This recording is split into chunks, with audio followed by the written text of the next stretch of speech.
bring the band in. Woo! Well, alright. Yeah, they want me to fit in, but I can't. I'm too different with it. Too advanced to think, you know my intuition. I got bars and ink, but never in a prison. Too far gone, never gonna sit and listen. This is optimism mixed with the best, you get it. What you're seeing is a beast in the flesh, I'm vetted up. I don't need to try to speak for the rest. Always keep it abrupt, they wanna keep it a mess, you know. This is what you get when you're sitting as a vet. But everybody know that you're a threat. With the rest, let's go. We won't fit in your box. We don't quit, we won't stop. Ride us all to the top. We won't fit in your, we won't fit in your, we won't fit in your box. No, we don't quit, we won't stop. No, ride us all to the top. Whoa. We won't fit in your box. No.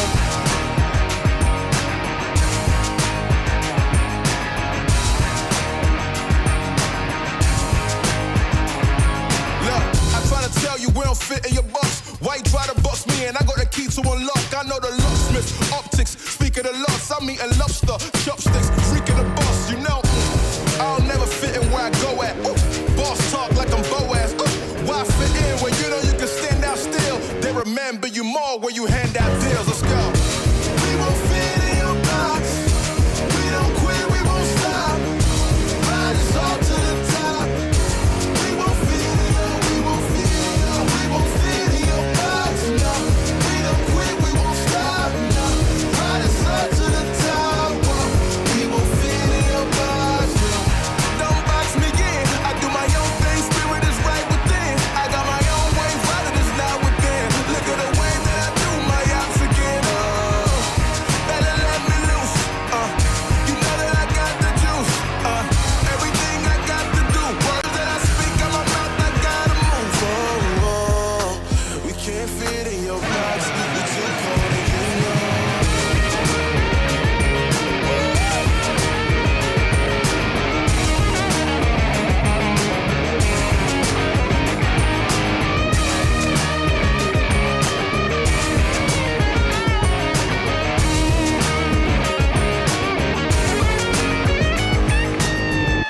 We won't fit in your box. We don't quit, we won't stop. Ride us all to the top. We won't fit in your, we won't fit in your, we won't fit in your box. No, we don't quit, we won't stop. No, ride us all to the top. Whoa. We won't fit in your box. No. Thank you, Ben, for coming out tonight. My name is Son of Augustine. Let's go.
of the crowd, making some noise, making some sound. We got a choice, they're hearing us now.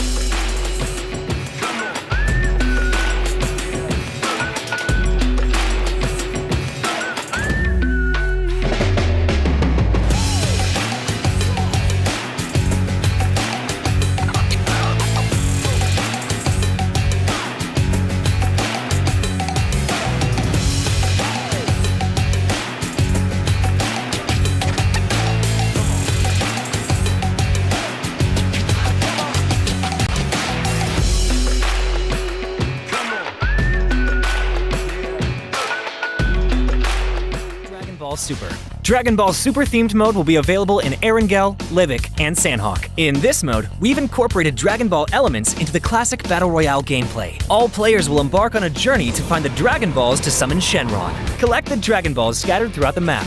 The team that gathers all 7 will be able to summon Shenron at the Shenron altar and make a wish to obtain powerful buffs. Maybe if you're super lucky, you'll get 3 wishes at once. During the journey of collecting the Dragon Balls, players will obtain a type of energy called Ki during the game. Players can use Ki to unleash famous Dragon Ball moves. Players can obtain the Kamehameha by picking it up. It equips to the pistol slot. After charging, it will release a continuous high-damage beam. Fukujutsu is another skill that can be picked up during a match. Players can use this skill to fly freely in the air and make quick tactical maneuvers. The Senzu Bean is a new recovery item that is incredibly effective. The Dragon Radar can display the location of Dragon Balls that haven't already been claimed by other players. It can help you collect the Dragon Balls more quickly. The Air Car can carry up to 3 players. It's easy to put away and has better performance than regular vehicles. Tenkaichi Budokai, Kame House, Korin Tower, Dragon Ball Village. These are some famous landmarks that will appear in the game. Call your friends and explore with them now. The collaboration this time even has a hidden challenge, named Dragon Ball Trial. Win consecutively in the themed mode for a chance to take on the challenge. After accepting the missions, the team has to follow the instructions and gather 7 Dragon Balls. During the process, your team's location will be exposed to other players. All players will be drawn into battle for the Dragon Balls. To win the game, the trial team must successfully secure the Dragon Balls, defend the altar, and then summon Shenron. Are you ready for the challenge? In this standalone mode, named Battle Royale Dragon Ball Super, players can roleplay as iconic Dragon Ball characters, use powerful, unique moves in a brand new anime-style map, and become the ultimate victor. There are 5 Dragon Ball characters in this mode. They are Son Goku, Vegeta, Ultimate Gohan, Piccolo, and Frieza. Select your favorite fighter. Master their skills to suppress your enemies and achieve victory in intense battles. In the new version, the new Ace-32 firearm will be made available on all maps. It uses 7.62mm ammo and has 6 attachment slots. What are you waiting for? Go try it out now. Furthermore, this update also includes a firearm attribute tag display. Newer players can go to their backpack to look at the tags of a firearm they've picked up to quickly grasp its characteristics. The new Cycle 5 Season 13 begins on July 18th. Be sure to stay tuned for the new season rewards. That's a wrap for the main new content of the upcoming version. For more information, be sure to follow our official PUBG Mobile community. Winner, winner, chicken dinner. See you next time. The rules are different. Your teammates are now your enemies. لذلك بدنا نتحلى بالروح الرياضية وجمال الإي سبورت وننطلق في هاي المباراة المجنونة. One of these legends is going to be able to take $30,000. But he got it! Oh my God! في يعني تخيل لاعب يلعب على 30 ما راح تحرك مكان.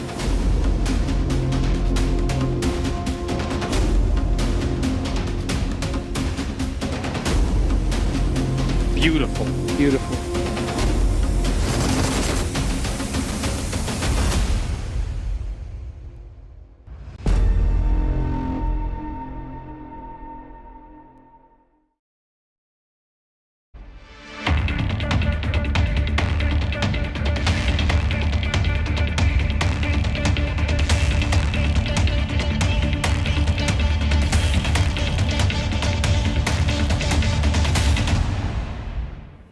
Welcome to the PUBG Mobile Regional Clash. It is day 3, and today is when the leaderboard really starts to take shape. As you can see, I've got 7 Worlds Gaming here on my right. 7, we've got to talk about what's been going on so far in this competition. So why don't we kick off with the TDMs? What's been going on? All I can think of when we talk about TDMs is EU. They've been absolutely dominating. I can see you being happy on the stage as well, especially at the start of the show. MEA has not been able to do anything in regards to TDMs, and something that I actually really enjoyed yesterday was next RÜYA, Seawolf. He ended up using the M24. He decided to get so many no-scopes that I was super happy to see that, and I'm hoping that a lot of players got a chance to see that. And today, we might end up getting more highlights, maybe some 360 no-scopes. Ooh, 360 no-scopes? I mean, you know, MEA have got a lot of work to do when it comes to the TDMs, but let's move into the actual competition itself, you know, the BR stage. What's been going on? Let's start in EU, because it feels like they've got a bit of catching up to do today. They do, and there's one team that definitely comes to mind, and you know what? I don't want to do it, but I'm going to do it for Jason. It pisses me off that G.GLADIATORS is currently sitting towards the bottom of the leaderboard. This is a team that's been here in Riyadh for now 2 weeks. They were able to get 3rd place in PMWI main event, and right now, things aren't working out. Kitsune did give me a heads up though. He told me that they were going to be trying different stuff here in PMRC. So far, it seems like that is the case considering where they are on the overall. But today, I would like them to go back to their playing style. I would like them to put themselves in position where they can maybe strike for 1st place tomorrow. I don't want to see them at the bottom of the leaderboard. No, definitely not. I mean, okay, let's lean in towards MEA now, because we have some teams that are absolutely dominating over in that side of the leaderboard. So talk me through some of the MEA teams and, you know, how are they faring? I mean, we got to start with yesterday. What happened at the end of the day? Team FALCONS, back-to-back chicken dinners in Miramar. Absolutely insane. That team was able to make a huge jump in the overall. Now, the team that everybody's currently has on their mind, none other than, ladies and gentlemen, not just Coops, NIGMA Galaxy. This team has been on a tear, from Coops being able to output a lot of damage, him being able to get an insane amount of elims as well. They've gotten chicken dinners so far in Erangel. They gotten chicken dinners in Miramar as well. I would like to see them get a chicken dinner here today in Sandhawk. And another team that comes to mind from MEA is GEEKAY. I mean, this team continues to hot drop. It's not working out for them. They went from 3rd place at the end of day 1 all the way down to, I believe it's 12th, 13th place. Something needs to change for this team. Yeah, they definitely have the capability, and NIGMA Galaxy have definitely come into day 3 with a target on their back. So let's focus in on day 3, okay? Who do you feel like has what it takes, has the ability to kind of really make a move up the leaderboard? Because today, it really is that time to do it. You know what team that has actually surprised me? REGNUM CARYA. They've been able to frag in a very, very good way. I would like to see them continue to frag out and also start racking up more chicken dinners. Okay, that's what I like to hear. Okay, then, well, you know what? We spoke about Jason earlier, you know, because you seem to be annoyed about one of the teams. I'm not going to go into it again. I'm not going to kind of lay it on them, but I know how tall Jason is. So what's been going on? I've seen you guys on the desk. What's happened? My box is gone. So you know what? I'm going to head to the desk. I'll see you guys on the main stage.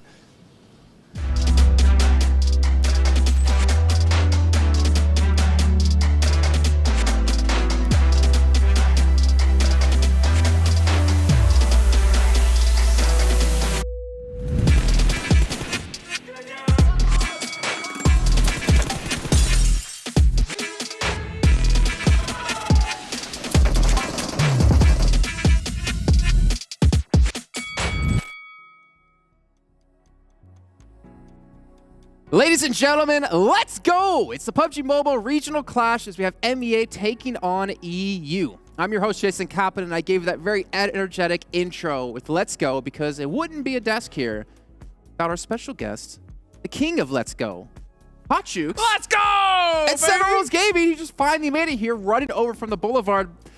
Man, you got a workout today, I'll tell you that. Woo! Let me catch my breath. And the funny thing is, that's actually real. Yeah, that's legit. Just from the other side to here. But gentlemen, thank you so much for joining me on the desk. HotJukes, I feel like this is the first time in the history of PUBG Mobile esports for me I've had you on the desk. It's about time. Honestly, I've been waiting to have some big boy here on the desk. I am glad that I am rubbing off on you in a little way, so I'm excited for today. Okay. Well, 7, how is it like to have HotJukes here on the desk? It's great, man. It's our 2nd time actually being co-analyst, so I'm excited for it. It's going to be an awesome day. Yes, sir. I hope so. We've already had an awesome couple days of action, right? We're into day 3. This pre-show, though, is going to be brought to you by Savage. We look to break everything down in yesterday's games. But 7, I really wish we got to talk before you ran out there with Barney, because, man, you took all the analysis points out of the desk here, man. Not all of them. Not all of them. By the way, I don't know if you got a chance to hear that, but I did kind of, when uncut version of Jason, I was talking about how some teams were just pissing me off. And I hope it doesn't happen today. Don't let me rub. Okay, I mean, he's rubbing off on me. Don't let me rub off on you, man, because you'll get very angry. Why not? Let's take a look at our participating teams here today, because, of course, it's 8 from MEA. 8 from EU, going head-to-head. And we've had MEA currently winning out on the head-to-head when it comes to chicken dinners at 8-4. So, like I said on day 1, MEA best? You know, it's totally possible. It's crazy to hear that when we had that interview with Tixie, Tixie said that EU was twice as good as MEA. Yet, he's like Maxman with numbers, I guess. Yeah, where have they been, though? Gladiators is a squad that we obviously expected to kind of pop off here. And in this tournament, they've just been struggling from the start. Speaking of struggle, another one out there. I'm going to have to throw it to you for this one, 7. NEXUS. A struggle indeed, man. I know this is their first LAN event, first time meeting in person, but they have been playing together for such a long time in different forms and different teams. And they played so well at PMPL that I was honestly expecting more. I had to take a second there to remind myself that NEXUS is actually in tournament here, because they have just been awful. I mean, at one point they did end up getting a 3rd place at the end of day 1, and we were getting a slight hope that they might be able to come back, but yeah, it didn't happen. They're continuing that decline. Well, we'll take a look at the overall so you at home get an idea of where they currently stand, as we just kind of hinted at the bottom, unfortunately. But maybe they can get off the bottom today and be more like NIGMA Galaxy, who are currently in 1st place at 116 points with 68 eliminations. It's not just the Coop show that we thought it would be, and the rest of his squad has been stepping up around him. 100%, yeah. I talked to Coops earlier. He said, you know what? I don't even want an MVP title. I have enough already, right? I want the PMRC championship belt around my waist. But you know what? If you're Nexus Gaming, I don't think you need to be looking at just NIGMA Galaxy. You should be looking at Team FALCONS, because they had a huge pop-off yesterday, moved up from 6th place all the way to 13th, or from 13th all the way to 6th here. Well, you kind of heard me hinted at it during that video, talking about teams moving up. There's some teams that were moving down, and I'm looking straight at it. It's going to be GK. Yeah. None other than 3rd place after day 1. Guess what? After yesterday, 12th place, because they just continue to hot drop. And I got a chance to talk with Satan, and he was like, first of all, I was like, Satan, you're going to continue to hot drop? He's like, 7, what do you think? And I was like, fair enough. Fair enough. Win those hot drops, please. I mean, they got 2 more days of it potentially today. They've done 5 hot drops every single day out of their 6 matches. Can they maybe make it 6? That's the challenge to them. Oh. I think they're waiting for it to make it 7. And we're going to see it here today, 1,000%. That's on brand, and it's a brand for GK. Well, I don't think they're... I mean, that'll be on the final day where they hot drop on TDM to have 7, I guess. Oh. Yeah. Hey. But obviously, as we did have 2 days of action, I think it's important to note how our top teams kind of did between the days. So we actually put together this little graphic. Yeah, we did it, not the production team. As you can see here, their day 1 on the left-hand side in green, and their day 2 on the right-hand side in blue. And as you're talking about hot jukes, you can see that pop off out of FALCONS. Crazy. I mean, a crazy difference in points. This graph proves it perfectly. And one thing I really like is that it's not just their eliminations that got those points. It was those placement points. That insane clutch from 6 at the end. I mean, hopefully we see them start it off today, because I talked to their coach and they said, as long as we do what we did yesterday, we're going to be good today. Man, you had a chat with Oxer, if I'm not mistaken, after day 1. I don't know what you can spoil for us, if any of it, because it was kind of top secret. It definitely was. Maybe I have to have another private chat with him first before we start spoiling. What about his future plans? Because that one we can bring up since we're on an all-NA desk here. Well, his future plans. He said that, you know what, just in case if I do not want to deal with this region no more, I'll just go to North America, because North America has no good IGLs. His words, not mine. Easy claps? Oh.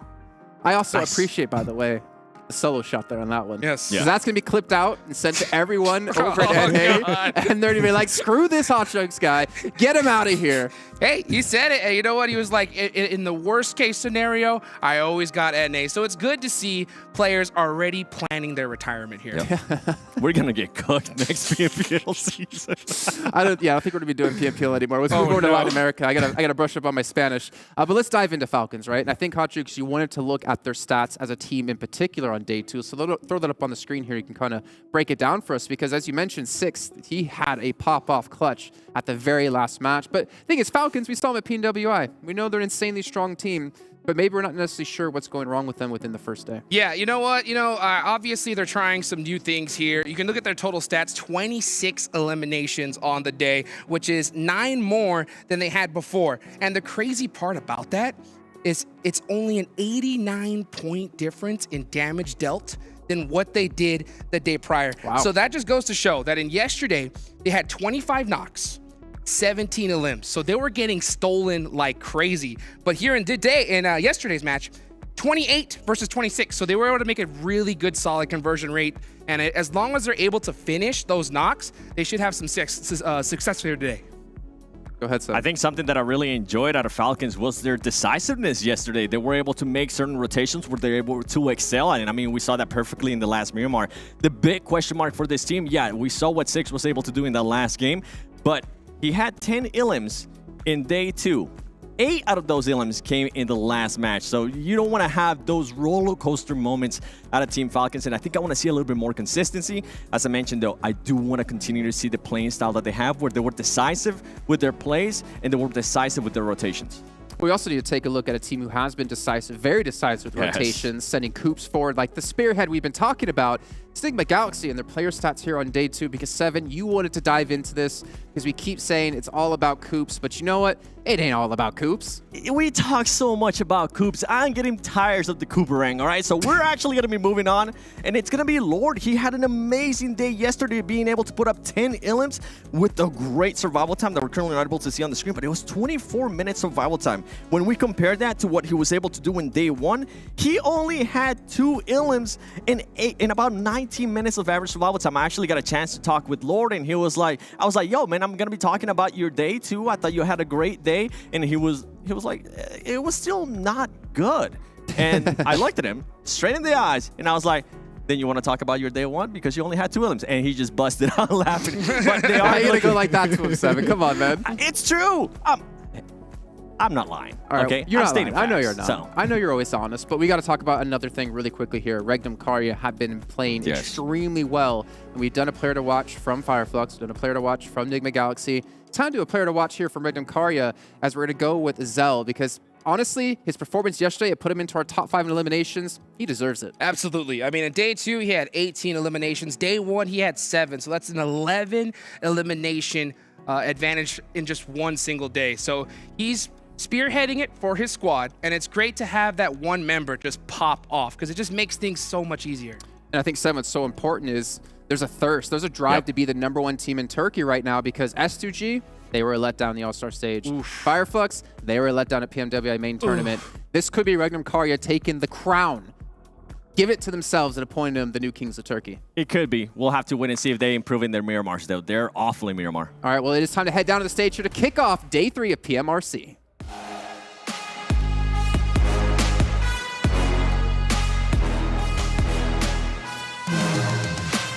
You've heard me say it time and time again, but let me remind you, with 24 maps across 4 days of competition, the most dangerous skill set that you can bring to the table is consistency. نص المرحلة ونص المشوار عدى وباقي النص الثاني. وصلنا لليوم الثالث والفرق لسه ما تحددت من اللي راح يكمل فيها بالصدارة. هل هو فعلا بيكمل فيها فريق نيجما جالاكسي ولا عندنا راح يلحقونا فيها من الفرق من المناطق الأوروبية؟ The most experienced players will tell you that having patience in the moments that seem the most frantic is essential. Just calmly and quietly accumulate points in the background. وهذه المرحلة اللي حاب أذكركم فيها أن عدينا فيها 12 مباراة وباقي لنا 12 ثانية، وبكرة هو اليوم النهائي اللي راح نعرف فيها أبطال هذه النسخة. NIGMA Galaxy walked out of day 2 with a target on their back, but welcome to day 3. It is the PUBG Mobile Regional Clash. My name is Banks and I'm your host, and joining me here on the main stage is my co-host Atik. Oh, by the way, you dropped your cue card on the way in. Oh, thank you. وصحيح ان الحين في المرحله الحاليه الفرق من المناطق الاوروبيه قدروا يوصلوا لمرحله جدا بعيده وقدروا حتى برضو يفوزون في مباريات التي دي ام، لكن في البطوله الاساسيه عندنا الفرق برضو من المناطق الشرق الاوسط وافريقيا هم محققين النصر الى المرحله الحاليه.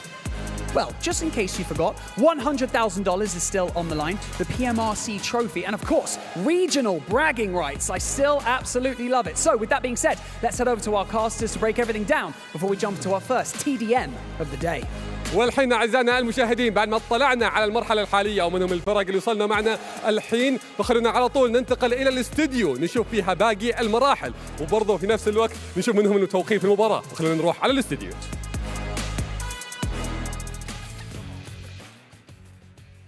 Well, we have ourselves two men divided on the stage here, as of course we have EU and MEA clashing head-to-head to figure out who is going to be supreme. And we're starting things off with TDMs. My name's Kalaris. Joining me to my left-hand side, my northern brethren. It's Mr. Blank. I can't believe it. What's going on? What's going on, lad? What's going on, laddie? What's going on? It's been just basically me sleeping, and then I've woken up and I'm back for some more PUBG Mobile. I'm very ready for it, Kalaris. Yeah. I love what the guys are going on there. It felt like, you know, Barney had got the better of Atik there, but Atik could smash back with the big old A4 let's go MEA on the back of Barney. He didn't see it coming. He didn't. He's been rumbled. He's been rumbled.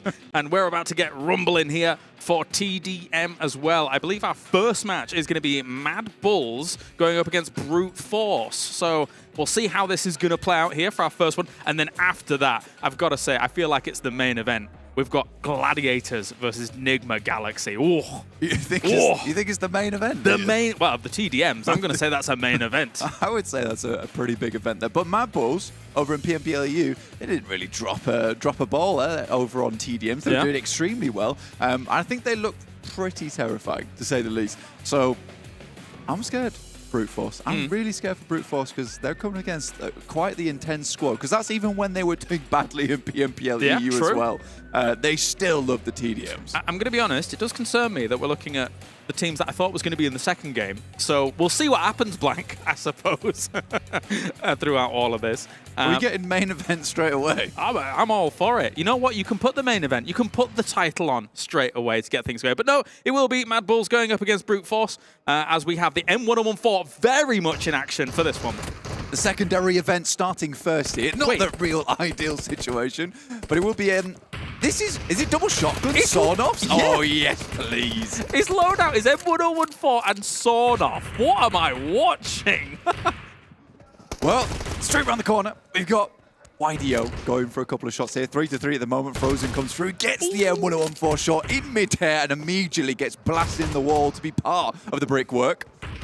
This is going to be quick as a TDM, I feel. If both teams are actually just running M1014s, oh, that's a holding in the angle, that's a spray down, some M1014s down. Wait a minute, he's just held the angle and just tapped.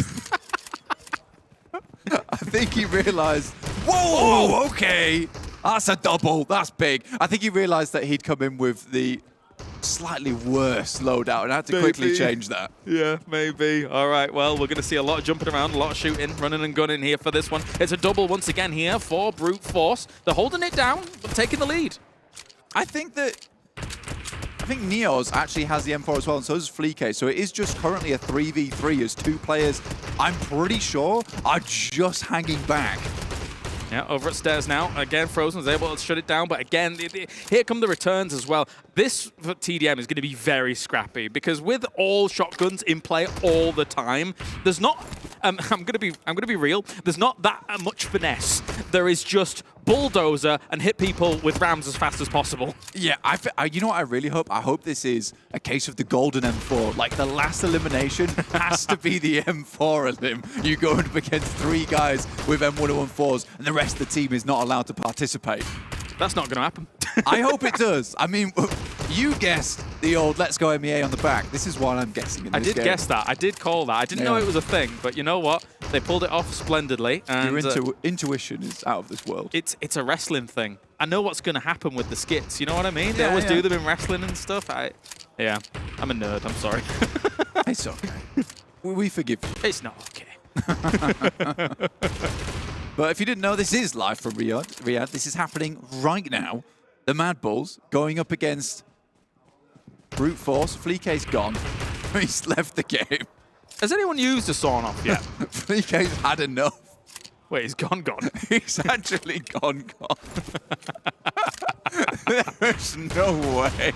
No, my guy came in, unloaded a full clip out the M4, and proceeded to elaborate no further and left. Well, you know what? If I have to stack up 4 M1114s against 3 M1114s, I'm going to go with 4. It's pretty good. Trying to play together here, Neos gets taken down, but 30-19 with only 10 eliminations to go, it will have to be an unbelievable performance coming out from the MADBULLS, and it just doesn't look like it will happen, Kale.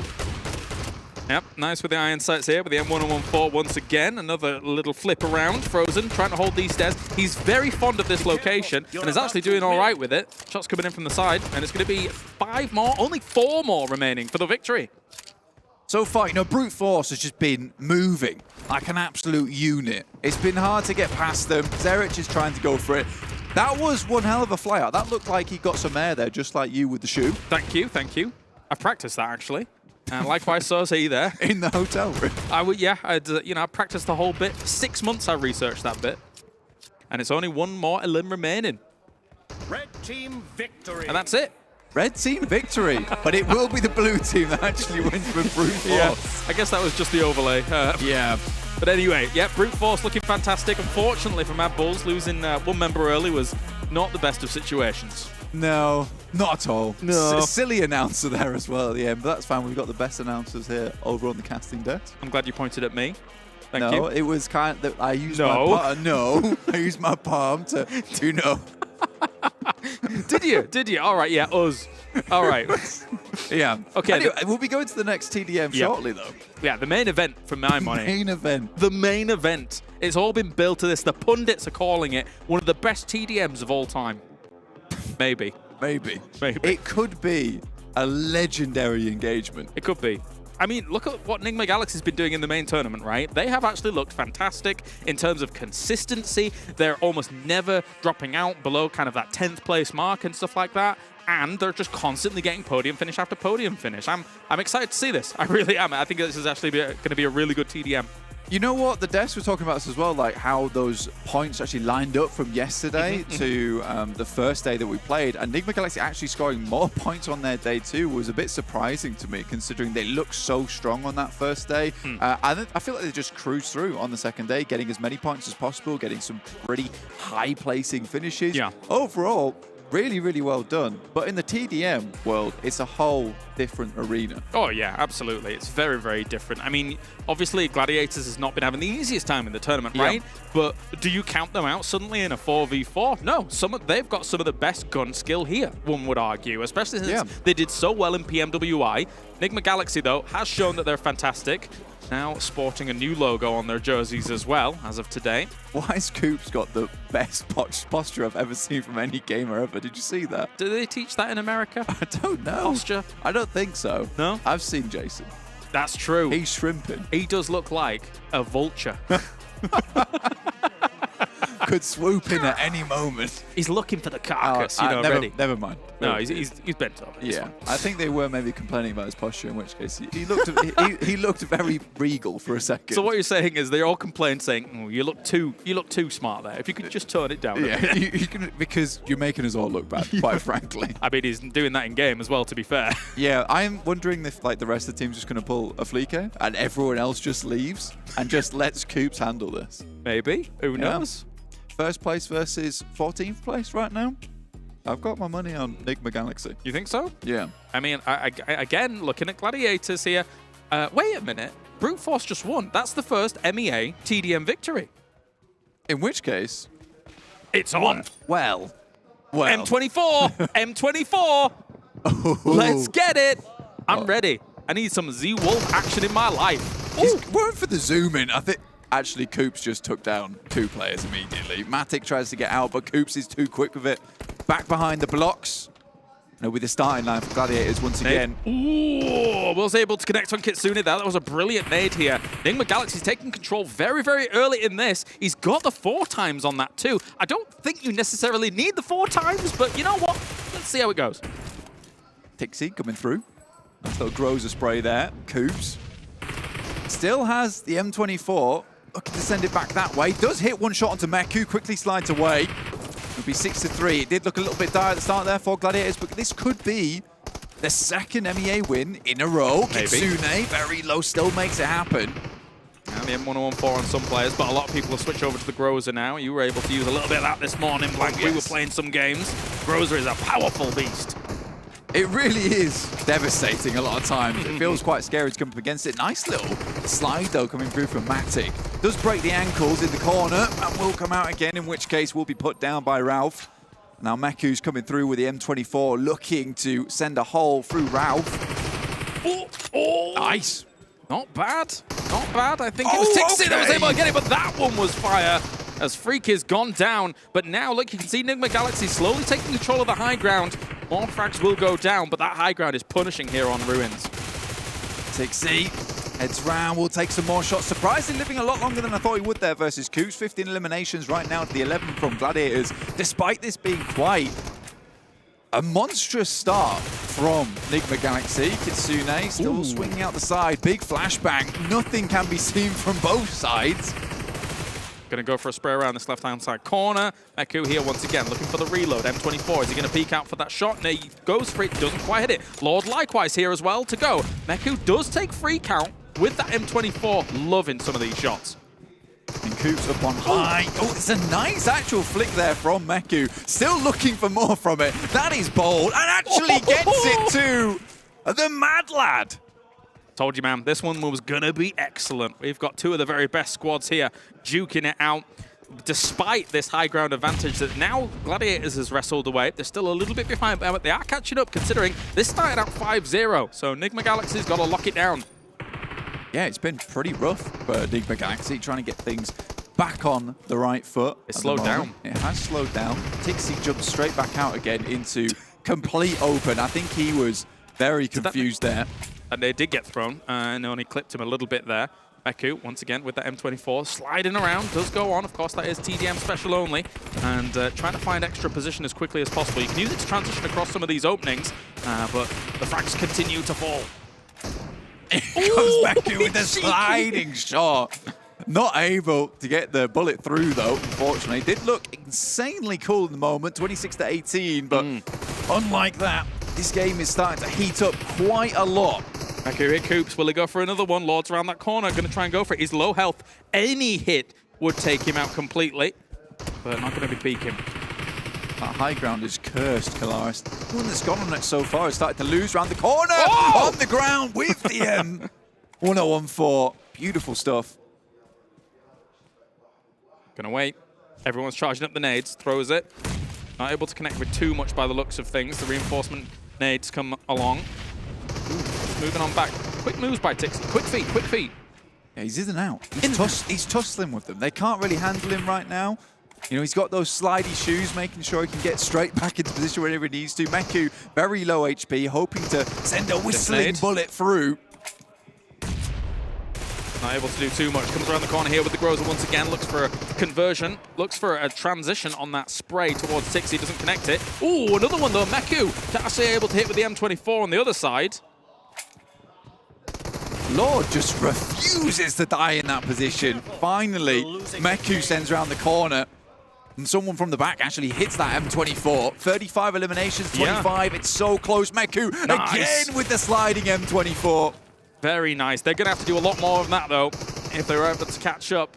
NIGMA Galaxy on the doorstep of victory. That's 2 more. They only need 3 more to get themselves the goal.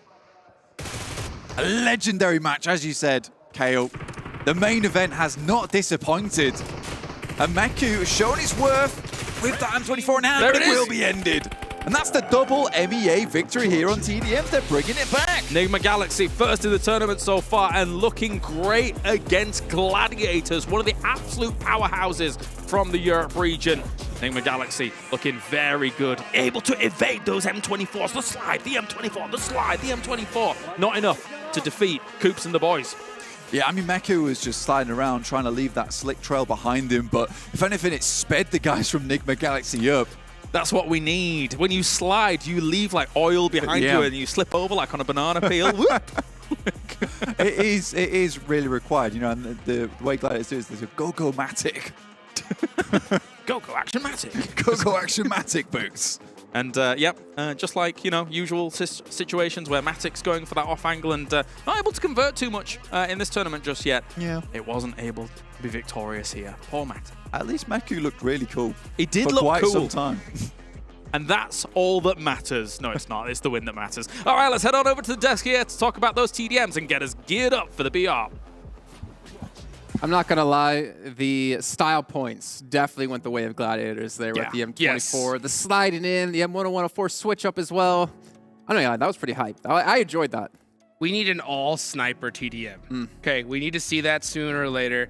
I would love to. My heart soars just thinking about it. I thought you were going to say you'd love to participate in it. I would. You're talking lots of smack. Like, I could How take would you these do, fools. Jukes? I think I wouldn't do too bad. It's a TDM. Okay, now if this was a BR, I'm going to get bodied. If they have M4s, I'm going to get bodied. But with a bolt action, I think I can hold my own. I'll get body either way. Yeah, I was going to say, I'll be honest about it, man. I'm going to get absolutely wrecked. Let's take a look, though, at the regional points, because obviously that's what this event's about, right? The region's going head-to-head between MEA and EU, and let's see who's currently in the lead, and it will be MEA. So the points that they get from eliminations in these TDMs go into the regional points, and we're seeing here, that's a gap starting to form of 30. We had it really close the first 2 days. And I think it had to do with EU winning all those TDMs right up until today. We finally got a chance to see pretty much a sweep from MEA. And now it becomes the big question mark of since MEA won the TDMs, does that mean EU is gonna be winning the most games today when we actually go to BR? I mean, we still have. Well, this is gonna be interesting. GANGSTERS up against NEXUS tomorrow, and then we close things out with GEEKAY up against FLUX. That's gonna be a tough one for GANGSTERS because there's no blue zone that they're gonna have to hide in. Yeah, where are they gonna hide? Where are they gonna play from, Hot Jukes? I don't know. Nexus could use the practice.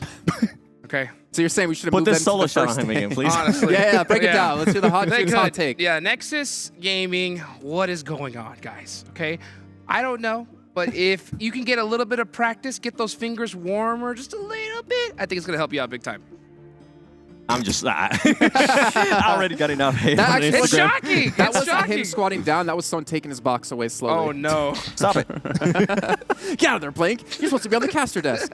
But let's start to focus up on what's coming today, right? The TDMs are good fun, but we got 6 matches. We got a Sandhawk. We got 3 Erangels. We got 2 Miramars all going on here before we kick off the final day. And 2 teams we haven't touched on too much. Excuse me.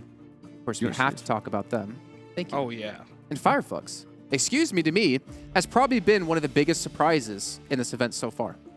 They've been popping off. I mean, the way that they performed yesterday was incredible. We finally got to see some big signs of life from them, and they put some major points on the board. And I think one thing that really helps is that average survival time. You know, just staying alive, making sure you're not losing players early on, and putting some points on the board. Yeah, I mean, the average survival time has pretty much stayed the same. With day 1, it was 20 minutes and 24 seconds. Day 2, it was 20 minutes and 34 seconds. So they're definitely being able to keep that.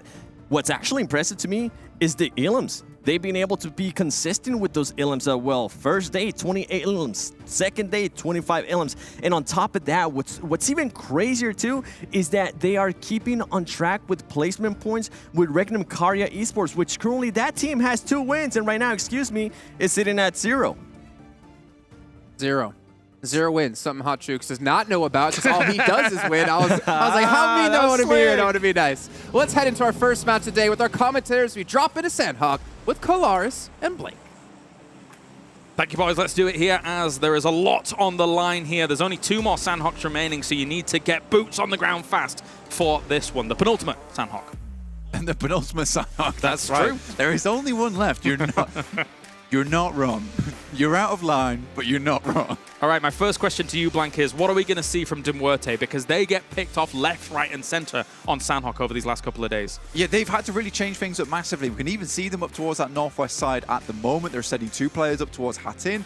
Realistically, I do think that you'd want to, as 3 players in fact, this is a little bit better. I would prefer Tapok to actually head over towards one of the western compounds on that northwest side of the island. I think playing this spot over towards the east is kind of inviting that engagement between you and Tixi. It's one that he's not won in the past before. I do think that Tapok is probably one of the better players to go for in that situation. I mean, you're right about it. I mean, it looks like we may end up having a rematch or regame or restart, even I should say. We got there in the end.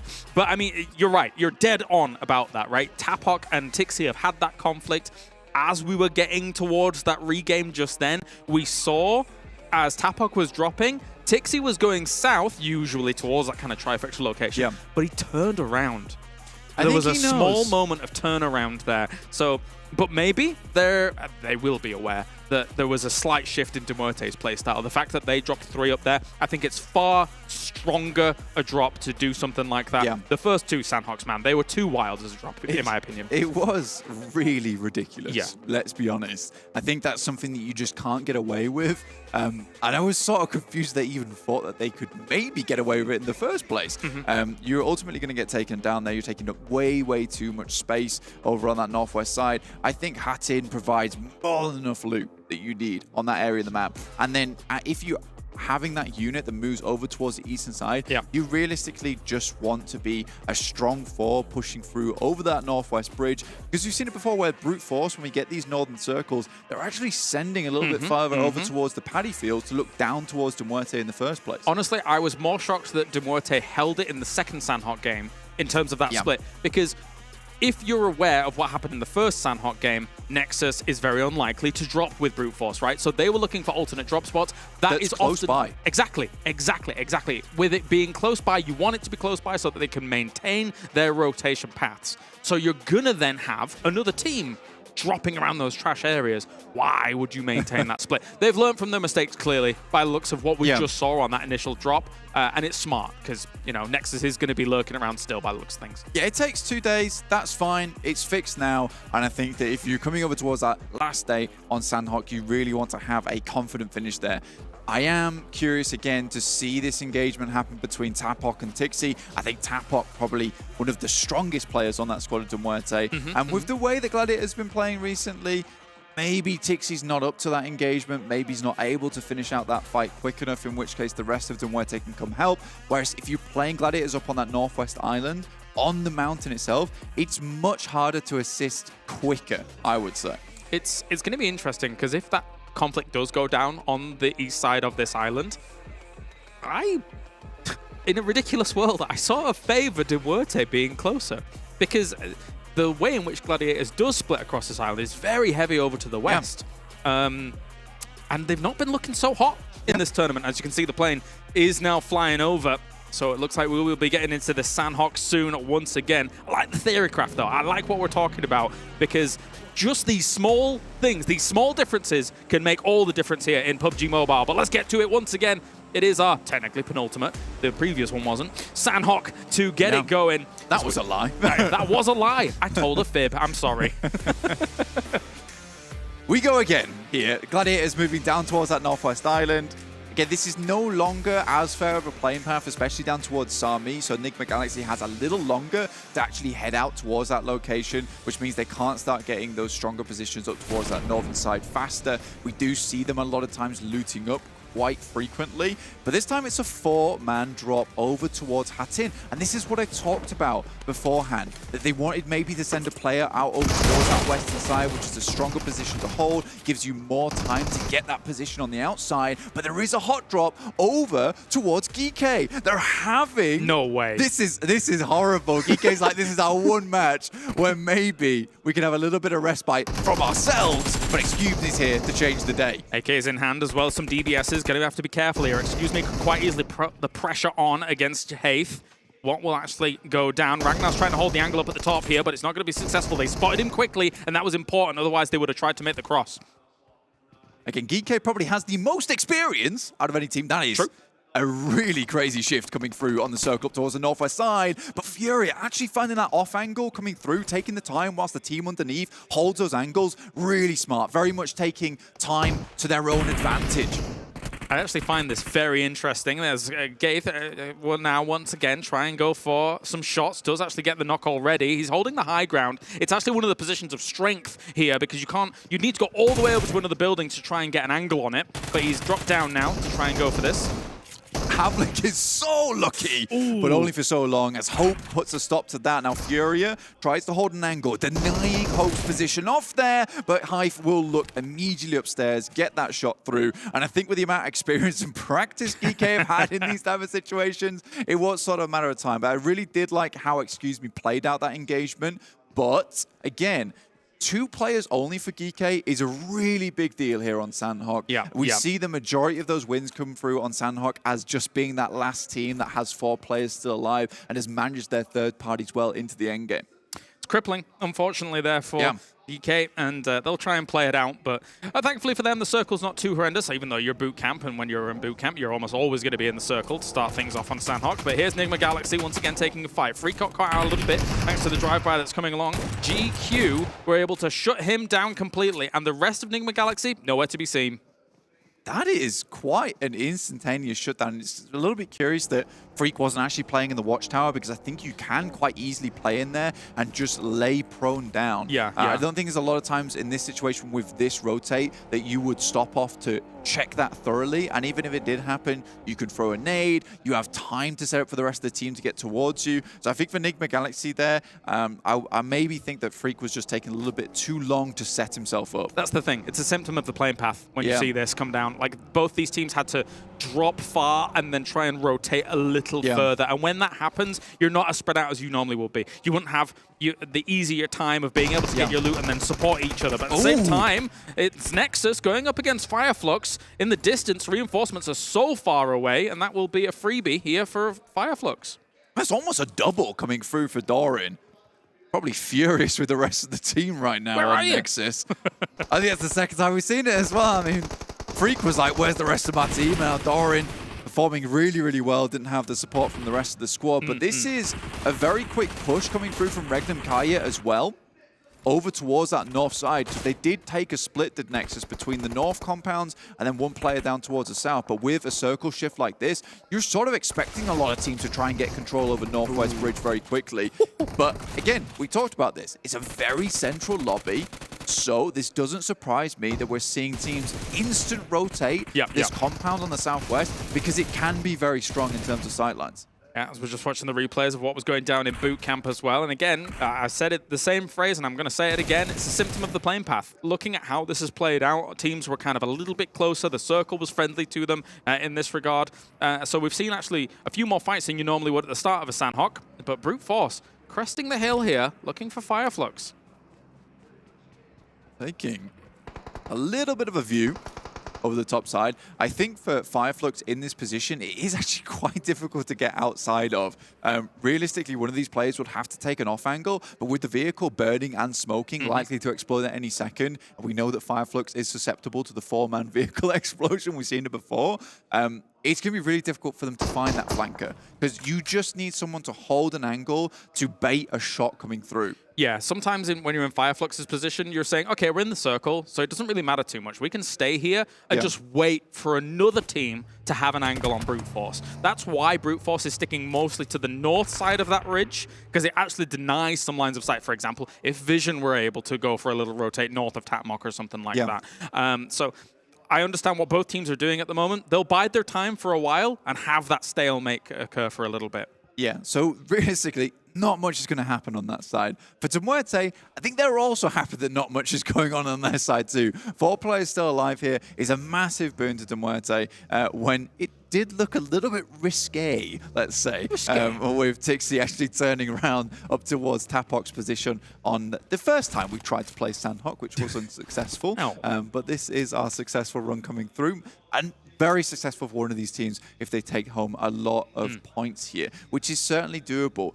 With the positions around the map, if we've got a lot of water in this, it could shift up towards Tatmok. If you're one of the teams in Tatmok, that's one of the few positions around on this map where you can really blast out your mind, pick yourself up a lot of eliminations. It's very easy to control that space if teams are struggling to get in. More loot for MADBULLS on the way here from Ruins.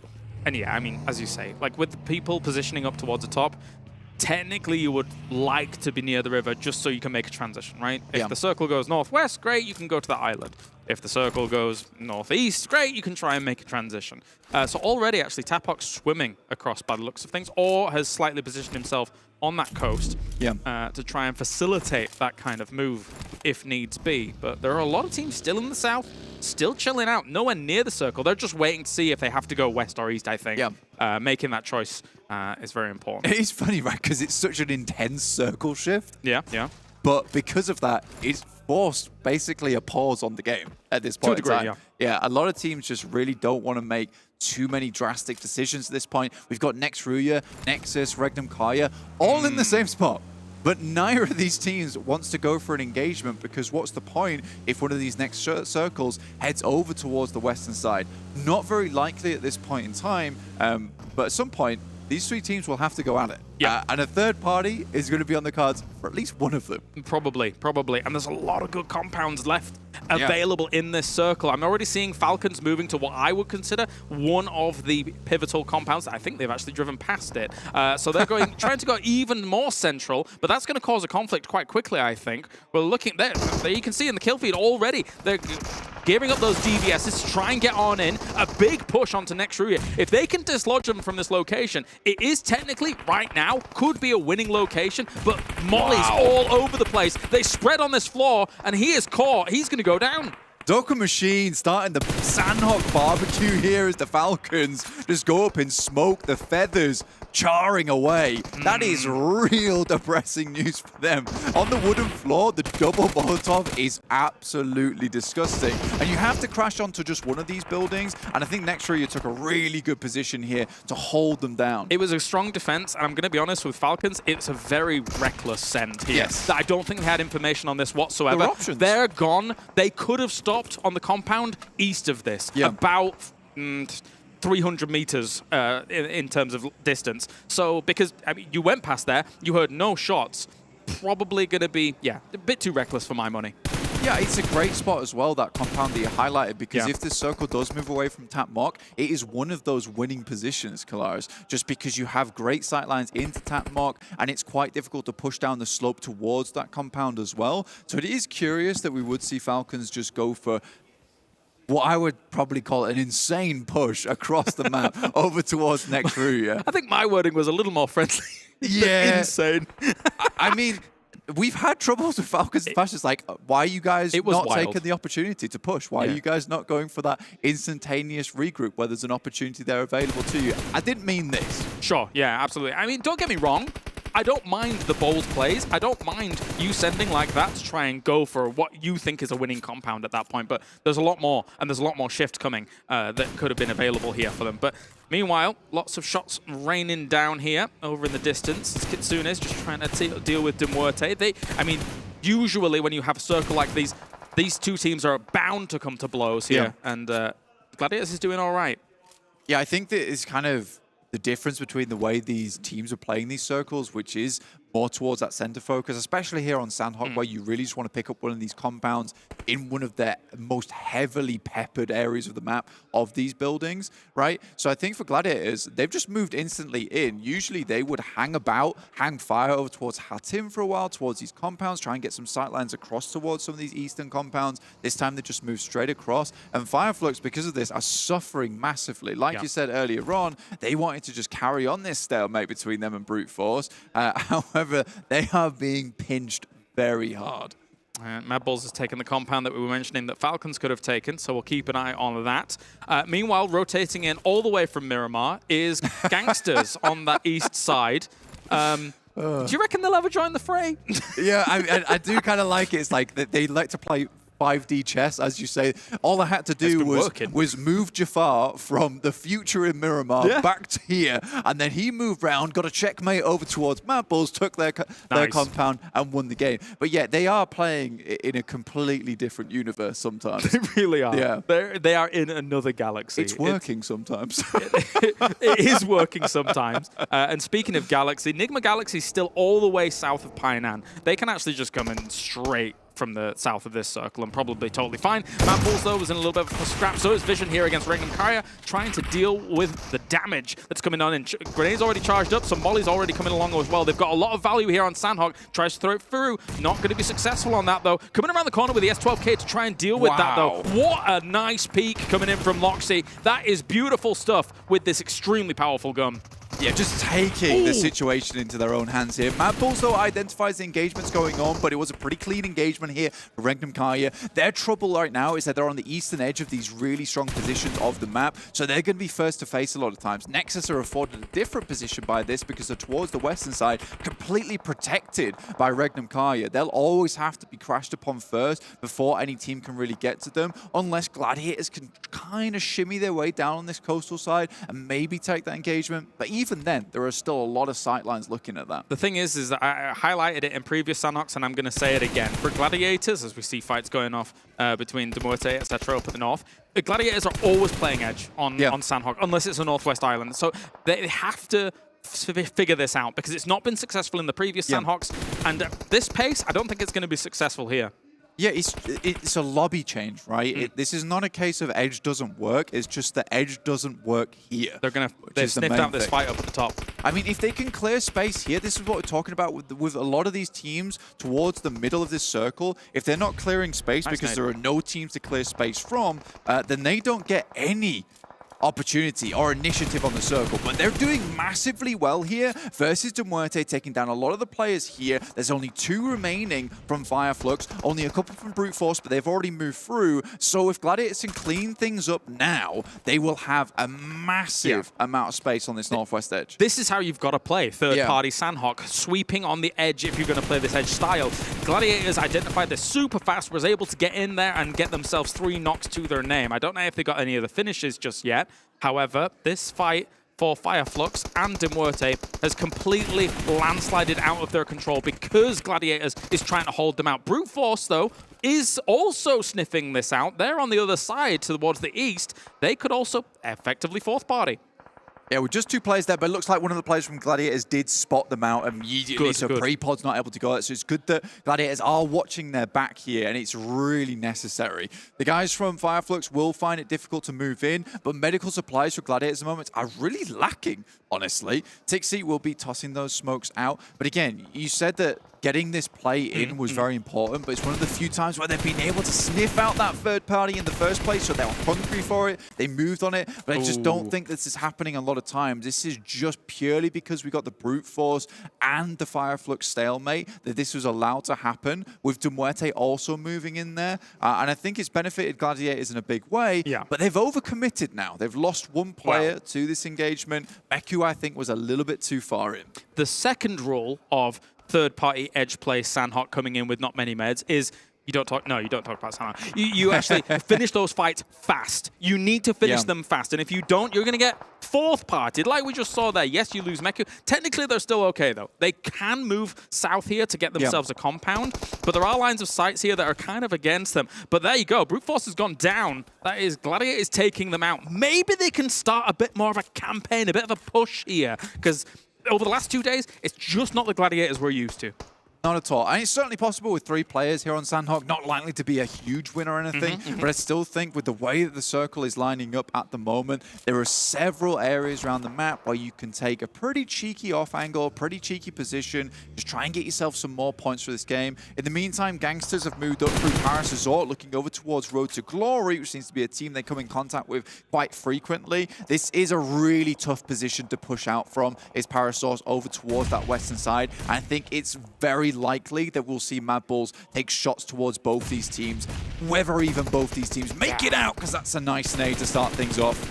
Ooh, 6-time spray. That's a bit ambitious here from Caliga, as he will charge up the nade once again, trying to dislodge Gangsters and all of this. Again, it's a case of you really want to finish this fight fast so that you can start moving towards the west. Holding each other in Paradise Resort is just going to mean collateral damage all over the place, and neither of you is going to be able to do well in this game. Yeah, so far, though, some excellent grenades coming through from Road to Glory. Rio, who's been a massive standout for the team, obviously starting off very strong here. These players out in the open. Kevin, unfortunately. Boy, he relocated just at the right second. And Groza was not able to respond. Walsh looking for an angle himself. Likewise, Kevin's just behind all of this. Meanwhile, elsewhere, NEXUS was actually knocking FLUX. And FLUX has gone down. It's a big E shift here, which is actually going to favor whoever may come out of this situation. Oh, Falcons, you could have had it all, but not to be. With MADBULLS now in that spot, holding on. I think the longer these 2 teams are taking these engagements, the longer MADBULLS has time to identify this engagement's going on and look over towards this position. Again, another nice grenade over the top from Groza to finish off the team. And you can start to see MADBULLS actually moving out towards this location, with Zerich starting to place himself out in the grass to look towards them. I mean, I don't think they're too worried about these teams on the western side at the moment because they're more likely to be taking shots at each other. You mentioned earlier about NIGMA Galaxy, how they could quite easily make their way through Painan, and I was thinking they'd make their way through over the coastal side on the west of Boot Camp. That's exactly what they've done. Yes, they're going to have to play this game a little bit more carefully than other teams in the lobby that already have position, but we know NIGMA Galaxy is a strong team and can pull something off like this. I thought maybe they would try and hit the GQ compound, which technically in this circle still has quite a bit of power itself. They position Corker up on the high ground east of it to try and... It's the one vulnerability, is the slight high ground above that compound that GQ has. Yeah. But so they're still doing okay for themselves. But yeah, I mean, as you say, with NIGMA Galaxy only having 3 alive, they've still got to play this a bit cautiously, so I do get why the coasters to play. Yeah, I think it's difficult to go for. This is weird from Nexus, and we've seen this in the past from several teams that play this compound on the western side, and it's just an inability to get away from it. And it's like there's a calling to this compound where you just cannot leave. And I think Nexus has had one of her stronger positions for a while, but they have to move at some point. It's a great smoke train coming out from NIGMA Galaxy, but at this point in time, it is so difficult to leave from here. REGNUM CARYA's got them in their sights, and this team has been absolutely pumping. This compound has a lot of power, as Ezel once again is going to be looking across here. He was one to watch, going up against another one to watch in previous days. It's Coops in the distance. Ezel's just going to hold him dead to rights here. That's unfortunate. Technically, it's a great circle for Coops, and GQ's also flexing out, but Ezel in this compound, he's just going to be holding him here for a long, long time. It's so sad that NIGMA Galaxy set up this smoke train to leave a position that actually was technically still playable. I mean, if you're going to have one left alive, I would go with Coops. Yeah, I would go with Coops as well. I think this guy can hold on. And, you know, we praised him to get those top 5 finishes. I think if anyone can do it, it is Coops. I want to see him go all the way here. 0 eliminations so far. Oh, wow. That is the road to glory. Let's do it all the way through the sky. That's quite the crash forwards here for them. GQ scrambling. They don't know what to do with this. It's not exactly the most conventional approach, as the DBS is in hand now, and they've taken this away, but GQ's wrapping around for the fight. That was wild. That was very wild. Toffees, though, like you said, went for a wide wrap here over towards a rock in the distance that allows them to take shots at Road to Glory as they move into this circle. It's a really important wrap from him as well, because if they don't go for that, you know, GQ could have just been completely left in the dust by this wild play coming through from Road to Glory. MADBULLS still has some angles here against next RÜYA is going to try and transition forwards. Likewise, so is MADBULLS, but they have some rocks to work with. They need to make sure that they take this fight strong against GQ, because otherwise GQ is going to hold them out completely. MADBULLS, I must realize that they need to maintain pressure over this eastern side. It's one of the positions they've had the most control over, or could have been at least the most amount of control they could have had. Tries to go for it. Not going to be careful. Not going to be careful at all here. Just going to be charging up the nades now, trying to dislodge Evo Station, who had the angle on it. That's not bad. Ooh, nice. That was very fortunate for Evo Station. Very fortunate. Corker moves up behind the tree now. GEEKAY tries to take these shots quickly over towards Evo Station. Nice. What a shot that's coming out from him. And immediately there's a response coming through from the rest of the team. It's looking dire for MADBULLS, but they're bringing it back. But with that knock over towards Frozen, it's looking bad. It's not bad, not too bad. There's a MG3 in the play, but Evo Station is down. He can't really make use of it at all. MADBULLS going to move forward. I wonder how much of this REGNUM CARYA is sniffed out, because they're heading in this direction here to try and control the rest of the circle. They know they have to get involved to try and lock this down. REGNUM CARYA is just so good at timing. A lot of times it's something they do really, really well. And they instantly finished up with that fight with NEXUS on their northern side, and then immediately transitioned to over this. This is very, very good from REGNUM CARYA. And again, we've praised their timing in the past. I'll praise it again here. We saw it on Erangel. It looked great. Checkpoint to checkpoint gaming, and it was looking very nice. Loxley going to try and throw a nade forwards. Groza in a bit of the firing line at the moment. And actually, they will get taken down. It's MADBULLS from the distance, shutting down GQ. GQ doesn't have a leg to stand on. Oh, he's going to burn! This is the second time REGNUM CARYA has pulled out the old barbecue. This is horrible stuff here. And now MADBULLS down to 3 players, 3v3 with NIGMA Galaxy still in here, getting towards a top 4. Coops and Groza as solos here could cause a lot of problems. MADBULLS is trying to hold a line strong here against REGNUM CARYA. Lox is going for some jump peaks here to get some information wherever he can. He just goes for that, tries to take some wild shots through this smoke. But REGNUM CARYA, has got a good spot, but so does MADBULLS. It's close, man. It is really close. Double stun grenade over the top here. Coops. In comes Coops over towards Tron. MADBULLS have to engage on this to the point. They have to get in on the confusion, the chaos. But if he can take down 3, that'll be the most unbelievable play coming from Coops. But that might have just stolen it for MADBULLS. Of course it was going to be LUX. He's done 1,158 damage already in this game. That's pretty much unheard of when it comes to Sanhok. Now, though, they need to deal with Tron. They're not getting him up. They're going to have to deal with this alone. DBS out in hand, going around the right-hand corner against GEEKAY, trying to hit him. Wild with a great shot here to deal with that 2v2, but Groza still in the back lines. He's right behind them. I mean, they're one player that dealt with REGNUM CARYA and really gave them a nasty blow there, but now Groza could be the one to do it. I think he has some decent sight lines, at least, over towards both of them. No way. Take them both down. Going down goes Tulika, now just frozen. Can he find him? No, he won't. He might say they literally saved Groza, but they know where he is. They're just going to spray through the grass, and that's going to be it. REGNUM CARYA able to take the first game of the day here on Sanhok. And you know what? What a belter of a Sanhok, actually, to watch these teams be able to transition from the compound to compound. Some of these fights towards the end, the snakes still populating the circle at the end as well. I loved that. That was unbelievable at points there. I mean, Coops getting himself into a top 4. We said that. We set it up straight away. It's like, if we wanted anyone from that position to play forward, it would be Coops, and he did marvelously well with it. MADBULLS, though, they don't consider the possibility of another solo, go behind that rock, allow themselves to be taken down. And I think if you're not engaging on REGNUM CARYA and taking that side of the map, you should be looking to clear out solos on your side. So it was a bit strange for me, but I think MADBULLS just got caught up in the commotion. Honestly, I totally understand why they forget about the solo. Think about how we saw the crash onto that compound near GQ. It was absolute bedlam as R2G were able to try and cause that. But anyway, thank you very much, Blank. We could talk about this forever, but let's head on over to the desk to break down that Sanhok. Oh man, watching Groza there, I was getting real antsy, thinking he could clutch it out, just spoiling the day for MADBULLS. But eventually, REGNUM CARYA do close it out and get themselves another victory here on the board, another one for EU, lengthening or trying to close in on that lead. It's currently 8-5. EU lost the TDMs, and 70 said before, they typically win the TDMs, but they lose the chicken dinner war. Well, today, it's going to be different. It is going to be different, but the way REGNUM CARYA, an absolute tear over everybody. Before we give him praise, before we give him praise, Road to Glory, yes, nice second place finish. But I felt like they could have possibly ended up in first place. They decided to wait too long to third party some fights, and the fights I'm talking about is actually between MADBULLS and GQ. I thought they had the game, honestly. They were on the top of that hill right there towards Paradise. If they would have just worked together, been a little bit more aggressive, they could have easily had it. But that's the chaos of Sanhok. You kind of have to just flip that coin as an IGL. Do we go now? Do we go a little bit later? And unfortunately for them, it didn't work out.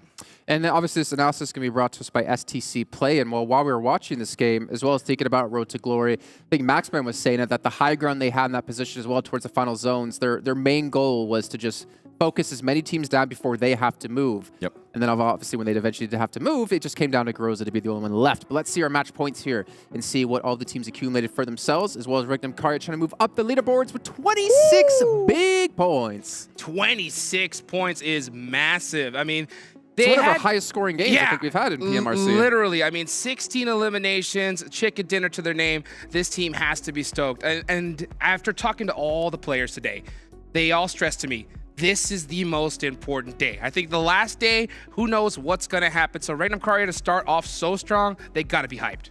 And something that I actually enjoyed out of Sanhok here is we're not seeing a big grouping in regards to points with the teams at the top. You can see it even out, right? From second place all the way down to fifth place, everybody was able to get 10 points. That's going to be massive for those teams, as you were mentioning, Jukes, being able to try to hunt down first place NIGMA Galaxy. But guess what? NIGMA Galaxy, even though they didn't get any Ilums, we did see Coops pretty much being a little snaky snake, getting those placement points, and it works out for them. Yeah, you know, Coops, for a second, we thought I was going to do some shenanigans, but, you know, that's what you got to do. And that's the hard part. You know, these Sanhok, the zones just go so dang fast. You got to be on point, and he was able to get a nice little extra little cushion for his team. What about Glad? Oh, okay, go ahead. We'll switch gladiators in a second, but what's up, Seven? It starts with the G. Can you guess which team I'm going to talk about? GK! No. GQ! GANGSTERS! GANGSTERS! I was getting there eventually. Okay. This team, I think we finally got a chance to see why they got so lucky yesterday in the Sandhawk. They had no idea. They were like chickens without a head, running around. They went north, they went south, they went to the west. They tried to go into Paradise Resort, which was a horrible idea, and they ended up getting picked apart.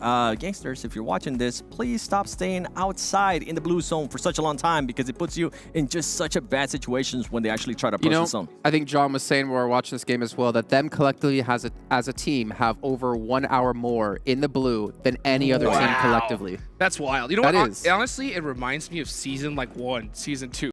When the placement points were so huge. No, yeah, I mean back in my day.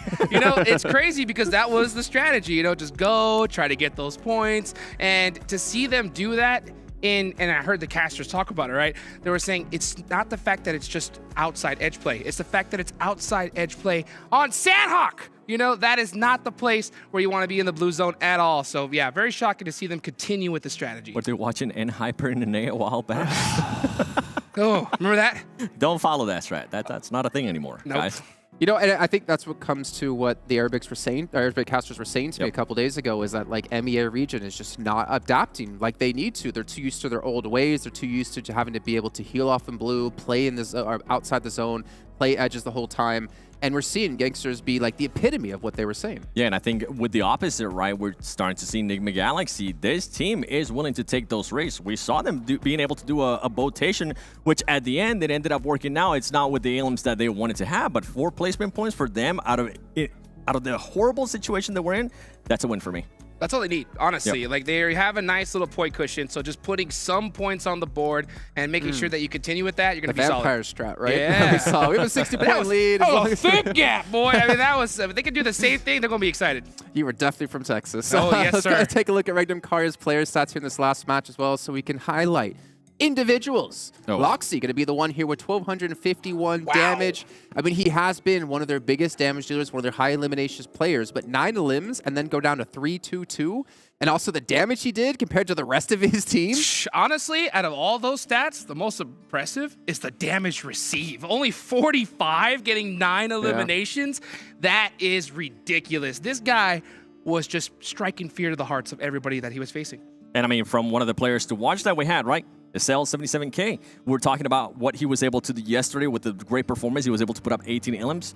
Not a bad start to the day for him, 2 ilms, but it's good to see, and we've been continuing to kind of go down this road too. It's good to see other players being able to step up from that team, and for Loxy to be able to put up those numbers, that's exactly what you want to see out of REGNUM CARYA. Yeah, the depth in the talent on your team. It can't be that 1-star player. That's why we look at NIGMA Galaxy. We talked a lot about Coops, but having Freak step up, Lord yesterday as well, is making them such a strong team. But this was a very tough match, and you know, I brought up Gladiators earlier, but you want to talk about GEEKAY. GEEKAY! You had a challenge for them, and I think they might have heard you because you were like, you know what, let's go 6-for-6 on hot drops. And GEEKAY was like, Jason, we hear you, we'll take it. And they finally did something that I wanted to see, which start winning those hot drops. Yeah. So far, they're 1-for-1. But you know what the crazy part is that I don't even think that was an intentional hot drop, right? They go to boot camp, obviously, but Excuse Me comes all the way from the side to hunt them down. So even when they don't necessarily go for it, they still end up in a hot drop situation. They can't avoid it. It's like they're attracting that energy in the universe. The energy you put out in the universe is the energy you attract, right? You're hot dropping onto every single battleground, and eventually someone's going to do it to you. But, you know, it is tough times for GEEKAY. I don't know how seriously we want to take their performance in this event, to be honest, just because if you're playing a high-stakes tournament, you don't do this. No. Like, unless you've won out every single time and forced the other team to move, you shouldn't be doing this every single day. No, I mean, it's crazy because we've seen teams do this before, right? And we see them do that in very early tournaments on because they want to secure their location for like those PMGCs, PMWIs, big money tournaments. But I don't know what it is they're doing. Maybe they're just using this as a place to really just practice that CQC. Maybe. You talked about it a little bit earlier. They're getting ready for their TDM match, man. Yeah, that's what it is. That's the most important thing, the TDM match. Well, you know what? Before we go with GG that you really want to talk about, I got a chance to talk with Satan from GEEKAY, and he told me, yeah, we're going to continue this hot drops. And the reason why is because they want to get ready to PMGC. If those hot drops do come on PMGC, they want to make sure that they are established on those positions. And honestly, I'm not against it with that reasoning. I'm against it. But only if it's that reasoning. Yeah, only that reasoning. Well, okay, we're not going to talk about Gladiators right now. Instead, we're going to talk about NIGMA Galaxy just really quickly because, again, Talked about the rotation. Yep. The botation. We talked about getting Coops across. He was actually in a really good position, but then the zone did eventually shift away from him. But I want to see their player stats here in this last match to see if they did put up anything. And you can see really not much damage across the board. No eliminations, obviously. But again, the position they were playing from, they were similar to GANGSTERS. They played in the blue a really long time that eventually came through. But sometimes you're going to have matches like this. But as you point out, Hot Jukes, 4 points is still 4 points more, or at least 4 points preventing. Okay, I don't know where I'm going with this. So you know what? The math can be hard sometimes, but you know what? As long as you have such a lead, you don't have to do that much math. So yeah, putting some 4 points for them is going to definitely be a good thing. And honestly, if they're going to do a performance like this, Sandhawk is the place to do it, right? Because Sandhawk, you never know what's going to happen. And the fact that they're able to get at least a little bit, that's going to be pretty good. Well, Hot Jukes, I'm hearing that you did an interview today. You came in early. You were excited. You're like, you know what? I'm going to get in early. I'm going to interview a team. I'm going to interview a player in particular because he's your favorite player ever. That's right. It's with Coops, right? It was with Coops. I got a chance to talk to him a little bit early on, ask him some questions. You know, he's been now with NIGMA Galaxy for 6 months, okay? If you're going to discuss what you said in the interview, you don't have to now. I'm not gonna. Okay. But the fact that he's been there with 6 months, you know, not having any translation issues, it's good to see him hyped. And the one thing that he did tell me privately was that he is planning on staying with this squad. He likes the team, and with their performance so far, it makes sense. It is important. It is important to like the team you're playing on. Oh, yeah, it is. And also, it is important to be able to play the play style that you enjoy and you feel like you excel at in a team as well. And I feel like the chemistry, right, that they're going to continue to build, that we've seen it over and over again. I actually got a chance to see him 1v1 TDM Lord, and they were just talking smack, and I was all for it. I was like, okay, this is what you want to see out of a team, pushing each other. And I'm glad, Coops, that you're not going back to NA. Continue to be here. You're currently performing really well. I'm kind of sad, though. I'm sad, too, but it's the truth. Yeah, and for all you guys out there it's like you send your kid off to college, you know, onto a better life. Like, go ahead, man. Gotta let him cry. Yeah, a little tear in your eye for him. But yeah, obviously having a great time over in MEA, and obviously curious to see what he'll do with the rest of his career, too. Maybe get to see him at PMGC one day. Maybe get to see him go head-to-head against Paraboy and show him what's up. Who knows? You know what? We've been talking about NIGMA Galaxy before we go into the next match, a team that I feel like we need some kind of reaction out of them. FLUX. Oh, I was going to get that wrong, so I'm glad you said it. What are you going to go? Gladiators. It's going to be another G team. Yeah. GQ? Huh? No, go ahead. FLUX. Yeah, that's pretty much it. I want them to do this. I mean, we haven't really seen anything out of them. Solus was our player to watch yesterday, and he put up only 3 eliminations. And you know what? I'll talk about another F team, right? Team Falcons. Be careful. Right? All right. Team Falcons, because, you know, they go out as the first team in this match. They came from a back-to-back chicken dinner yesterday, and Excuse Me decides to go and push GK. They go out early. So 2 teams that we saw have a lot of momentum coming into today, Jason, right? Did not really live to the hype. Don't bring back the momentum meter, Hot Jukes. You know, Mustache Dave, if you're out there watching this, he is testing me here, and that test is not going in my favor. But with Team Falcons, don't you dare say it, 7. I'm not surprised that they actually ended up kind of.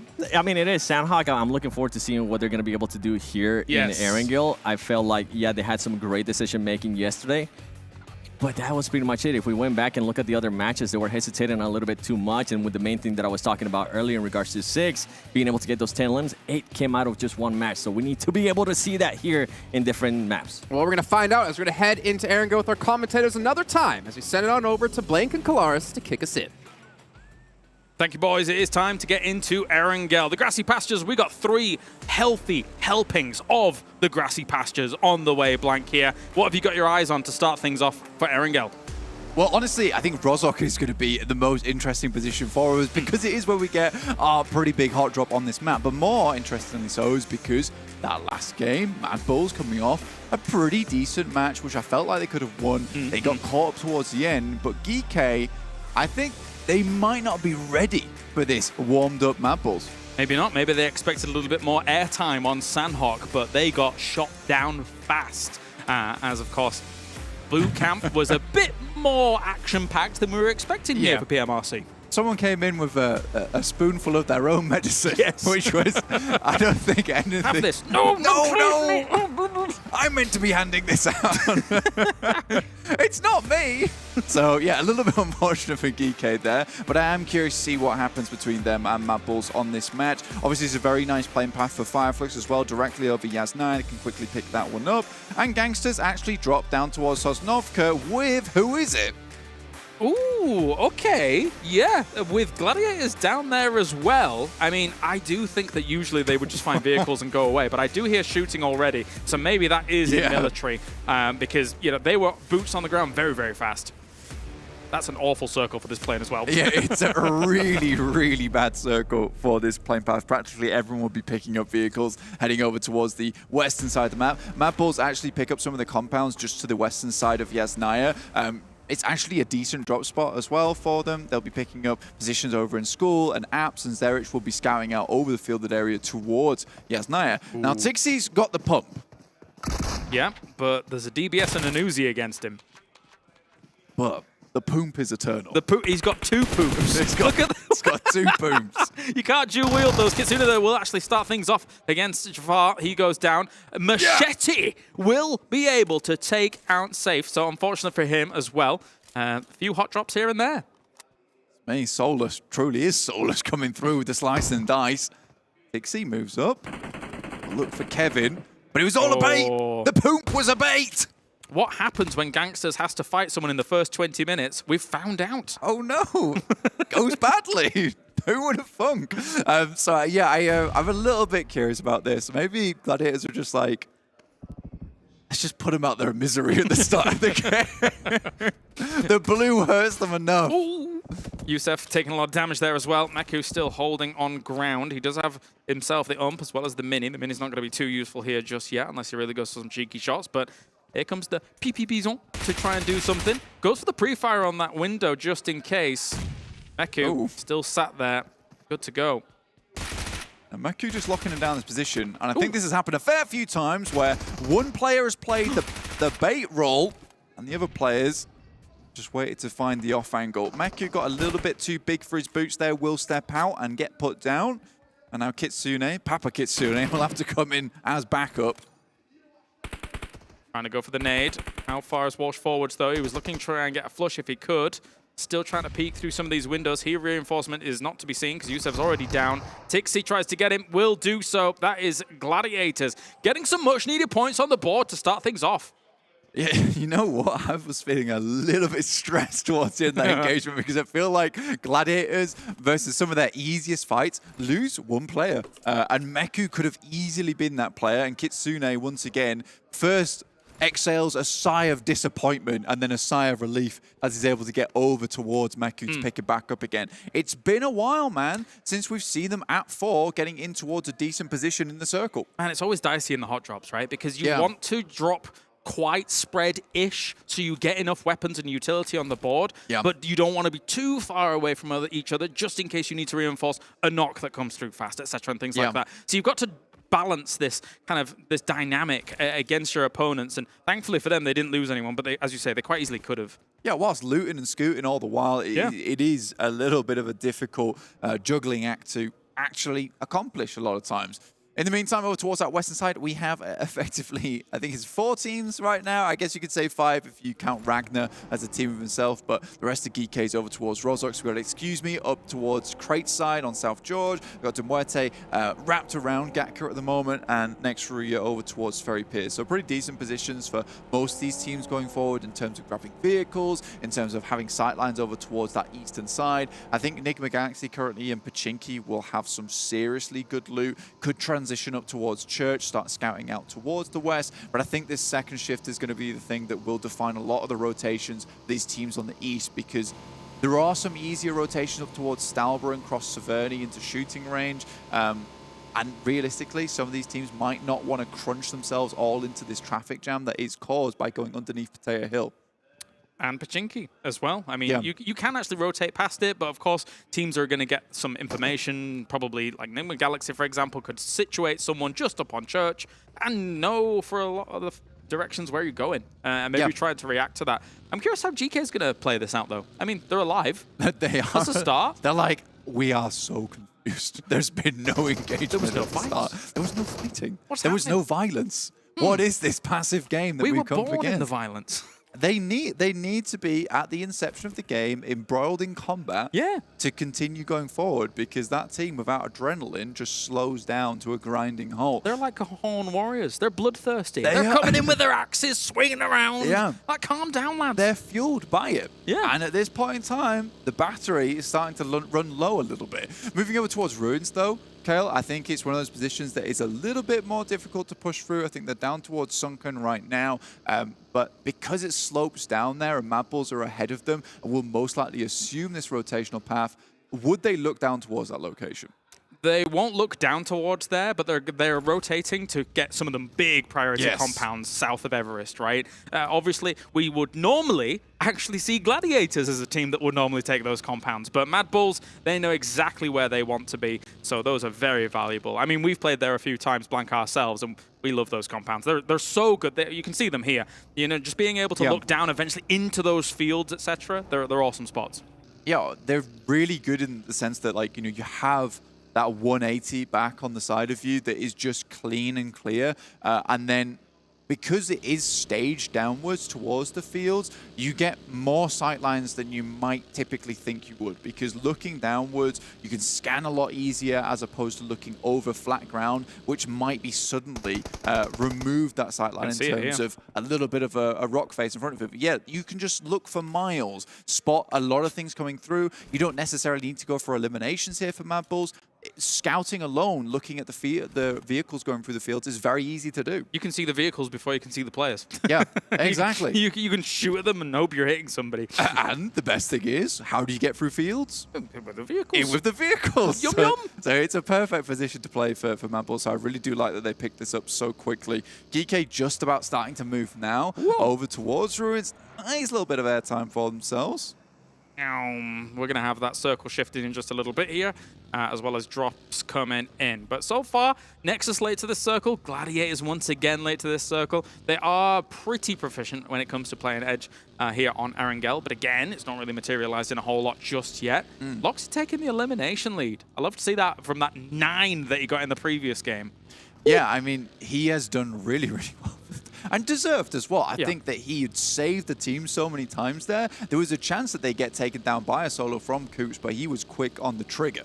Okay, so the circle shift, we're talking about those compounds south of Everest. This is where they really come into play here. MADBULLS is moving a little bit more east, but I think they realize now that GK is one of the teams that has also taken up residency up there as well. So a lot of teams know the priorities, positions. Likewise, so does Falcons here. And we'll see a few shots going across here and there, but maybe even some crashes into these very, very valuable spots. Yeah, because these compounds are kind of like the roller coasters, right? You know, you're getting ready to go, and then you're locked into the seat at this point in time, and that's what MADBULLS identifies. They group back up again because they are, as I said, locked in for the ride now. It's not likely to head up towards that northwest side, and even if it does, they do have an escape route available to them. But a lot of other teams in this fielded area, it is so hard to make these rotates now.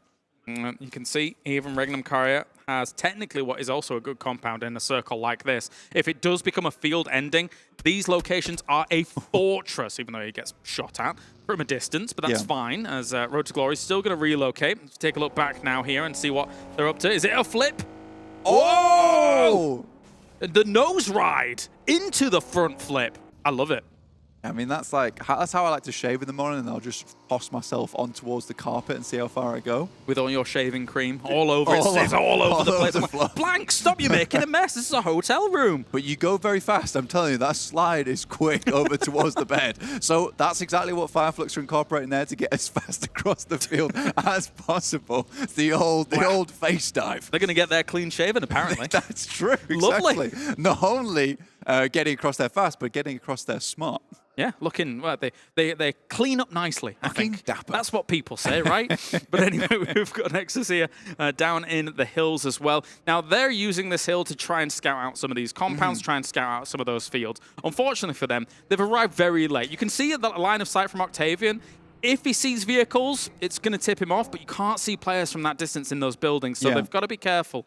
And those rotates have already happened at this point in time. And you know, it's a curious thing I wanted to ask you about as well, Kale, because I think it's something that I've looked at and I kind of identified over the past couple of days, is that I think Nexus, from that first day when they got absolutely crunched on Sand, literally bodied on Sandhawk, they've been playing so nervous. They're one of the last teams to rotate a lot of times. Well, it doesn't look like they're being so nervous just now. They haven't got a huge amount of information on this compound, but they're also crashing up towards REGNUM CARYA here. So maybe some of those land jitters have been a bit dispelled as they're going to try and... Also, REGNUM CARYA is already reinforced on that location here whilst we're waiting for this circle to shift. Kapahala's not exactly with the rest of the team at the moment.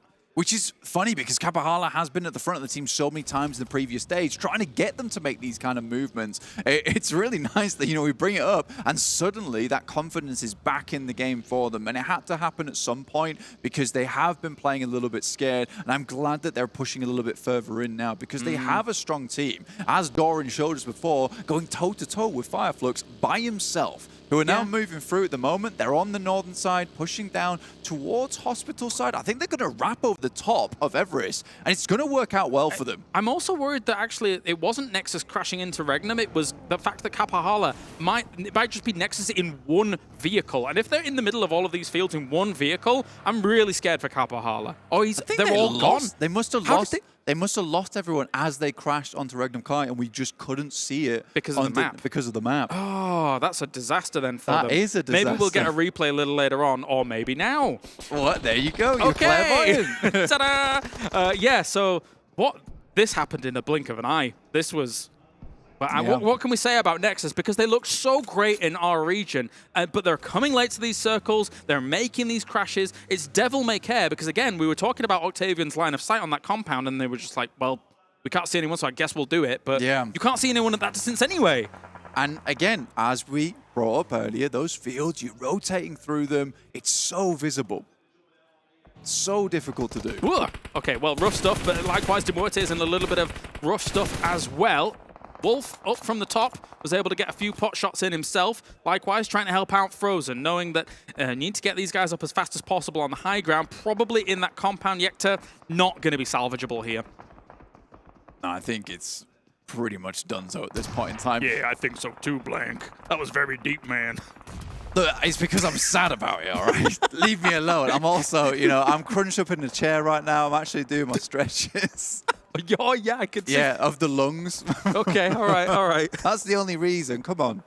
I like to pretend I've got a deep voice like Seven. Over towards Team Falcons, who did make their way through, and just underneath Everest is another decent position on the map, actually, for them. Looking down towards the field, towards NIGMA Galaxy. I think they could potentially have a good game from here, but it's the MADBULLS also who will have identified this position. At some point, this is one of the spots that MADBULLS might take if they need to crash somewhere. I think it's realistically one of the only places to go other than the top of Everest. You know, it's funny because you bring up this compound that MADBULLS is in. I was going to be very picky and would say that usually I would take a compound more east of it because it actually has even better lines of sight where brute force is, for example. Like that is really a strong spot. But anyway, that's by the by here as we're waiting for the circle to shift. And Road to Glory is also looking towards RÜYA, who are being slow about their entry point. Where are we going? Dead south. Wow. Okay, there's a lot of hill involved in this circle here, alongside those compounds down to the south. So we'll see how it plays out. Vision could use that to their advantage on the top of the hill eventually. Yeah, the terrain cuts up a lot of this position, quite a lot. Vision right now have that compound to play around with. It doesn't have the best sight lines off towards that western side. True. But down towards the south, there's those hills, as you talked about. So it is a bit weird because we're kind of cutting this into three areas essentially. Don't say three quadrants. I stopped myself. Yep, good, I stopped myself. It's fine. It's fine. So with 3 areas at the moment where we'll see a lot of the action taking place. So it's going to be more of a squeeze than we initially might think, which is why I think, excuse me, moving down towards Vision's position, like the Vision in the prison, is not a bad idea because I think they can keep themselves out of sight and out of mind of a lot of these teams for a lot longer. And unfortunately, here for the victims of FLUX, brute force will be out of mind now, out of sight very swiftly. The run over for now FLUX to try and find themselves a spot. This dip's okay in terms of kind of a defensive position against where NIGMA Galaxy is going to be shooting them from, but you've got to be lying down. You've got to be careful. Here comes MADBULLS though, with a big send through some of these fields. Where are they going to go? They were on that far west side. Now they're going to try and absolutely bolt it through Where are they going to go? I mean, is this the REGNUM kite? Actually, that's not a bad position to actually go for the crash because there are these buildings in front where you can get towards it and push through. Yeah, it's a big compound. To cover it all is very, very difficult, and they're exploiting that here. Frozen, those going to get naded. It's a big nade from Loxy. He already got 9 limbs in the previous game, and now he's putting in even more work. He could easily be the MVP for today after just 2 games. As REGNUM CARYA now coming around the corner. Actually, Amoli already catches him, along with shots coming on in. Zerich trying to charge up a nade of his own, but he's got a lot of salvage to do here, along with Tulika in the corner of the building. I thought, okay, Tulika's inside. I thought he just named his own teammate. No. Very worried for a second there. Wild looks to go for the res here, and I think they have to put pressure on the MADBULLS by threatening these reses on the outside. And if MADBULLS aren't going to go out, you know, this is just going to be a full regroup for REGNUM CARYA, and all that work at the beginning is for nothing for the MADBULLS. These windows quite important for Wild as well. They do know exactly where Zerich is. He goes in, throws the nade around the corner. They can't get to Tulika too easily. Some of those windows are boarded up, which makes it a bit harder to dislodge. You can see on this right-hand side here. So it's a bit harder to get rid of them once they're implanted in that building. I think it's a really smart play from REGNUM CARYA to go straight outside, drop some smokes, and go for the reses, because the way that MADBULLS are playing is almost for REGNUM CARYA to push into them. Yes. But I think MADBULLS forgot that they're the ones that crashed onto REGNUM's compound. Well, that's the thing, right? Because you can live in this compound as in a symbiotic relationship. But that's by the by here. GQ taking a bit of damage here against FLUX. Soulkid's going to have to do something, but the S12K around the corner finishes him off. And that'll be GQ picking up a lot of control over towards that northwest side. Nexus still have an in on this game, but it is just Kapahala has been driving around constantly at the moment. Team Falcons up to the northwest can push down, but again, pre-pod as well as GQ might have some sightlines over towards that way. And, you know, excuse me, and Vision still just chilling over towards that eastern side. Great shots from Loxy again. This guy is disgusting. Yeah, helped out by Wild with that. Will forward with the DBS to try and get a little bit of extra damage. Will finish that off. So now slowly chipping away at MADBULLS, who I think for all intents and purposes might end up getting crashed by NIGMA Galaxy as well. They might get sandwiched here. NIGMA Galaxy, like you said, starting to move through, and this is a long compound. Like, it's got a lot of positions you can pick up on, and with MADBULLS losing the amount of members they have, REGNUM CARYA using utility, I think by the time NIGMA Galaxy gets towards here, potentially REGNUM CARYA is burnt out. Yeah, they could be out of a lot of utility. You can't then go to the body boxes fast to get that on board to then try and stop that push from coming along. But GQ in the distance taking the fight against Falcons, and already Falcons getting a few knocks here and there. GK sending it through. Hello, Satan, as he tries to get to the rest of his teammates. Not doing too well right now, unfortunately, as he gets sent away off towards the eastern side. We'll have to rethink his choices. 6 yesterday, who had a fantastic run towards the end of the day, trying to keep his teammates up in action. Evo Station, though, still a really strong player for the team. Did get taken down. Now it's all up to Corker to try and finish this one off. In the meantime, timing is going to be very important for NIGMA Galaxy. They need to wait for REGNUM CARYA to re-engage onto MADBULLS.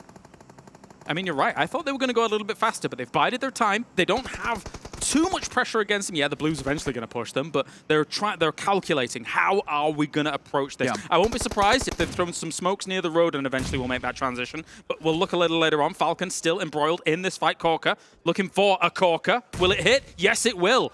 Absolute back of the net.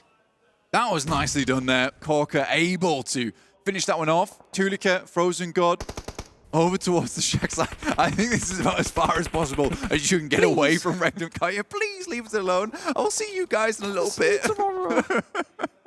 So, fairly difficult to play around with. Yeah, the smokes are coming down. And I think for NIGMA Galaxy, this is where we're going to start to see the push coming through. And I think this is one of the first locations that you would check if you are NIGMA Galaxy. I've seen it a fair few times now. They could even just toss a nade in. And that is less of a case of we know players in there, but more of a contingency plan. Yeah, it's weird, right? Because if you throw a nade in there, do you hit the counter, which then they could hide behind to try and kind of avoid that nade? But again, you could even, in theory, some people throw 2 nades in, one against the counter, one over the counter, and try and dislodge them that way. But anyway, as we have Corker here with his baseball arms, throwing, doing the thing. But yeah, NIGMA Galaxy has wrapped all the way to the center of the circle. I thought they were going to take it a little slower, but they have gone bang center.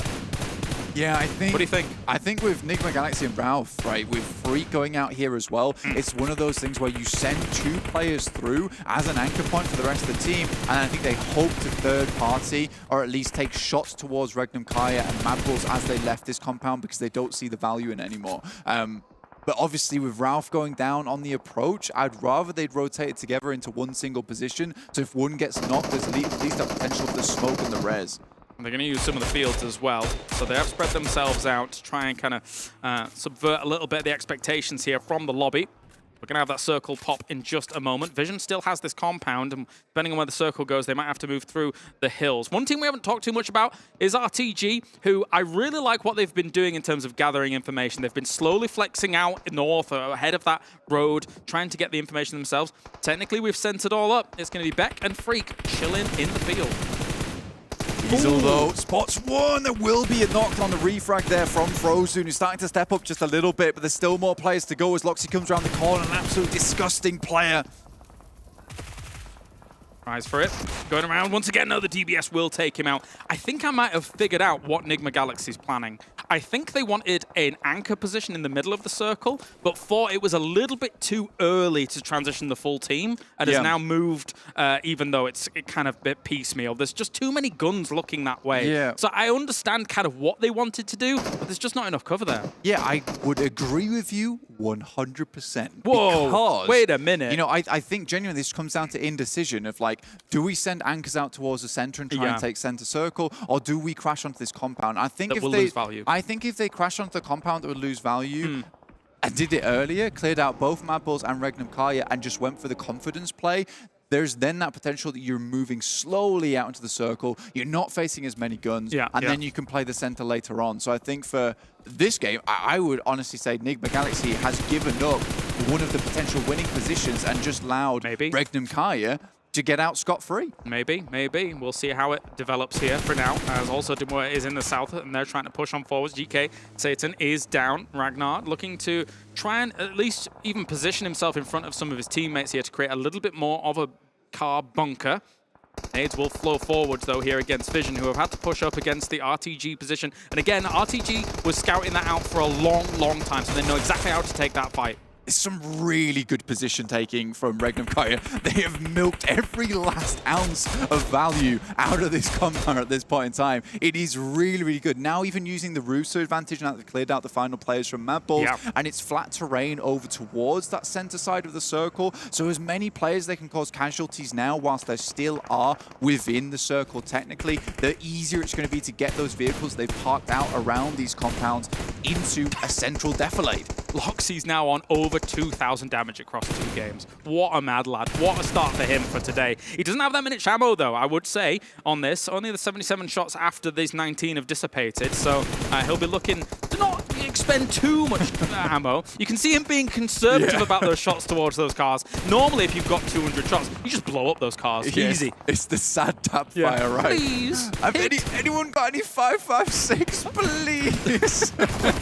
Drop me some. I've got 2k damage, lads. Please. It's essential to our victory.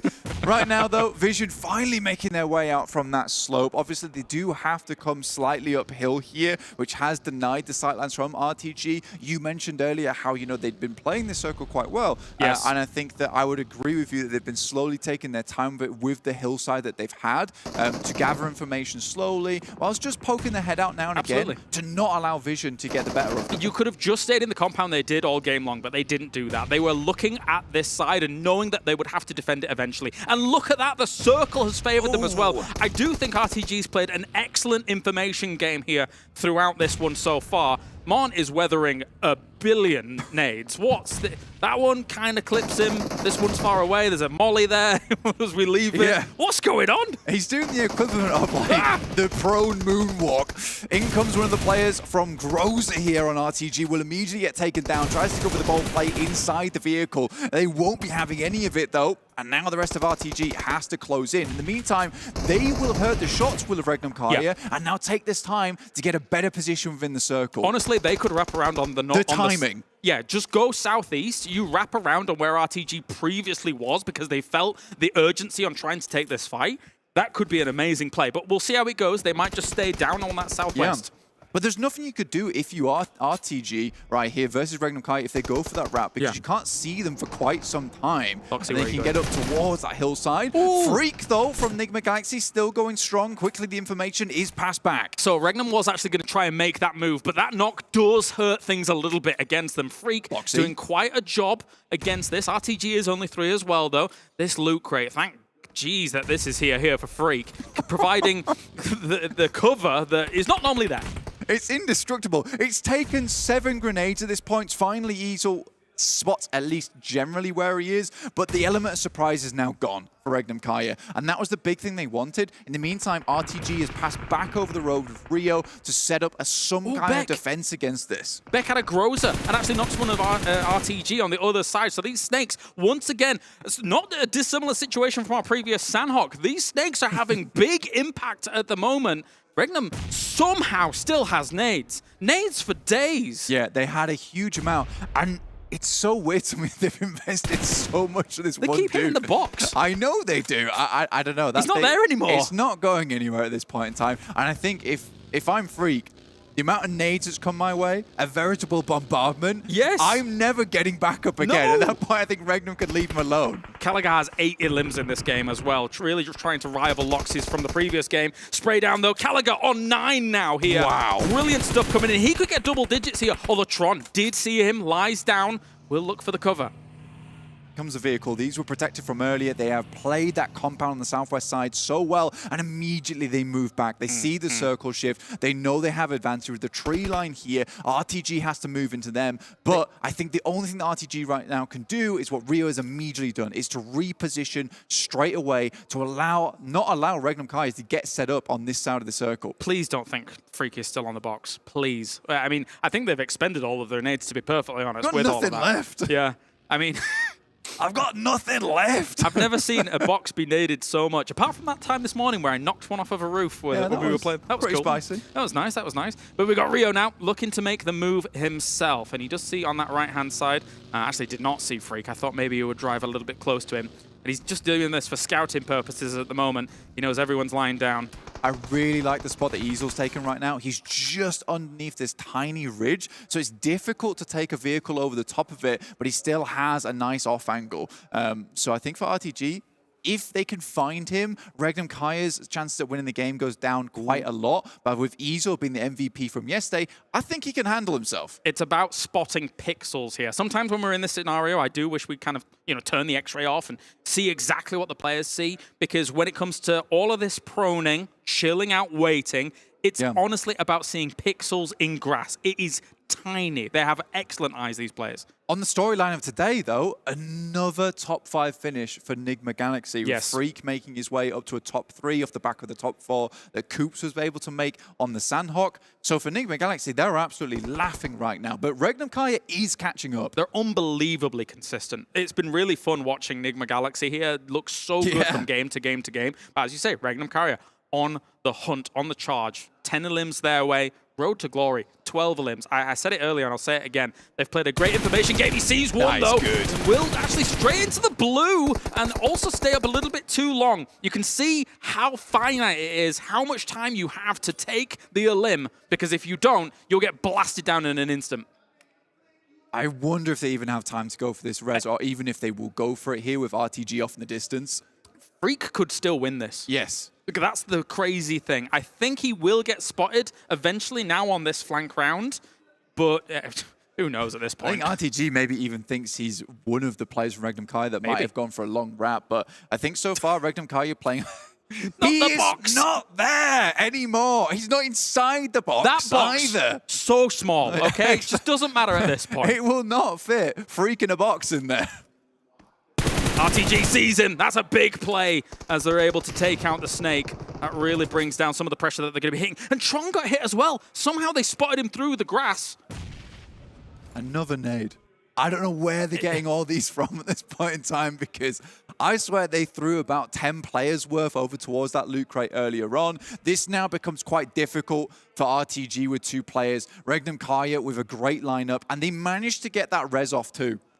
That's impressive alone, considering that RTG was not able to punish something like that. Goes for the spray, sees him through the grass here, and it's just going to go for a wild spray through the rest of it. But does spot him, and it's going to be taken down. It's REGNUM CARYA with a victory here from the compound. They were able to hold off MADBULLS and then make the transitions happen. That was a great victory. It's a great endgame from Tron as well, because I think he must have spotted a tiny something of RÜYA over towards that top side. The second player, he had no idea, so immediately threatens with a spray as if he does know, which forces one of the players from RTG to fire back, in which case two players can go immediately for the refrag, knowing the general location of that guy. It is so well played. And REGNUM CARYA, they're making a massive stand here in day 2. They are. What a push from them. Back to back. Yeah, I mean, looking at the fact that they were able to do that here, I mean, yes, they had a great compound in Sandhawk, but they made great transitions. This game, once again, a good compound, great hold, great transitions. When it comes down to a field end, well, a pseudo field ending like this, it wasn't quite a field ending, but I love what they were able to show here. Just across the board, they're looking really spicy. A little bit barren, couple of trees ending. Yeah. One box, 20 nades. Why? One box, one freak at the end of the day. But he was not to be found at the end of it. The fact that he lived for so long, though, and you're right, unbelievable consistency from NIGMA Galaxy. We cannot forget it. I'm going to be real. If actually that box doesn't exist and Freak isn't there, REGNUM CARYA wins this game much harder because they just use all of these nades anywhere across RTG and absolutely blitz them. So, an interesting end in that regard. 9 times out of 10, you would win that without Freak being involved because they had 100 nades. Their setup was so much better, and they wouldn't have had to use all of them either. It was interesting, though. That is it. REGNUM CARYA with the back-to-back. Let's go to a break, and when we return, it's the desk to break everything down.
All new Honor Magic 5 Pro.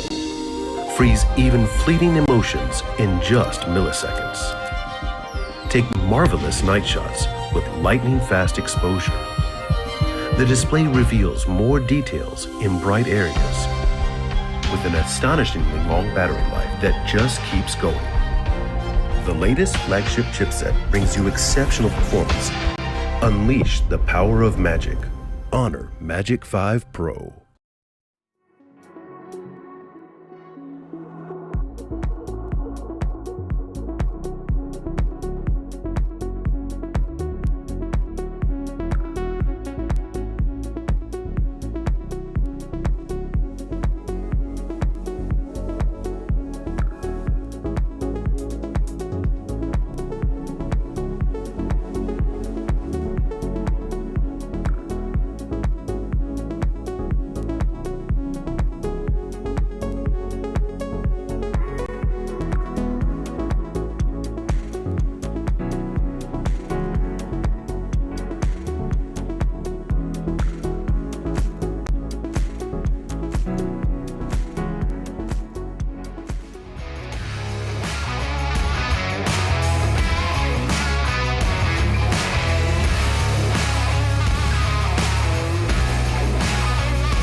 REGNUM CARYA again take themselves a chicken dinner back-to-back, and I sure as hell believe that pushed him into first place. And I don't want to be stupid, I don't want to be wrong, but we'll find out as we break this down in our STC analysis here of this last match. Hot Jukes, Emeralds Gaming, I haven't scared you off, more importantly, Hot Jukes, yet. This is the first time we're doing the desk together, but it's going pretty good, I think. I think it's going amazing, dude, and it's going amazing for REGNUM CARYA. Are you kidding me? I'm not. 29 eliminations so far in just this day with 2 games. Nexus Gaming starting out the day at like 39 points. So it's crazy to see how well they're doing so far. And I mean, yeah, road to 23 glory? points on this match, man, with 26 from before. This is getting ridiculous, 7. It is getting ridiculous because guess what? NIGMA Galaxy, the team that was in that first place, they got 4 points in the first match, and now being able to only back it up with just 8. I can't wait till we see that overall. A big surprise, though. GG, am I seeing that right? GG there with 7 points on top of that. I mean, they dropped on military, they caught gangsters, then they got 3 more later. It's something. And talking about hot dropping, a hot drop that we didn't see was GK against MADBULLS, and he ended up working out for GK. Yeah, MADBULLS went towards school like they did at the end. I think the last airing of the day yesterday, and then they eventually re-engaged in that one. Here, they just avoided them. They got a lot further on, but then they got stopped by a Turkish team. REGNUM CARYA. Man, these guys were just on a rampage. It was crazy because for a second, I thought that the rotation that GK made right there from the side of Everest, going down to those 2 compounds, I was talking to Maxman at the back, and I was like, dude, this is a bad play. But they actually survived for quite a long while. But then REGNUM CARYA just came in and said, no, not today, brother. Shut it down. Well, let's take a look at their player stats then here on the day, more importantly, to really highlight the kind of performance they've had. 12 eliminations for Loxy on the day, 6 for Wild, 6 for Tron, 5 for Azel. You know, it seems like our luck here predicting the player to watch seems to not work the last 2 days. But you know what? What's up? We got the team right. Okay, we might have not gotten the player right, but we got the team right. Horseshoes and hand grenades.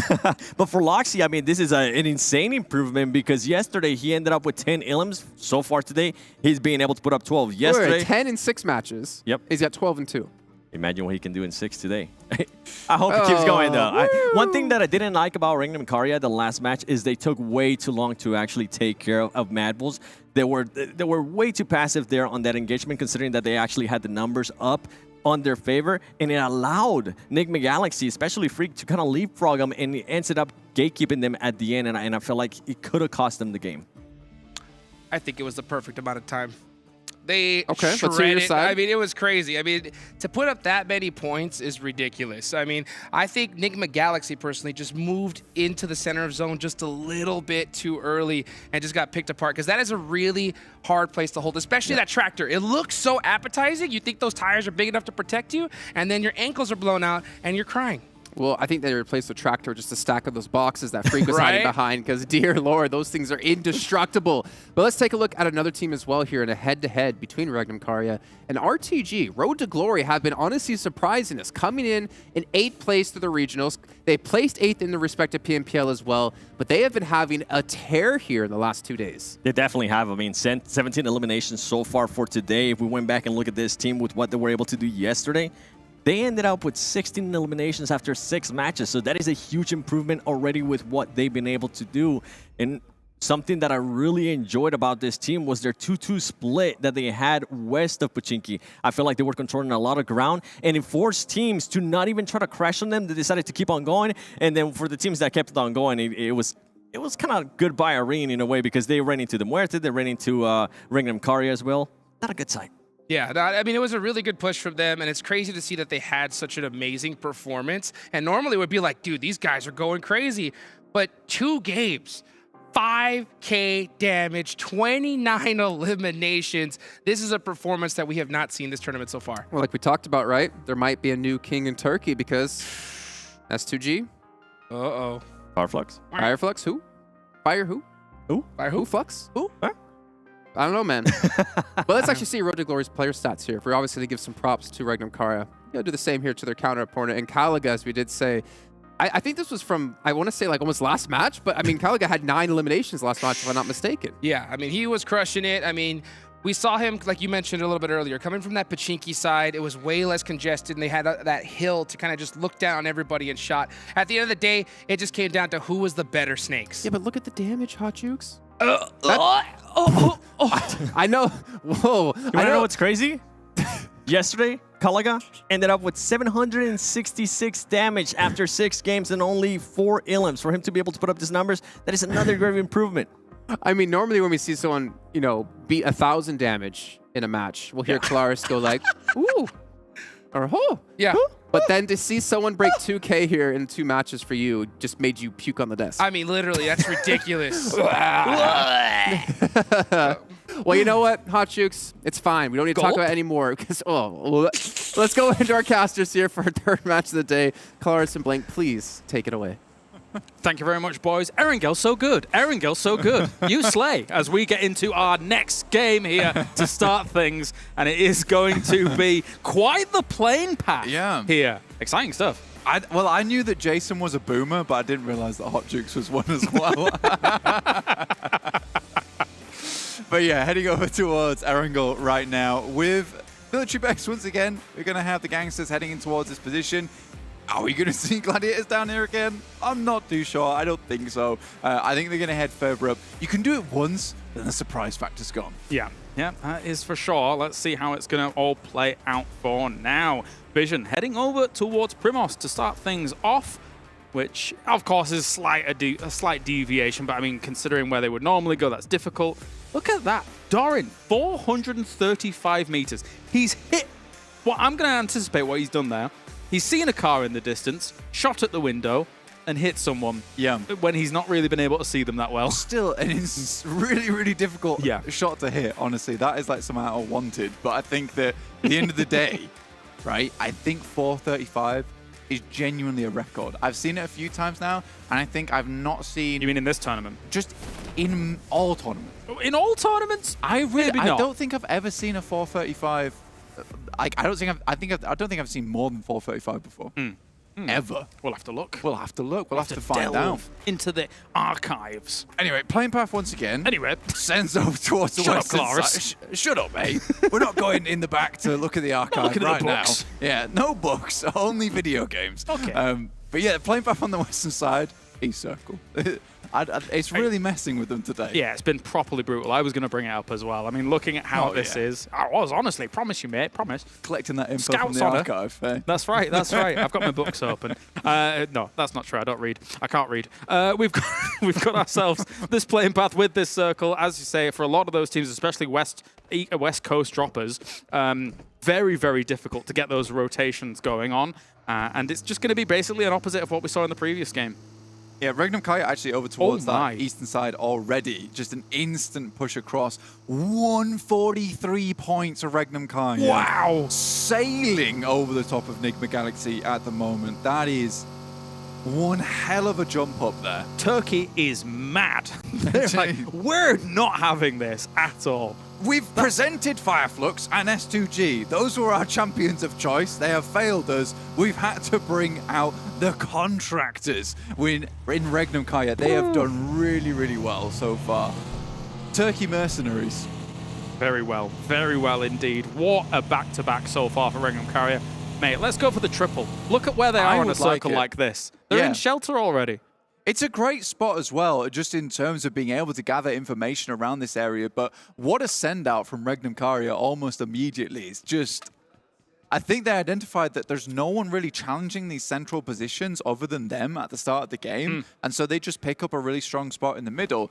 Yesterday for REGNUM CARYA, it was all about the case of the circles were so bad for them that they had to play that edge side, and they showed us that they could play from outside the circle, slowly work their way in.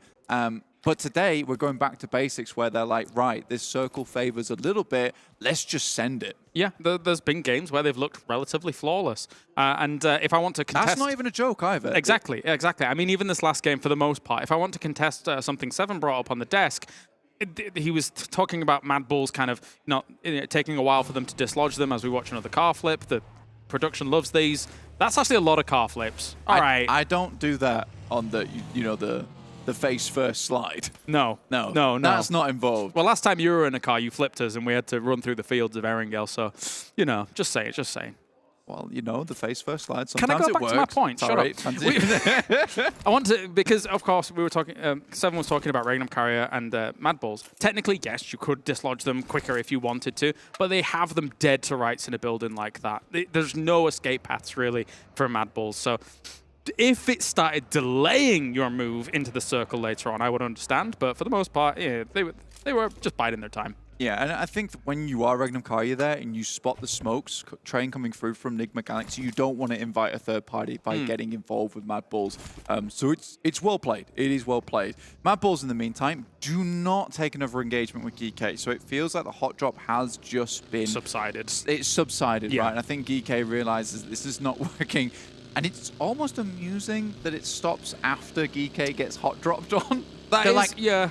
We didn't like that. There's some coincidence to this for sure. Oh, treat others like you would like to be treated. That's right. You know what? Wise words, Blank. And I mean, even Max was saying on the desk yesterday, or was it on the desk, or was it on the cast? I can't remember, but he said it, that, you know, school and apartments is open. So why on earth not just kind of flex out over there? It's a very open spot and a great spot when it comes to loot, when it comes to vehicle potential of being able to have them there and just moving on. I mean, even they've got like mini Pachinki, I should say, north of Pachinki. So they've got loads of loot available. It's great. Yeah, it's a position that we saw Major Pride take a lot over in PMPL EU. It works out really well. It is a little bit of a split drop, but it does mean you're gathering more information overall. And I would say quite safely, honestly, with the position you take in. Are we going for more of these mad car rides? Or is GANGSTERS have rotated... Wait, are they not in the blue? This is an early rotate from GANGSTERS. I'm confused. All right, regame. Something's wrong. Yeah, get the re-host going. I'm not having it. This ain't right. I don't like this, all right? Here's REGNUM CARYA as we're on board with them. They did see MADBULLS in the distance moving away. But likewise, I think that there was a potential conflict brewing with FLUX. They can see them up to the north, and they're going to be looking at their way, making sure that they're not going to be moving down on their position. It's actually quite the wide split, technically, on a circle like this for REGNUM CARYA at the moment, the 2-2 that they have going on. But they're going to go back to each other, rendezvous, get things back on board in Alamo. Yeah, a really good position, honestly. With that ridge behind Alamo, it's one of the most valuable spots to have that when it comes to... If you can control the ridge. If you can control the ridge, right? If someone gets on top of it, it becomes a little bit more difficult as they're shooting down towards you. But just being able to move out, which we know they do because they were very proactive teams at a lot of times. So I think REGNUM CARYA can certainly do something with that. We are REGNUM CARYA stands now. I guess we are, yeah. They're really cool. Go you guys. I mean, you're making really flawless games look very, very easy. But I'm going to have to get the old REGNUM CARYA foam finger out. I think what's cool about their position as well is that they rotated slightly east of this, saw how much they could get away with going west, and then if the circle moves east, they have access to things like heaven still, which is insane. But yeah, that's just kind of what you get with a playing path in a circle like this. But some shots coming in. RTG, oh, they were doing so well in the previous game, but going to lose one early on here. Yeah, this is the alternative GANGSTERS. This is the one that actually holds you out inside the blue, rather than... Because they don't want anyone else have to blue them to themselves anymore. GANGSTERS is the only one that can be the one true love of the blue. So I think that this is an interesting play from GANGSTERS. It's worked out, and I think for RTG, who are on a good streak so far over the past 2 days, it is an unfortunate place for GANGSTERS to suddenly decide that they are a good team. Yeah. Sure, yeah. I was like, but in secret, GANGSTERS forged another blue. Yeah. We control this. Like, no! RTG's going to have to run away another direction. That is a hard shift. Oh, my days. It's the 9 circles for the 16 teams of men. They can't control them. They're going to turn into ring wraiths. It's going to be bad. NIGMA Galaxy, though, this is a very rough position to be in right now with Evo Station. They have to leave right behind. Oh, no. Oh, that is depressing. That is. Shots down. Evo Station doing the biz. He's on fire. Let's, you know... Maybe park. Yeah. Wow, okay. Oh, rocket up on next RÜYA. Will he be able to do anything, though? M4 across the road, and there's not going to be anything, though. The DBS shredding up NIGMA Galaxy. They are going to fall in 16th. That is their worst game so far in the tournament. We have said in the past the NEXUS had really strong timings on pushing into compounds, but that has to be the quickest compound setup I've ever seen. They rocked up, they had 2 people behind the wall, 1 guy was already running up the stairs in the compound. I've never seen anything like that before. GANGSTERS looking to take a fight with Team Falcons now, who tried to hold them out, but they were having none of it. Meanwhile, the true bearers of the 1 blue are trying to hold this off against Falcons. Walsh down this ridge line, trying to hold off that angle. And no, it will be able to deal with that. And even reinforcing shots against RTG, who are still here, so third parties abound. Falcons looking to finish off RTG as well, as you say.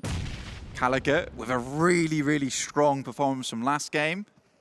Send a grenade over the top, looks for the airburst. It goes just a little bit too far, and I think he got quite scared there as Axa came over the top with a grenade in hand of his own. Moving on with CARYA, let's see you challenge for MVP today, because he got himself 9 in that previous one. You're going to have to do a lot to challenge Loxy, as Kevin still on this high ground, having a little look over. They just want to negate the blue. Just get out of here completely. Being held on this bridge is just not fun. Going to try and go for the spray, realizing that he's going to be moving forwards, trying to still hit CARYA, but he will be able to get away. You can see the shot still raining in his direction, but he's fine. He's okay. He's okay. Yeah, Kevin remains, and the Falcons fly away. Don't do your impression again, please. I don't need that again. That on the desk was diabolical. I'm just saying the Falcons fly away without Kevin, who remains with the precious, the 1 true blue. You like this, don't you? I do. I like that the Falcons actually fit into the end game. Why didn't they just fly into Mordor? I don't know. Oh, dear me.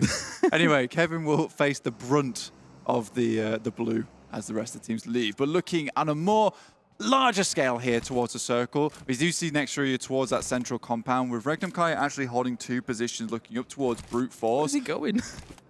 He's going back for his precious. Kevin's going back to the blue, back to basics. Keep I like it secret, keep it safe. You know what? This secret and safe could be really good, actually, considering that circle shift. He could just rotate around and be happy. The wide wrap is still possible, yeah. You're not wrong. You're not wrong. I would say this is actually a little bit of a rough circle to play in. With Prism being over towards that eastern side, I think some teams might benefit from that high ground you can play on just towards the west side of Prism itself. But it is pretty barren terrain, a lot of this. There's a lot of, on the west side as well, there's a lot of tree coverage, so it makes it hard for line of sight. But anyway, Aces is going to be pushing through here for MUERTE against GEEKAY, seeing if they can actually completely dislodge them. There are reinforcements on the way. They're a little further away, though. They've dealt with this, but here they are, Ragnar, being taken down straight away with the DBS, and they're gone as well. A great hold from MUERTE. GEEKAY just does not have enough adrenaline flowing through the veins over the past couple of days. The hot drops are not doing it for them anymore. These guys are thrill seekers, and they just cannot find that thrill at the start of the game to lead them towards more glory in that end game. In the meantime, NEXUS is racked up to 7 eliminations so far. Wow, Meku! All right, calm down. Going for the spray. Not going to be working out here, but the reinforcements do come in. Kitsune is here to try and help things out. But, I mean, they're against the numbers here. I don't know how this is going to work out for them. Ooh. A couple of interesting grenades coming through. Kitsune backs it off. Beck does get absolutely slammed here. And Gladiators once again down to 3 players. Kitsune, great air burst there on the grenade to take down Beck, even though he was very low. Just Fury remaining as Kitsune tries to clear out more locations. Fury is trying to throw off their expectations on those walls, trying to find some off angles wherever he can. Black-white. More nades coming through. Will they connect? It's on the right side of the wall there. Kitsune takes some damage. Likewise, Matic is now down. So, excuse me, not doing too bad. They'll want to get rid of Beck, though. He's giving them information. Finish him. They have to threaten this out. Goes for Fury with the DBS. Lutz actually finds Havlik in the back, and I think FLUX is going to finish the job on this engagement. Actually, Fury survives. They might be able to get 3 up here, but slowly but surely, these players on the outside wall are getting peppered down by the Mini 14. Just a brutal weapon. Absolutely devastating. I mean, looking at this, right, they had themselves an eventual transition off of Alamo and controlling this ridgeline. Anything in the north is their prey at that point here. So, yeah, excuse me, really kind of caught dead to rights there. They're not going to be able to get out of that situation. And now we wait for the next circle shift. Yeah, because I think a lot of things have just paused here with the compounds that are still available in play at the center, no less. I think a lot of teams will just be waiting for this next circle shift. You can see the compounds that are available, most teams have taken. Everyone else is playing on the edge. Do you remember the first REGNUM CARYA victory of this tournament? And where they are currently? There's no way. Actually, no, this circle's a bit more north, so it's more likely to be eliminated from this. But next RÜYA is also in OP dip, where we died today. That wasn't great, blank. It covered me when we were well, we got third party. Well, we didn't get third. We did get third The partied. whole lobby arrived. Yeah, it was, OP dip. It was kind of rough. Maxman didn't help us either. Yeah. Unreal, unreal. And he blamed me. He did blame you. Said I was in the way of the enemy's bullets. Did he say that? Yeah. Maxman. Oh, real. Anyway, let's see how this is going to go. Because this is a little bit north compared to that previous finish we had where REGNUM CARYA was able to be victorious in a similar area. Vision is now moving here on this west side, chasing MUERTE. It's Mad Max Fury Road all over again. Not you, Max. Wow, that is some clean shots coming through from Elementrix, though. Mon goes down, as do another from Vision. And I think that right now, Vision Esports sorely regrets chasing down MUERTE back to their dwelling on that side. MADBULLS, though, I would say they have a fairly decent spot. GANGSTERS, Kevin is in the... Kevin is in the dead center of the circle. He is. Wow. That is awesome for GANGSTERS. But anyway. I love this team. I love them too. We've got ourselves EXO, though. We do like NEXUS as well. They were doing so well in our region, but are having a hard time here. He's still alive. He's running away from the shack that he had. Bless. Oh. I mean, that was actually probably a good decision for him to get away from there. Drops as many smokes as possible and will just try and lay down in the middle of the road. They're so confused as to why they haven't got rid of him yet. Yeah. They are so confused. They used a lot of grenades for that. Is he going to go back in the shack? I think that would be an unbelievable... That's an unbelievable play. 300 IQ. He's faked them out big time. I love that. FLUX is so madly addled by this situation that Kevin's got away with it. He slipped on the ring and disappeared. That was amazing. I love everything about that. Well played, Kevin. As now, we're still back on board with NEXUS. Where are they? Down south. And generally, previously what we saw in a circle like this was FALCONS kind of down there. They moved up towards REGNUM CARYA and then lost very quickly. Yeah. So let's see how NEXUS is going to deal with that angle. Yeah, again, I think from where NEXUS is coming from, it's just quite flat over towards these compounds that look down towards that southeast side. And you just have a sort of a tree line and a couple of rocks to play around with. So pushing up into that position, you have to do it in a different way that Falcon did, which is very disjointed. You have to be really fast. You have to throw the smokes in, as they're doing right now, and then make the instantaneous push. It depends whether they want to head up towards Brute Force that Kapahala has scouted, or if they want to crash REGNUM CARYA's compound. It looks like they're going to head up towards Brute Force's spot. Yeah, there is actually quick ways to block lines of sight on Brute Force's compound. So you could do that, as you say, with the smokes very, very swiftly. But it looks like FALCONS up to the north. Their next challenge is probably going to end up being FLUX. SoulK is very, very close to them. Likewise, there's a lot of reinforcing angles here from FLUX. But here comes the NEXUS move. Yeah, this is, again, pretty decent in terms of the smokes that they've thrown. And they're just going to pass right on through. Wow. It looks like they're going to make a really, really big wrap over towards that north side, taking a leaf out of the GANGSTERS' book here. FALCONS... They need to learn from something like that, man. That was actually a decent play. They will have to re-inject over towards this northeast side. They don't have a super concrete position to play around with, but it's better than nothing at this point. Still holding FALCONS out up at the top. They will not have the easiest time of being able to make this move themselves. I don't think Punching King has any vehicles to his name. Loxy, in the distance, is able to bring some pain against Brute Force. And now NEXUS is pushing slowly onto that Brute Force location. But they're just... Okay, you've taken this spot, but it doesn't last for a long. What's the game plan here, NEXUS? Yeah, I think there had to be an inject in, like I said before. It has to happen. And I think they did step 1 and kind of forgot about step 2 and 3. Because, well, actually, they did step 1, which was throw the smokes, get a good train going. Step 2 was to make that rotate, and then step 3 was to get into the circle itself, and they just didn't go for that last step. I think what happened was step 1, you get the smokes in, and step 2, they error 4-0 forward and kind of just... Yeah. I don't know. They definitely blue screened there. And it's sad to see. It is sad to see because I think that they had the right idea of it. And again, for Nexus, I hope they come back to a LAN like this on an offline event feeling better, because you can only go away with good memories about this event at the end of the day. I mean, they're not a last place team. Yeah, they're not a last place team. No, I would say not in this kind of lobby. I mean, they are currently, but anyway, that's by the by. Excuse me, making a big move, but it's not going to be enough, as we have MADBULLS here with an extremely strong location available to them, able to hold them out. Yeah, right now, it's a really good hold that MADBULLS are going for, and they're pretty aware of all the things happening around them at this point in time. Kevin is being a nice stop to a lot of teams over towards the northwest side. The MADBULLS don't even have to send a player towards there to kind of threaten that there's a team in that position for themselves. So it does help them out quite a bit, actually. I was surprised, actually. I'm glad we're on board here with FLUX, because I was surprised that they didn't have good angles on MUERTE, but it looks like that they've just got a little lip of terrain that I'm not as familiar with as usual, as Lamentrix will be smoked up and Tapok's going to try and retrieve him. It looks like another player is going to be able to move on over there and get him. So FLUX is moving forwards here, looking for a little bit of a leapfrog against MUERTE. Going to be pretty easy to do as well. Whilst this res goes through, I think that now that res has happened, FLUX realizes that is happening in the meantime. And I think with that Ivy, you go for the push.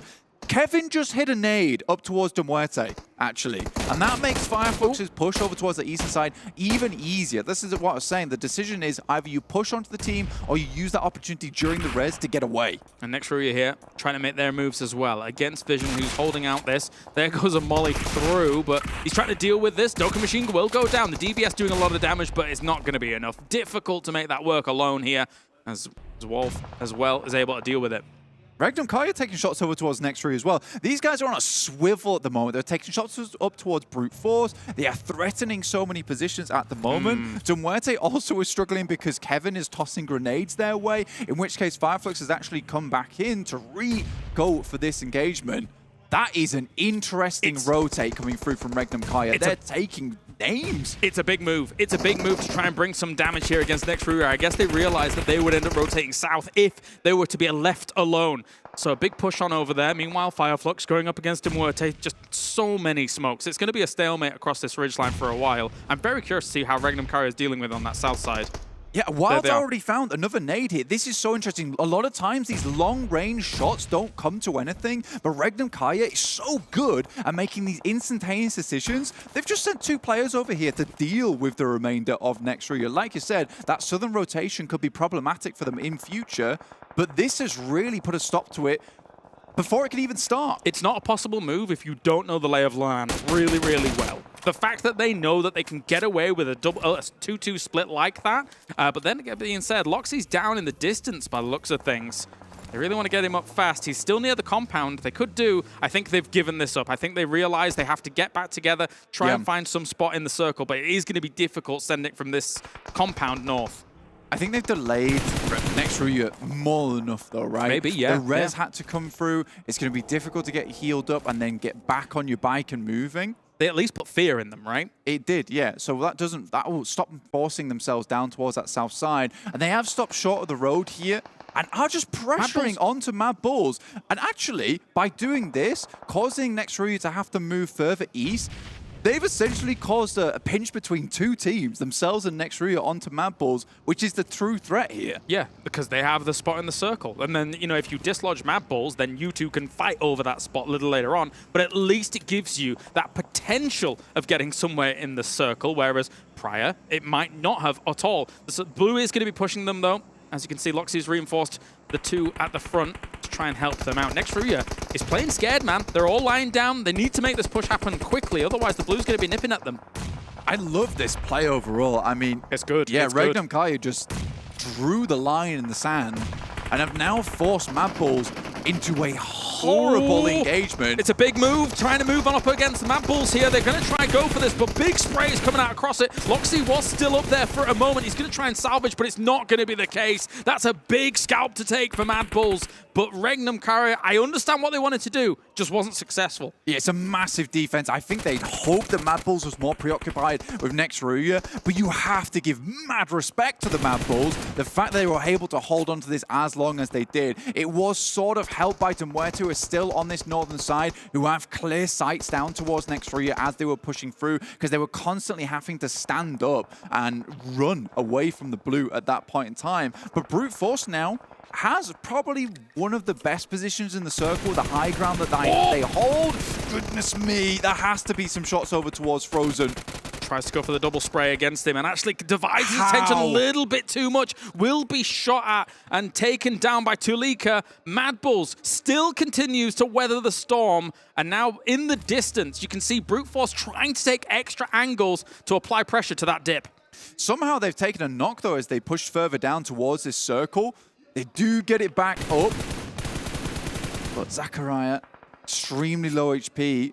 MUERTE with 12 eliminations, you know, they have weathered the storm on that north side. It's not been easy. They've taken multiple knocks as well. FLUX has really made their life very hard, Galaris. Despite all that playing on basically a plateau, they've done amazingly. Yeah, some of these locations are kind of terrifying because exactly of how flat they are, right? So you're constantly having to go prone, try and keep yourself alive. Actually, a really cheeky angle here for Brute Force against where MADBULLS is. You won't be able to see him too easily through some of that grass coverage. But MUERTE now moving up with the smokes. They realize, though, the angles are very against them. That's gorgeous. They're going to have to, yeah, it's a very nice smoke wall. Well, will it work, though? Will they be able to make and find themselves a solid spot? That was instantaneous. You know, that really is just one after another from two players coming over. Frozen takes a lot of damage. Will be taken down by Prepod. Tapok looks to finish it off. MG3 here before YDO. That is a dangerous weapon to come up against. Aces started off on. And Brute Force is taking fights against two different teams at the same time. I mean, they know they have a strong spot. Yeah, it's going to be difficult, though, with these nades raining down on this position. Still has 4 left to go. MUERTE, they made an amazing smoke wall, but it's not going to be enough. Sprays through into the smokes as well, and they're almost able to take down the rest of them. Not only with the but there was also MG3 in play, as we were saying, and that's them gone. There was a valiant effort here from MUERTE, but the terrain was very against them.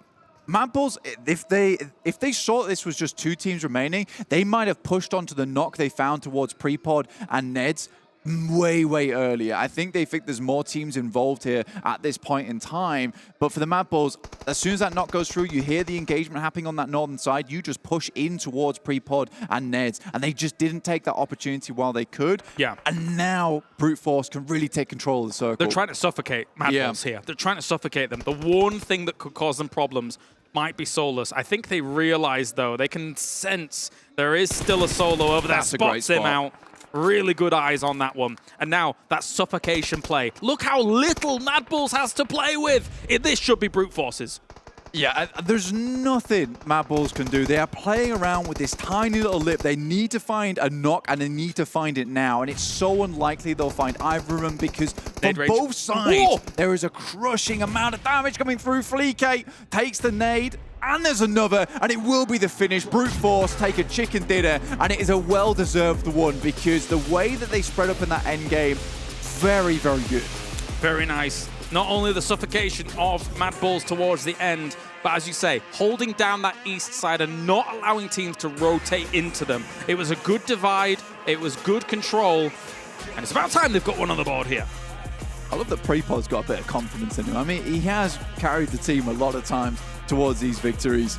But yeah, really well done. I mean, this is post-pod. This is the post-pod era. This is the post-pod era, 100%. He's done it. He's done it. They've got this, and they're going to pop off with it. And you know what? That'll bump them nicely up these standings, of course. Looking really good for MEA. I mean, yes, of course, you start with a double REGNUM CARYA, but MEA has shone time and time again in this tournament already. MADBULLS have had a horrible streak in their recent tournaments.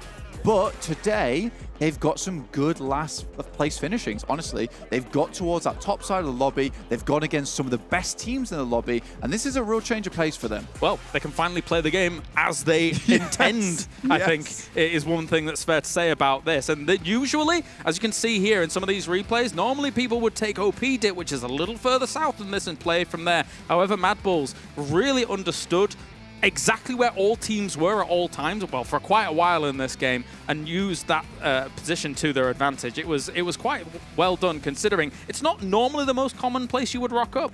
Yeah, I mean, you can stay at the back of OP Dit, but it really denies you some of those big sightlines. I think MADBULLS understood, but the way that circle was, they had to take more control in that meantime. In the meantime, for us, though, we're going to head to a short break, and we're back with the desk just after that.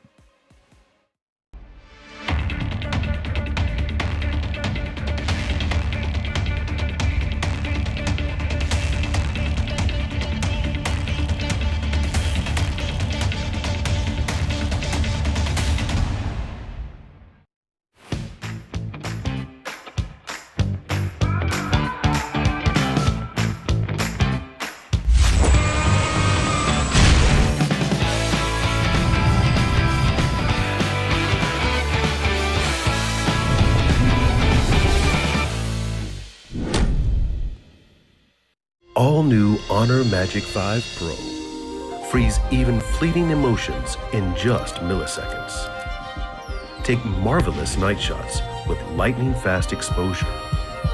The display reveals more details in bright areas with an astonishingly long battery life that just keeps going. The latest flagship chipset brings you exceptional performance. Unleash the power of magic. Honor Magic 5 Pro.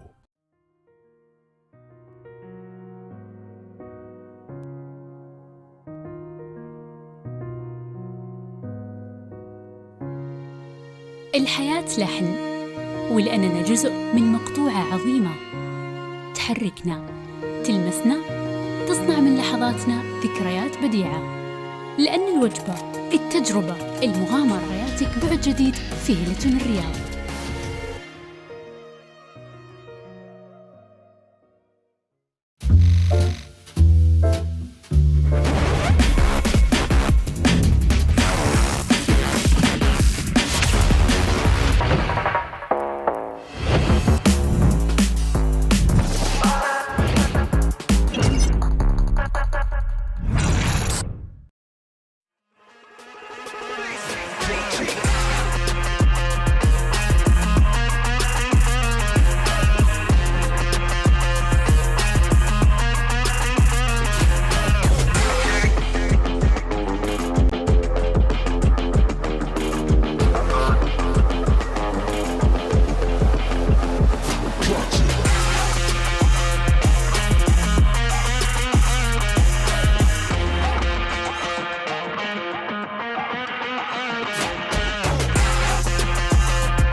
Welcome back, everyone, as Brute Force have closed out the match, getting themselves a chicken dinner and hopefully some extra points on the leaderboards because they kind of need it. I'm just joined by Hotchukes and Severalds Gaming here on the desk to break down that last match. And that one It had potential for REGNUM CARYA to take another one, but MADBULLS had a different thing to say.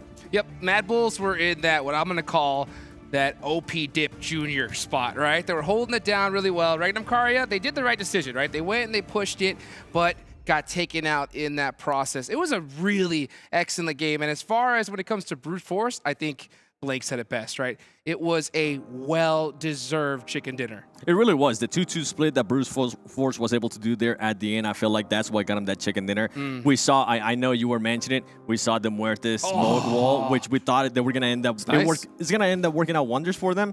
But I feel like it backfired because they were just starting to peek one by one where they could have just peeked all at the same time. And I felt like they could have gotten the angles there on the brute force players. It was tough. I mean, they had that high ground, brute force did. I mean, that smoke wall was gorgeous, but brute force was just waiting for them. And then those nades came in, not much they could do. But overall, the MUERTE, you got to be excited for them because they put a heck of a lot of eliminations on the board. Yeah, they did. And again, this is a team that I didn't really have high expectations for, but we have. What's so funny about that? I agree with you. Okay, we'll do a laugh about that. Be like, I agree with you, Jason. Yeah. But you know what? Like, they've shown they can pick up big elim games. And I think that's really important to see teams that can pull off those pop-off games. But the question is it going to be enough for them to be satisfied? And obviously, we're not going to be able to know just yet. But gentlemen, did you know? What? A couple days ago, well, I know Seven knows because he was here on the desk with me, that we had a solos tournament. Oh, yeah. I remember that. That was some insane times that we had. We all enjoyed it. There was 72 players, $100,000 on the line, all solos. One knock, you're out. I enjoyed it. It was 30 grand. 30 grand just per for winning. Chicken dinner for a player. It was insane stuff. But my question is, you guys like to see more of that in the future? Yes. I wouldn't mind it. Would you play in it? I would. I wish that flares were allowed there to bust out that BRDM, because if you're in solos, having that BRDM, it just mows down everybody. And you could just be shooting at it like crazy, but if you're only one player, you're not going to be able to take that thing down by yourself. What if you got somebody with the AMR, though? Ooh, now that's something. Now, see, that's what I want to see, Seven. That's what I want to see. No. M24. I want to see you doing some M24 no scopes. I'll take it. I'll do it. I'm ready. And you get an extra $1,000 per no scope. But funny enough, there actually is a potential for more in the future. And we have a little video to get you guys hyped up with potentially to come here in PUBG Mobile Esports.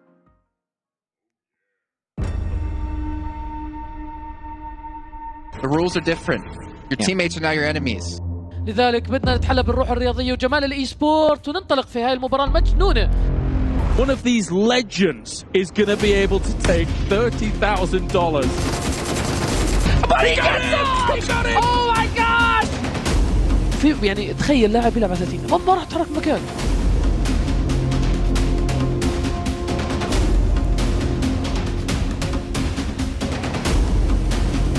Beautiful. Beautiful.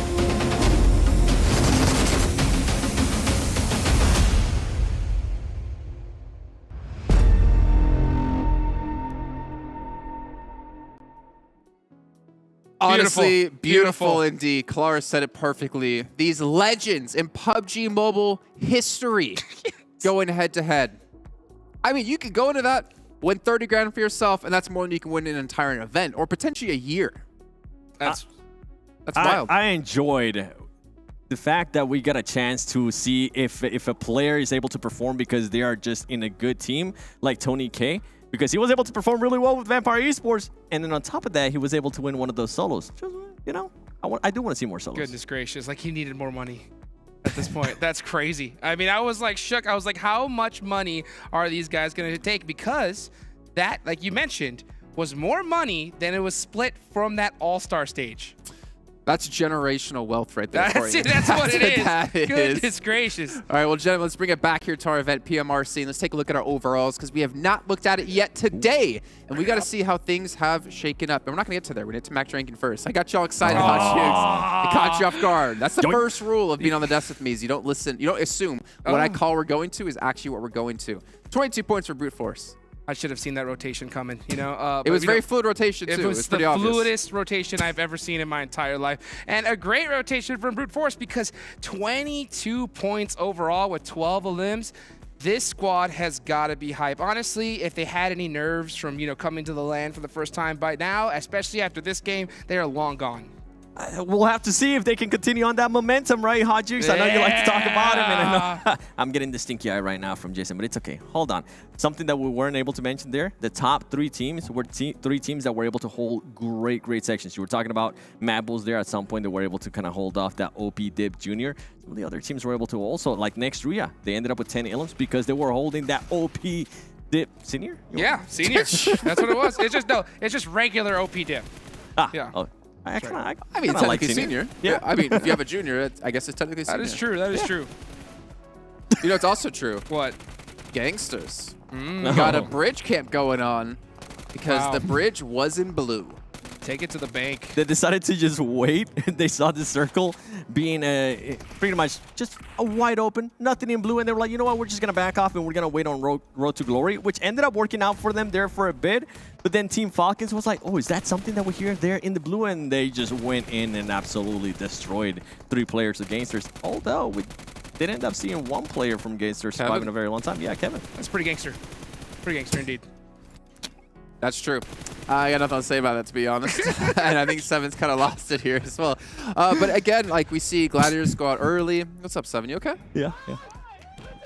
Look at the hype, man. Hey, man. Oh, this is what I'm talking about. That's what this is all Give him about. the flex. Right here. Yes. Hitting him with the flex, man. He went hard at the gym today, and he wanted to show it off. And All right. he even did that little dance. A little dance right afterwards. That pop-off dance. It was like yes. Yeah. And if I got a chicken dinner, I would do the same dance. Get this man a chicken dinner right now. Please. Let's take a look at our overall settings, though. Give you guys an idea who's in first place. We have had a switch up. REGNUM CARYA have built up an almost 20-point lead against NIGMA Galaxy. What has happened? What has happened? Coops is slamming his fist in the desk right now saying, guys, how did this happen? I mean, because they had such a huge lead. But, I mean, when you just start off with 2 matches, almost 30 points in just eliminations alone, I mean, yeah, you're going to see them rocket launch up the leaderboards. And I mean, if you're NIGMA Galaxy right now, going back to the beginning of today, they had a 24-point lead against REGNUM CARYA, but it goes to show that REGNUM CARYA is taking advantage of those situations, right? Those I saw it there in the last match that they were trying to do different stuff to approach the circle. It ended up backfiring. And talking about the MUERTE earlier with the performance, they were able to jump up there to 11th place with 68 points. Yeah, and I'll tell you what, like Kalara said it as well. Like he understands why they made the push on MADBULLS, the obvious play. And honestly, if they would have succeeded, they could have won that last game. Yeah, they could have won it, but you know what? They've already won so many today. I feel like, you know, they've won 2. They're still been. I think for them, it's kind of that vampire effect, right? Build up a big lead today. Tomorrow, you get to chill a little bit and just kind of coast into a first-place finish. The big question mark for REGNUM CARYA is going to be, yeah, you do have a last Erangel to play here today. I want to see how this team is going to be performing today when we get to Miramar, because Miramar has been their worst performing map so far. GK, man. It's always GK, right? It is. Mikado. We haven't seen any, besides Sandhawk earlier, we really haven't seen any hot drops from GK, so maybe GK will decide to back off, but I highly doubt it. See, the thing is, on Erangel, it wasn't GK backing off, it was MADBULLS backing off. So instead of dropping Razak, they were going towards school, and instead of going into them, they decided to go away.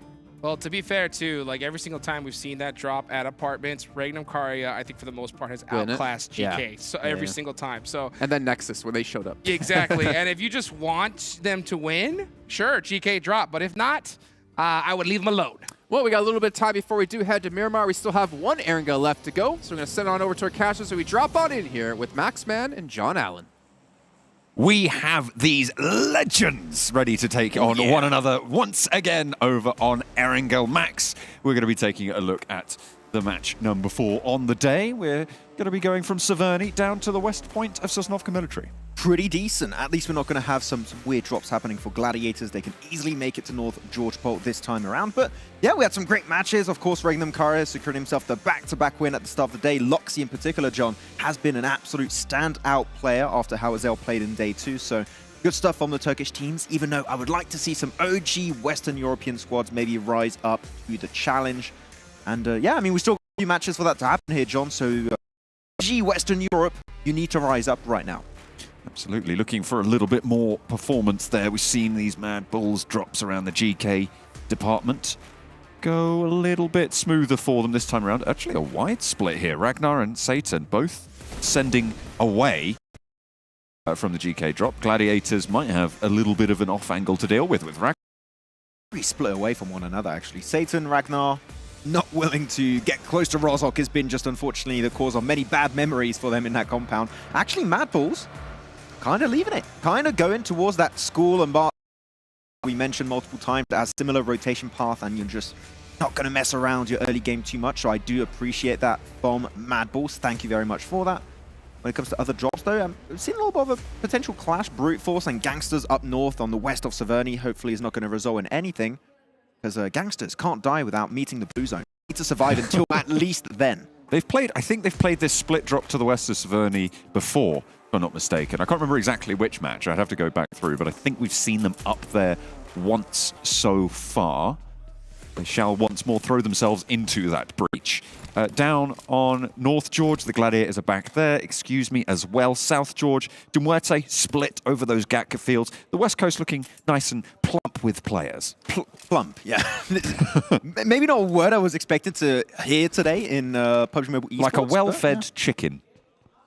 You know what? There's that chicken dinner. It's a very big dinner. You're going to have a lot of people at the table there. But GANGSTERS already on the move, going away from the circle as per usual.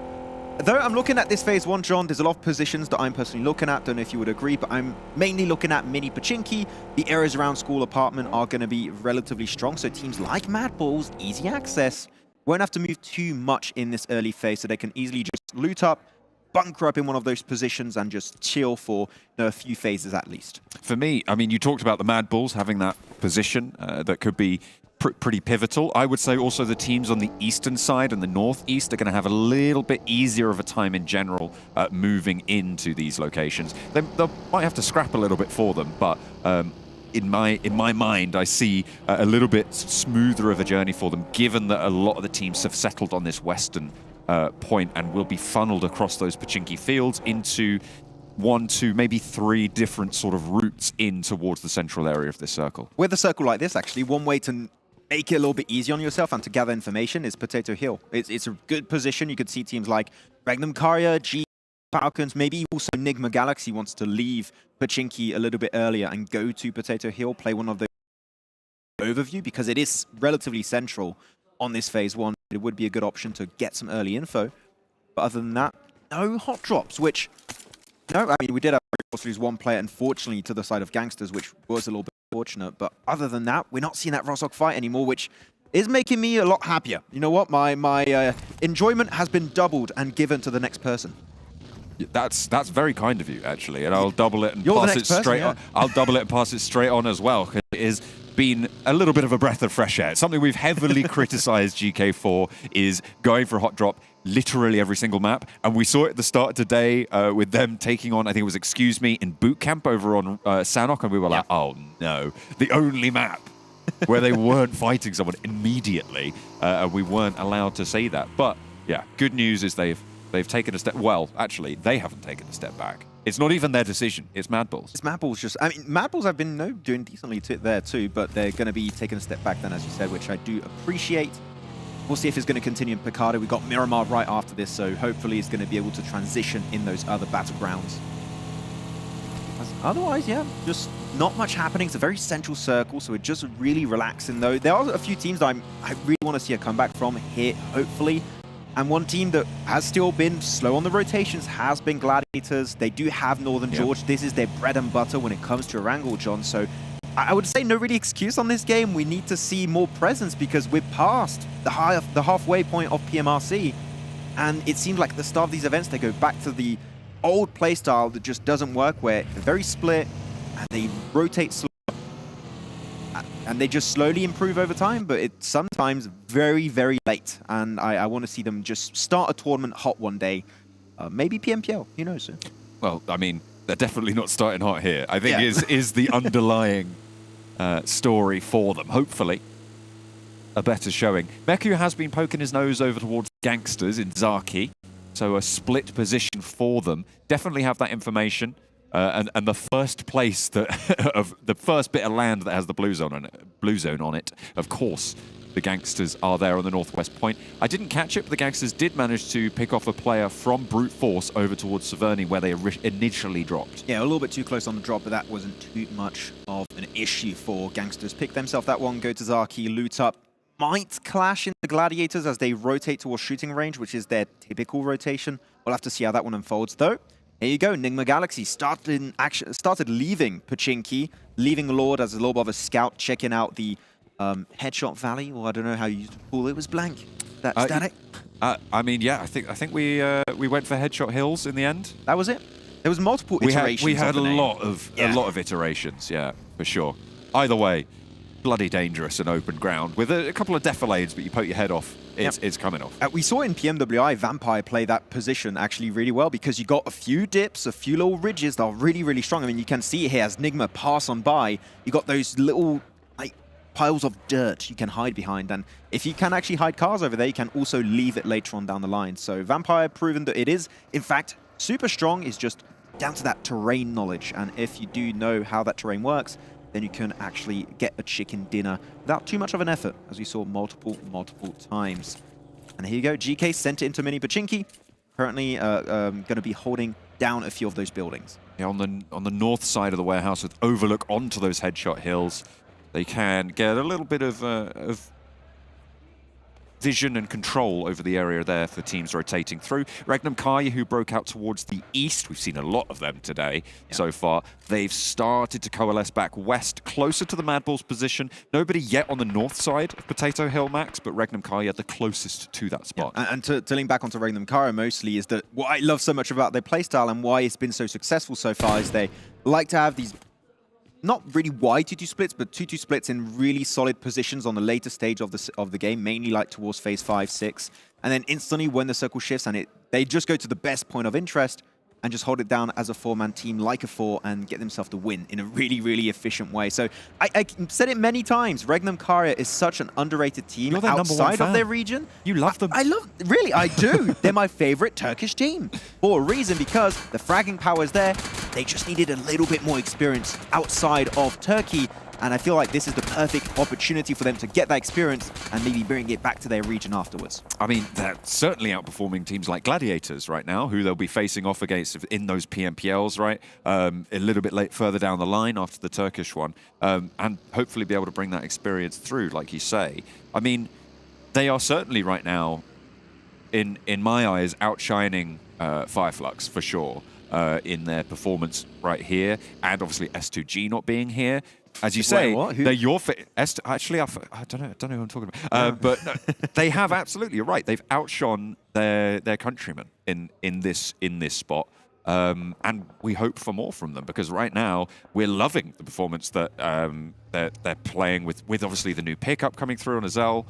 Has done so much so far over these last few days. I mean, today was the Loxy show. Wild has not been as impressive as I initially expected, but that's fine. He's going to take a little bit more time before he starts to get those elims in. So GK still playing himself this little area, controlling the warehouse too. There's still that northern little pile of dirt you can actually play, so that could be a good transition point for teams later on down the line. But otherwise, you know, I got to say, things have definitely started a lot slower this game. I think we witnessed that throughout the entirety of today, that teams, the rotations path and the drops have been a lot cleaner. So teams have been trying to adapt and learn as much as they possibly could. Yeah, there's not really... This is actually really interesting. It's very by the book for quite a few of the teams. I'm enjoying how things are going. Very slow pace, but that's fine every once in a while. I think the first scrap we might see is, in fact, what we're on board with right now. NEXUS are near to MUERTE on the southwest side, both of whom are going to have to go a little bit closer to the circle. I imagine we could see some crashes into Pochinki from one of these two teams, because right now, nobody actually holding the majority of Pochinki. It's not ideal to go in there, but if you just want to get away from a fight, you can hold it off. Yeah, you can go there as a temporary rotation. Just play the outskirts. If you're MUERTE, if you're NEXUS, you could just go there, hold out. Maybe also Church. I mean, Church would be a good option because it's a little bit higher ground. You can get some good info, hide a few cars up there, and you can continue your transition afterwards, after gathering some intel on maybe NIGMA Galaxy or Excuse Me that are nearby Church. That actually would be a very, very solid option. I was actually talking about scouting spots, John. We talked about Potato Hill a bit earlier, and GQ sent it over there. that seems like today are putting a bigger emphasis around gathering information, which has been super, super useful for them, especially on that previous Erangel. So I want to see, not the previous one, the first Erangel of the day, and I want to see if that can continue throughout these matches. I was waiting for another shift, and this one is going to be a lot more telling as to what we can expect for the late game, John. Where is it going to head to? If it goes on the valley, that will be super interesting because that terrain knowledge is heavily going to come to play. Yeah, it's going to be so important to be able to have some control over that. Right now, we spoke about it earlier. Whoa, okay. Ooh. That is a nasty shift. It does have a little bit of the headshot hills in it on that southwest side, but this is Rozhok. This is north side of the river as well, which is kind of crazy given how much of it was in the circle. The GANGSTERS, pretty happy right now. They can move down into those bunkers on the north shore and try and just fend off anyone trying to cross. This is really rough because I did not expect the possibility of it going north, but it actually could. A lot of teams are just like desperate at this point, John, thinking, whoa, we just need to get into the circle. What are we doing? Is it going to go north or south? Is it going to go in Rozhok and be a city finish? We don't know. All we know is we have to fully send it, and Loxi is the first man to fall for REGNUM CARYA. Got Tron up the top, looking to try and control GQ on their roll straight on in. No slowing down here. The wheel does spin out. 2 players in the vehicle makes it a little bit dangerous, but the west point of Rozhok moves in towards NIGMA Galaxy. Excuse me, both going back and forth on the trades right now. 2 players from NIGMA Galaxy have already fallen, and FURIA trying to back up the rest of his squad as well, as Coops looks to pick Lord back up. I didn't expect so many teams to just full send it into Rozhok. I mean, there's some little positions around that you could play, but okay, seem like they just expect a city finish to be happening, which with a circle like this, I can understand why teams would speculate that, so actually, I can't hate on that too much. But a team like actually Falcons are dodging the fight, going right up north of the river, so it seems like they're taking a little bit of a gamble. But the city is out like 5 teams currently, all fighting, as NIGMA Galaxy were able to slowly but surely heal up from their wounds, but FURIA, the nade king, ready to cook it and chuck it towards NIGMA Galaxy very soon. That could be a great knock. The smokes do hide the windows, so making it a little bit harder to hit.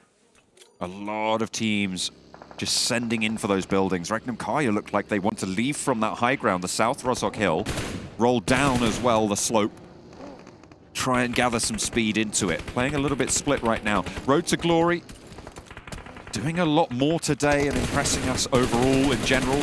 Up and down team that they've had mixed performances, but they have had some standout ones in the bag. It doesn't look like this is going to be one of them, though. Max, they've already lost a player.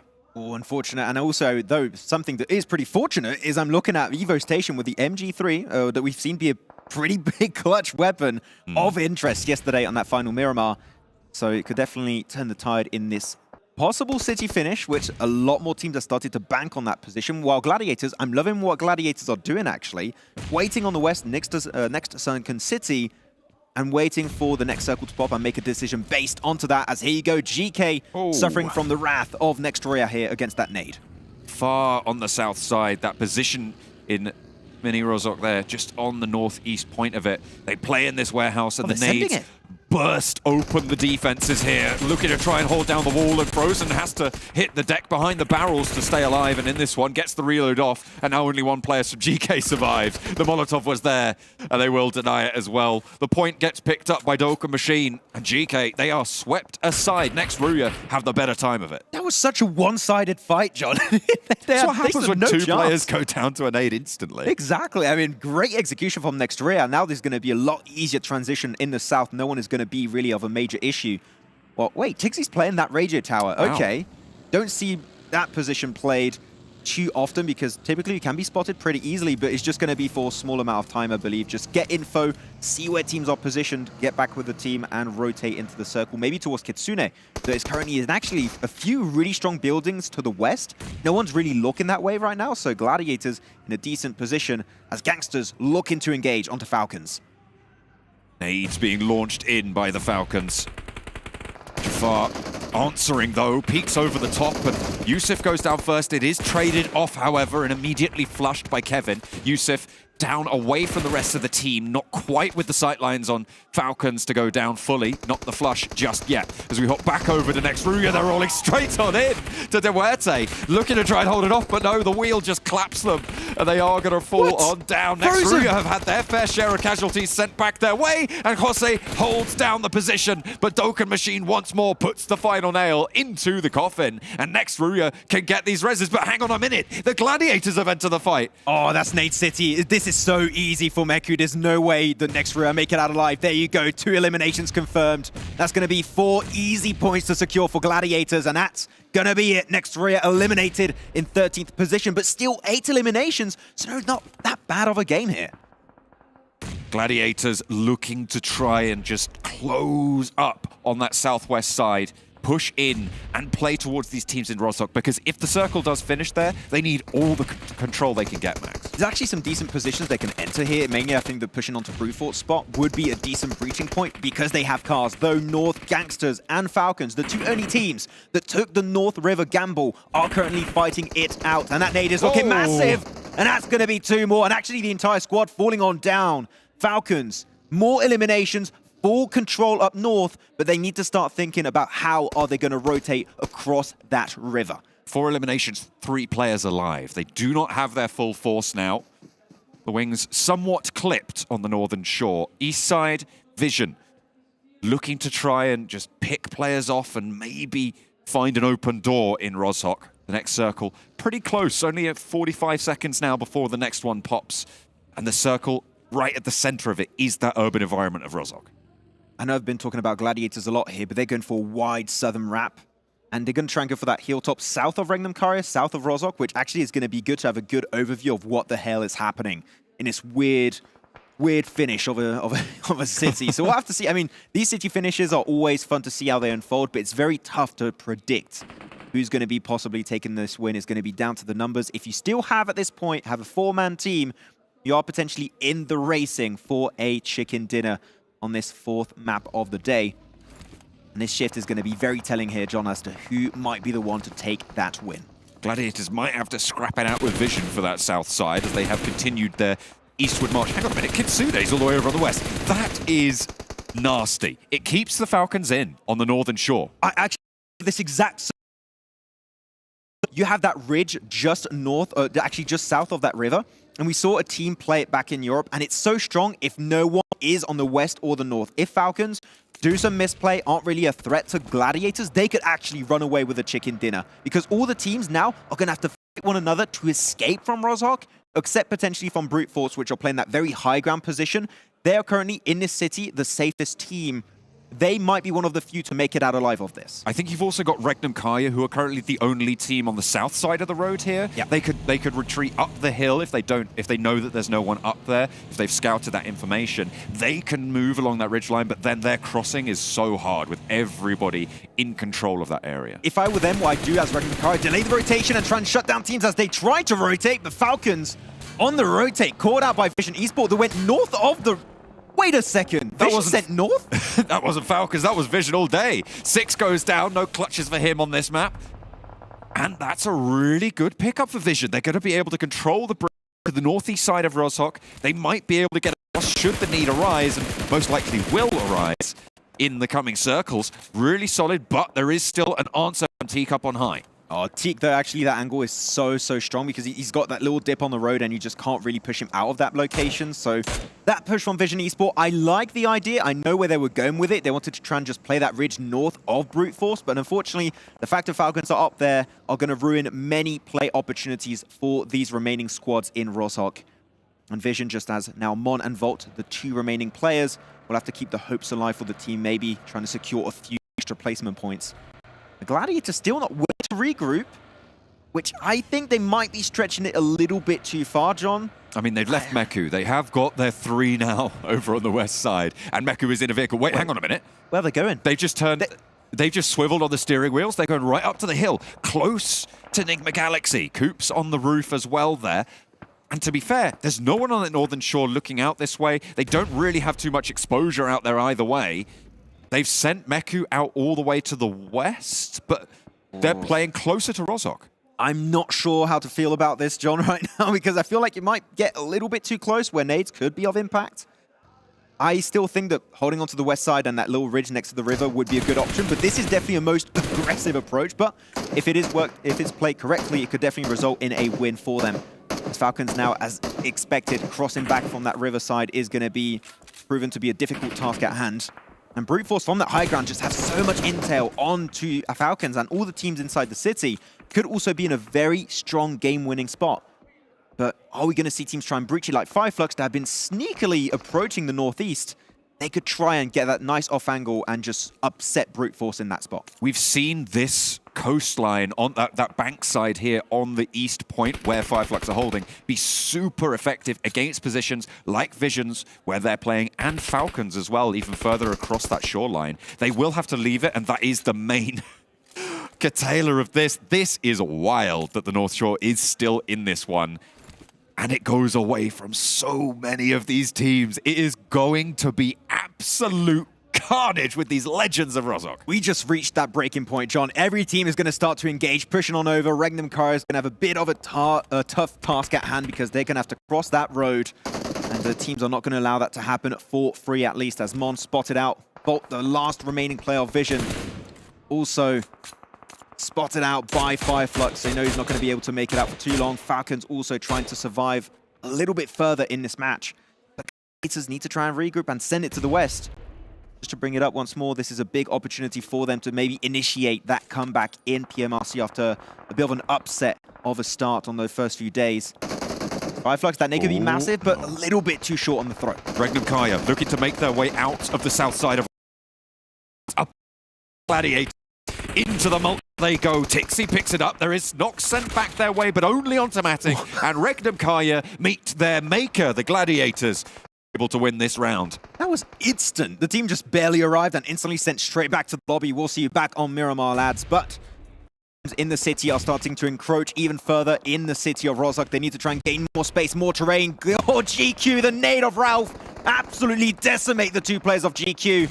AC trying to hold on, maybe trying to get the res, but I don't think Ralph is going to allow that to happen. And the off angle also of Coops will be there to get 3 easy points for them, but a little bit greedy on the side of Coops. Corker able to get some sort of retribution, but already his team has fallen apart at the seams here as they fall to the face of NIGMA Galaxy out to their west. The res onto Coops should be easy enough. Groza goes down, and Corker has more to play with.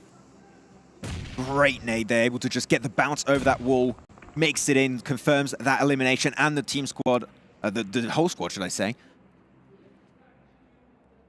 Still waiting to see Brute Force. How are they going to do this one? Because now, normally this is an easy position to defend, because you've got those little ridges, very nadeable, but now a lot of teams are going to be setting their eyes on that position, wanting to try and overtake it and breach it. As Furia sees it, going to go for the 11. Steps out. Furia wants the challenge. Corker plays back behind the cover there, and the DBS will not have the shot on the door just yet. It's being denied. The door shut as well to get the cross over towards the window. Can get an extra angle, but you step up to a DBS that close range. It's going to be a coin toss either way, and Furia comes up heads this time. How is the north of the circle still in play? Falcons could literally steal this one away. Oh, dear. This is an actual possibility that Falcons just waited out, and the teams are trying to leave the city, and they just pick up everyone piece by piece. FLUX taken out, down to now 5 teams in this game. And NIGMA Galaxy still have 3 players, Lord, Coops, and Ralph, that have been on a tear in the past few minutes. And now with the extra loot they've been able to secure, maybe able to move even further. And though unfortunately Gladiators not able to go for that position west, and will go out a little bit earlier than what I expected. They tried to play too close to Rozhok there. Yes. Sure, they took down REGNUM CARYA, and that's what they were hoping to do. This is wild for the circle. That's what they were hoping to do on the west side, is just stop all of these players from leaving Rozhok, because they expected more to try and fly out from them. But in the end, their time ran out, and they had to go for the crash, and they just fell. They fell down. But these circles, they keep centering on bloody Brute Force. They just stay in there. Teams are just not able to get there because they're fighting one another, and they might just pick up the last few players at the very end. Falcons, actually, because Brute Force are going to be focused on NIGMA Galaxy, MADBULLS, all the other squads might be able to make that cross happen. So Falcons have a chance, but MADBULLS trying to survive that roof position from Lord. is absolutely pivotal for NIGMA Galaxy on gathering information and trying to take down as many players as possible before going for their push. Brute Force should have the upper angle on Lord's position as the backstop AXA for Falcons getting peppered away. Will finally have to cross that river, but you can see there's cover being supplied by the team. 10 eliminations already on the game. NIGMA Galaxy with 7. Probably, I would say, the team that has come off best from this Rozhok position. The Falcons just trying to cinch everyone else in as well. They're just playing tower defense here for Brute Force. That's just all they've been doing. Ado in particular on that roof has been getting so much intel for the team. FURIA, no way he survives that one. That's it. See you later. The blue zone gets him, actually. Okay, so elimination denied out from MADBULLS and NIGMA Galaxy. Excuse me, in 5th position, but 7 elims for NIGMA Galaxy here because they've been losing that lead earlier against the side of REGNUM CARYA. This is a huge game to reclaim that top spot. These ridges are really hard to push through. If you've got a team like Brute Force in the spot that they are, and now with NIGMA Galaxy joining that high ground, it is so hard to get up to that spot. The question is, where does the circle close, Max? Which paths are going to be crucial? You can see the slopes emerge on that eastern side, on that western side as well. You're going to have to try and control those areas if you want to emerge from the river. Yeah, we're going to have one more shift coming up. We'll have to see how it's going to be going. If it goes to the west, actually, they could surprise Brute Force by playing that ridge. That ridge actually could be really strong, very nadeable, unfortunately, and you can see that Ado still has 3 nade at this very moment, so those ridges might not be that safe because of the utility still in their control. But Acer slowly sending it a little bit further, but the nades, here you go, John, they're coming out. They could ruin everything for Falcons and MADBULLS. Sends it up for 3. Comes that hits. Comes back with nothing, but it does hit. The damage is there. They do tag it. So they'll be aware of the team down there. They should have been aware already. Teams start to bide their time. It's the teams out on the east. That's Falcons on their east spread. NIGMA Galaxy going to have to move, and the MADBULLS just about eking into the circle. You know Falcons want to eliminate MADBULLS. This is so important for their late game, but they can't because Brute Force are just constantly eyeing out that ridge, and they can't peek their heads over it. Otherwise, their head is getting blown right off. They can't do anything.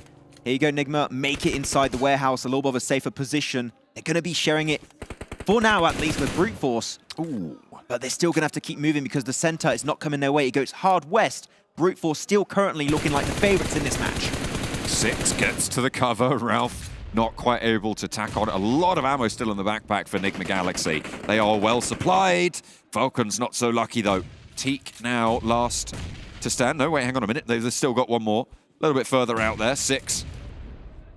Playing along this ridge, and these are the nades. This is where it starts to hurt so much. Coops cleaning up MADBULLS in the meantime. And now Brute Force, probably their only major threat is NIGMA Galaxy in that warehouse with Coops down the hill as well, being backed up. I think that's Ralph with him. Yeah, this was in a stalemate position for so long because there was no utility, but now NIGMA Galaxy arrived. They have that utility, nades, mollies, and all that, so that's definitely going to change the tide. But NIGMA, they have to full send it, John. They need to clear this team, otherwise it's going to be rough with Brute Force looking on the side.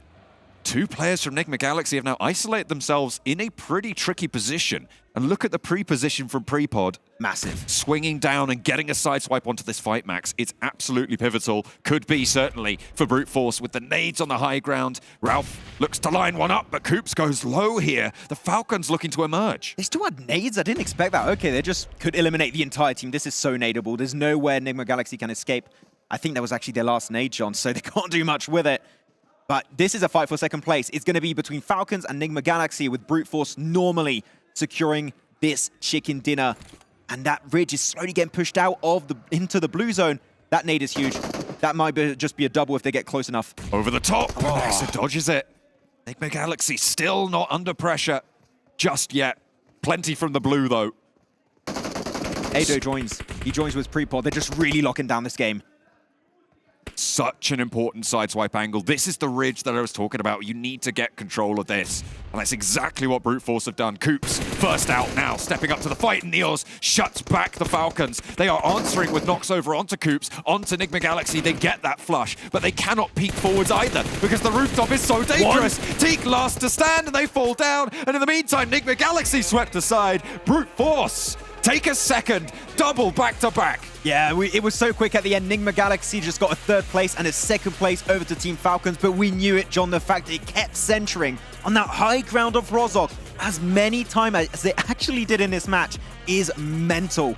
And they were playing it passive. Okay, props to the side of Brute Force, playing it very, very slow, holding onto those resources because they knew how important it was going to be. And when teams got close enough, easy nades around those ridges and just controlling the angles, especially Neos on that rooftop, was really locking down the game so that chicken dinner was not going to escape their grasp. Absolutely pre-podded them on that angle. Oh, yeah. He's done such great work. What a pod. Yeah. For Brute Force on that spot. Really well controlled in those final circles. However, those final circles were so heavily favored. If they didn't win it, that would have been a massive mark against them. Look, if I was good at math, I would try and calculate the odds, but I can tell you the odds of this happening, going north as many times as it did, is extremely slim, which is even more surprising because Falcons survived way longer than I think anyone could really expect, so good on them for also securing a second place. That's 2 back-to-back chicken dinners we've seen so far today, Max. What Also, more yeah. does the rest of the day have in store? Well, we'll find out in a bit. Let's head back over to the desk.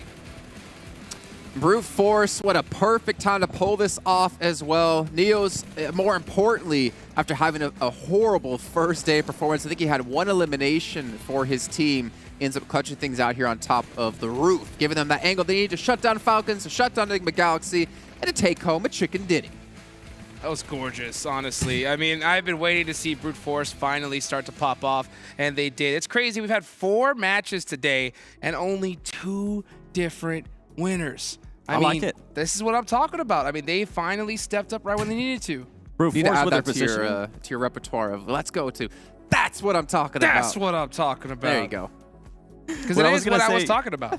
Brute Force with their positioning, I mean, it's been working out wonders for them. And I kind of have to agree with what Max was saying there. I'm surprised that Team Falcons survived for that long because they were holding the North for such a long time. They were able to kind of fend off people. I think Team Vision at one point tried to crash on them. That ended up backfiring for Team Vision. And then on top of that, I mean, with Team Falcons, they just kept getting into fights, whether it was far away, whether they were able to third-party, causing a lot of damage onto other teams. Yeah, it was absolute craziness, and it's really fortunate, though, especially with this new update, that you're allowed to still crawl when knocked in the water. Axer was able to do that, get to his squad, and get rezzed.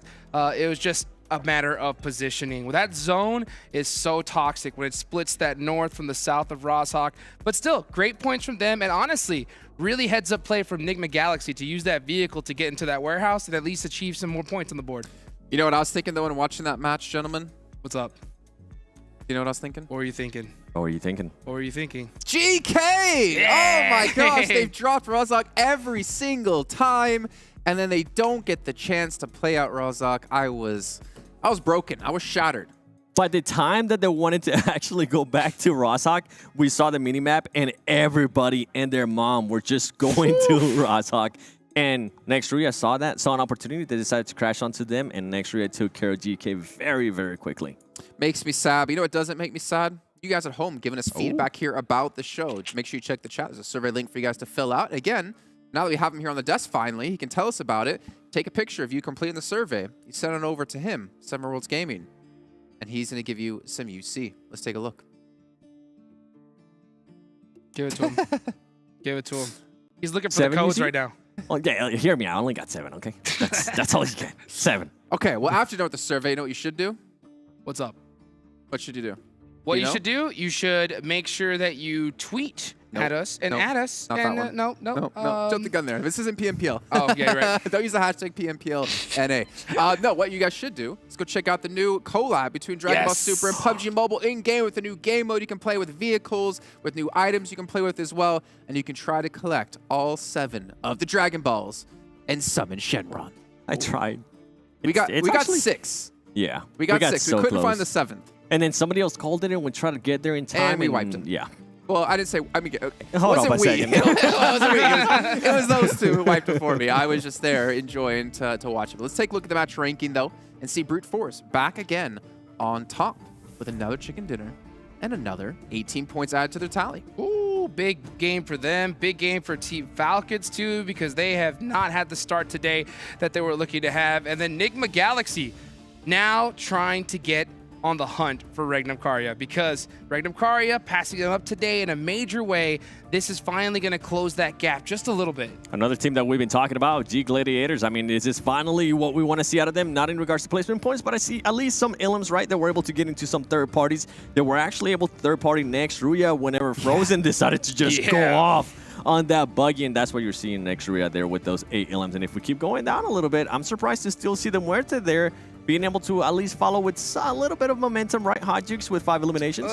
They definitely got some, but that was just immediately squished, right, by the side of next RÜYA. That dip right there below Ross Hot Kill is a pretty good spot, but it is completely weak from that hillside. And also weak to buggies. Very weak to buggies. Yeah, they got ran over. But not, I just want someone to clip your face there, like Photoshop just the face out and just put it up somewhere. But you know what? It was really, really good heads-up play, though, from Gladiators to third-party that right when they did. Yeah, that was actually they keep switching the camera before I can see it. I see it in person, but I don't get the right angle. But let's take a look, though. NIGMA player sensors, we're talking about them a bit here, because 7, you wanted to look at them and the performance on the day. But this is also kind of before they actually had an okay match here, because they have been playing horribly. They've been playing like they're from an A. 7, go ahead. And why are you gonna do that That's to me? That was so dirty. But I mean, to be fair, they did have a horrible performance right up until this match. I mean, you can see Coops currently being able to have 4 ilims.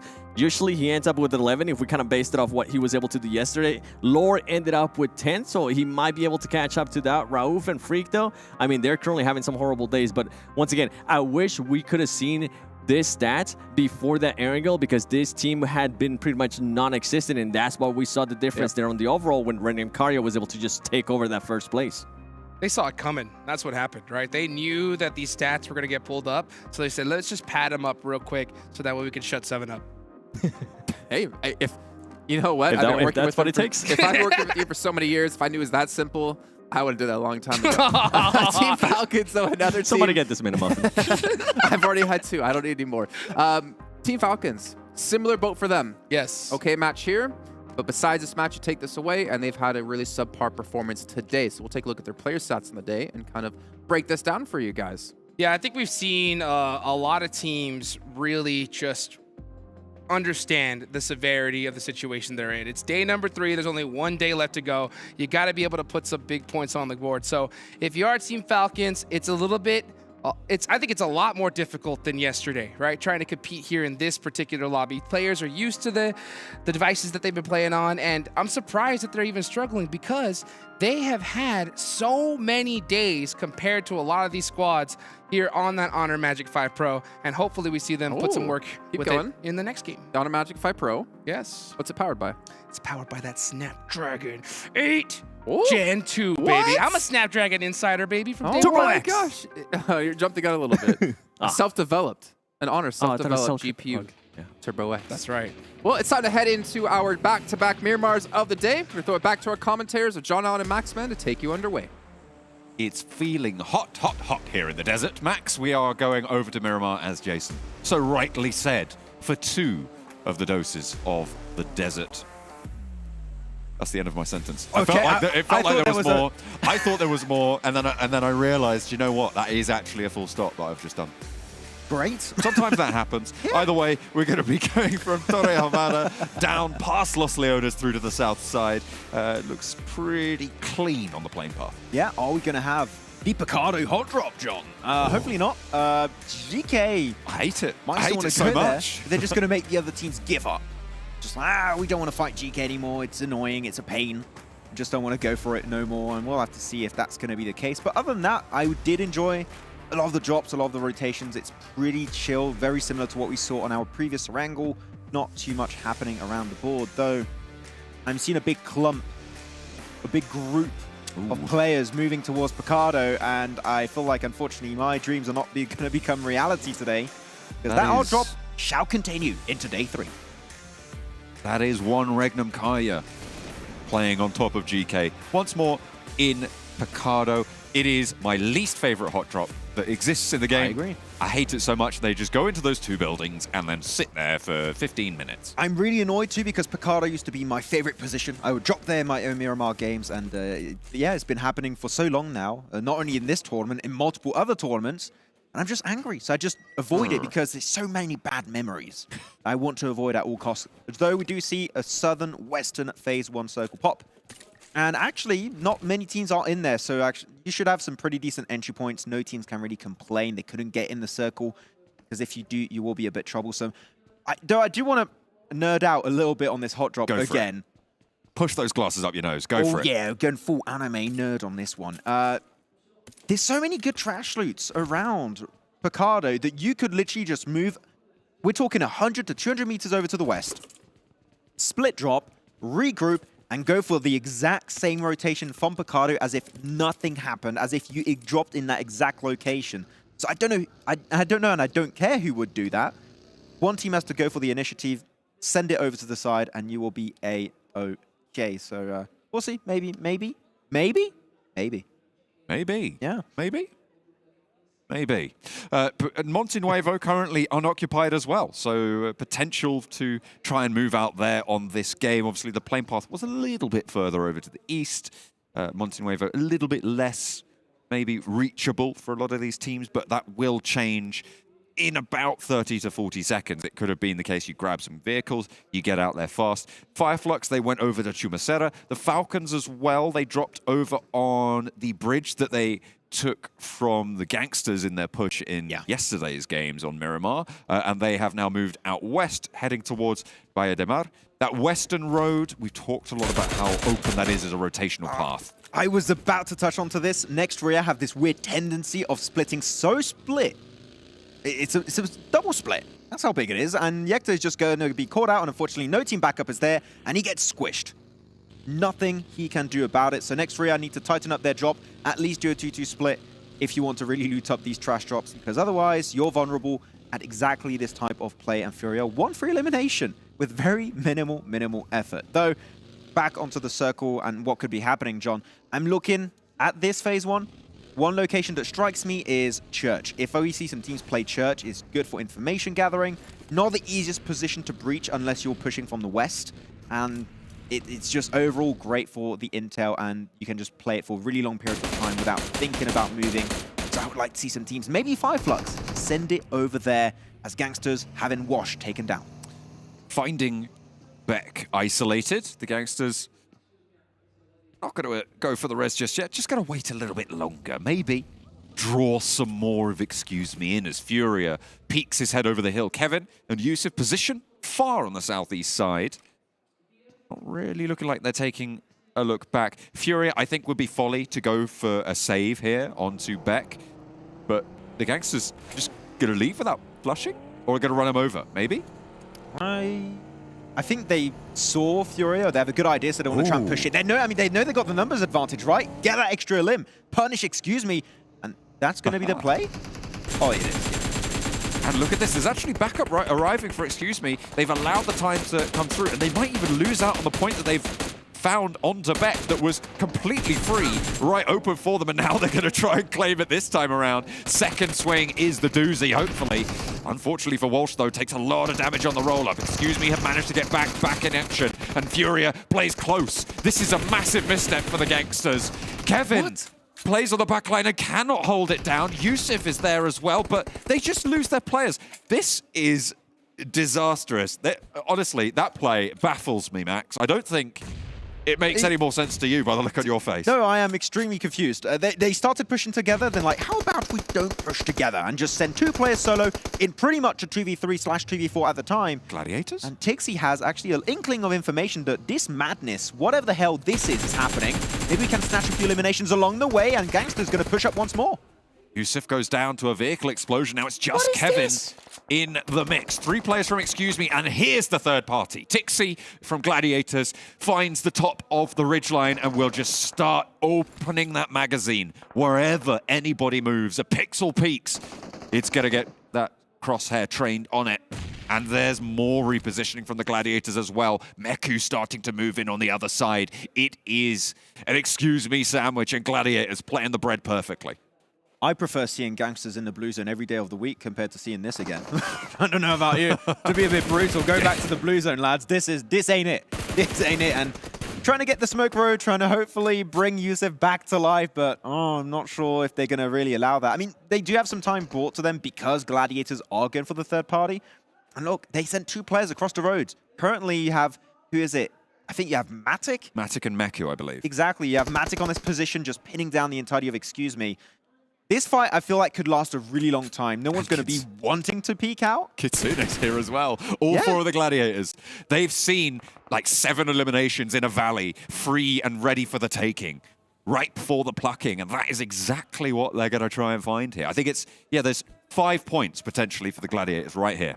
Well, Tixie was a bit in a risky spot. Great opening nade. You need to breach it right now. This is Gladiators' fight to take. They do get the res down onto GANGSTERS, so they're back as a 2-man team. But what are they going to do? Are they just going to try and get a few eliminations and leave because the blue zone is on top of them right now? Here's the thing, though. They can't. There's no vehicles there. By the looks of it, there were none out the back of the building. They are trapped. I think they're going to leave it. I don't think you want to take too long. You need to be on the move. But Gladiators have been known for being slow on the rotate. So maybe they want to try and stretch this one out. The blue zone right next to them out at this very moment. I feel like the value of 5 points, though, is really quite something. Meku moving in to try and get a lower angle, find some more in those windows and get some nades in, crucially. This could be what they were looking for. Meku pops one into the door, just about finding that door frame rebound, but not long enough on the bounce, unfortunately. Yeah. They're behind boxes, so it makes it a little bit harder to hit those nades. And there's no window on that side, so actually a decent position to hold. Oh, excuse me, but here you go. He's going to breach it. Meku, go with your teammates, please. Don't go solo. I would hate to see you die like this. Oh, no. Don't do it. GANGSTERS might even have an angle as well. Oh, opens the door. Tixie is there, and he gets lit up. That was the first shot going over to Meku. Tixie opening the door and getting shut out of it. 2 players from Gladiators go down. You're making me angry. This is crazy what has just happened on this northern side of Miramar. There has been misstep after misstep after misstep, and the final faux foot has been placed by the Gladiators. Push it! GANGSTERS, this is your one opportunity at redemption in this game, okay? You're in the blue zone. You're literally in your element. Do something. I don't know. They get buffed. That's right. It's the buff. It's the blue. It is real. Nobody wants to fight GANGSTERS in the blue zone. You don't want to do that. They do heal up. Mech is going to go for the first aid, I believe, so he should be hang on a okay. minute. Let's look at the circle. Oh, wait a minute. Real quick, because this is a hard south shift. As we take a step back from this engagement, real quick, we'll come back to it. But this is a super hard shift down to the southwest, over towards Valle de Mar, over towards Cruz de Valle. Some high grounds are so important. REGNUM CARYA already in pivotal positions. NIGMA Galaxy also.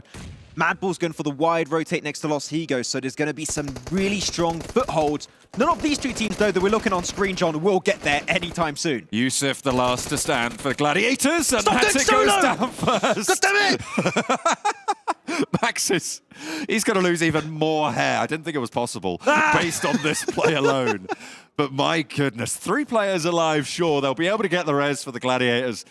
They managed to pick up quite a lot of points for it as well. They've managed to have 6 eliminations. And to be fair, you'd lose a player for 6 points. Generally, that's going to be worth it. I'm just going to move on and ignore this happened. I don't want to talk about it. Anyways, in the circle, teams are actually rotating fast, are in decent positions. I already talked about a team like REGNUM CARYA. Brute Force also in a decent foothold. Could be looking for another chicken dinner today. Could be the back-to-back-to-back. That would be massive from the team.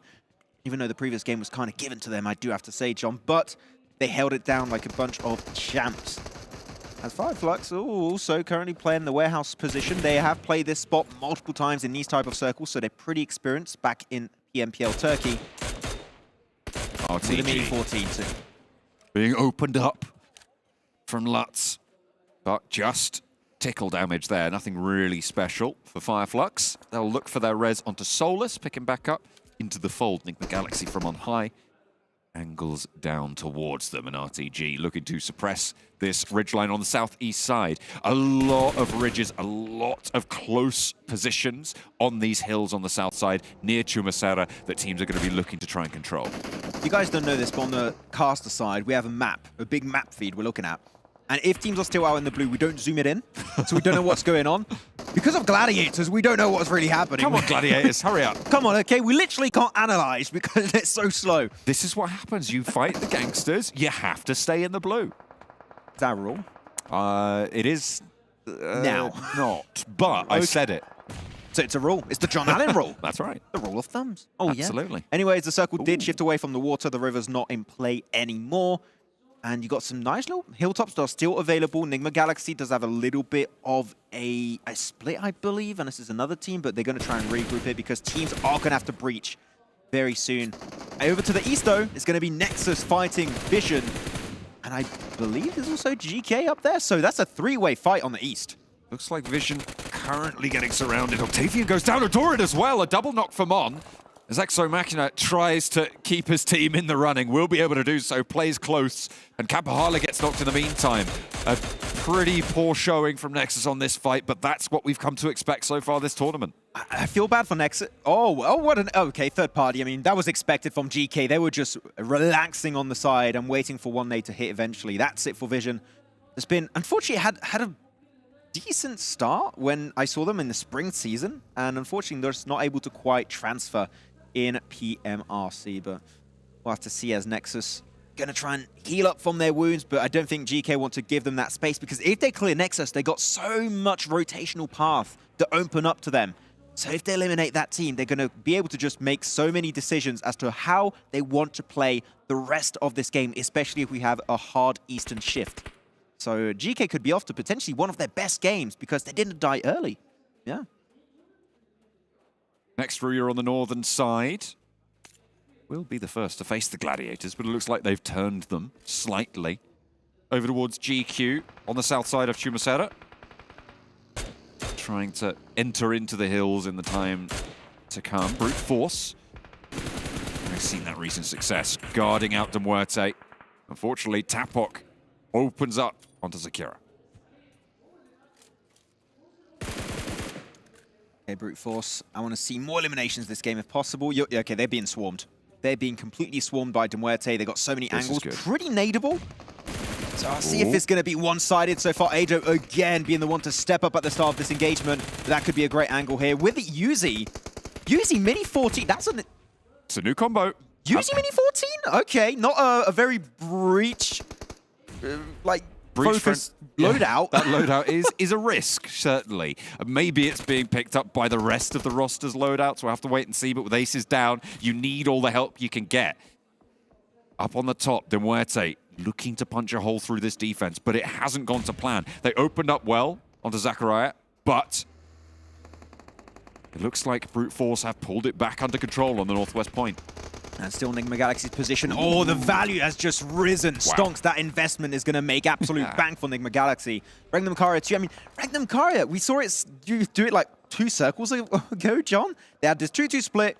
They see the circle center up around this general location, regroup on what they think is the best location at the time, and that's how they can just get constantly those top 5 or even podium finishes because those regroups are always at the right time to get in such a strong position they can very easily defend. Though Falcons, as we typically see over to the west, sneaking in, avoiding fights until the very, very end of the game.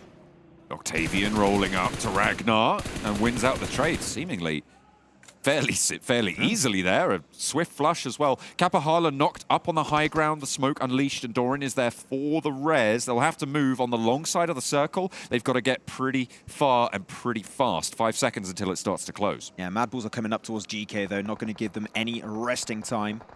As Freak bomb that high ground spot. There's so much intel that's being provided and fed right into NIGMA Galaxy's position. Is really hard to deal with because they're just going to have sights on everyone. Frozen going to try and close that gap with Guy. It's a 1v1 fight. Hope is nowhere near to assist him, and he does lose the fight. Guy falls away. Hope trying to get back up there. Frozen. Ice in the veins here for MADBULLS. Able to just roll up and win the trade. Freak on the long-range spot for Hope, but not really going to live up to the namesake here. There's only one player remaining. Severely limits your point-scoring ability in these matches.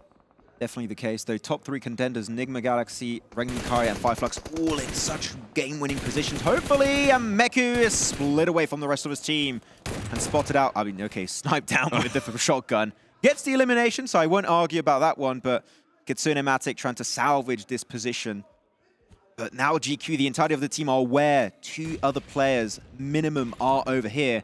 So they're just going to try and regroup onto AC and try and eliminate the full squad, because if they do, Northeast is fully under GQ control. In the meantime, MADBULLS have just rolled straight on up to NEXUS, and Doran now is the last to stand in their way as they try and sweep up on this eastern side. Doran taking shots out towards Tulika, but cannot win out the trade. There was a knock sent back, and in fact, Frozen is down and flushed for MADBULLS, but they play on with 3. Matic not so lucky for a trade there. Kitsune last to stand as GQ have got 3. Kitsune touches the sky and quickly bites the dust as he is just going to get rattled down. You'd imagine if he stops driving all the way around. Hang on a minute, he's out of ammo.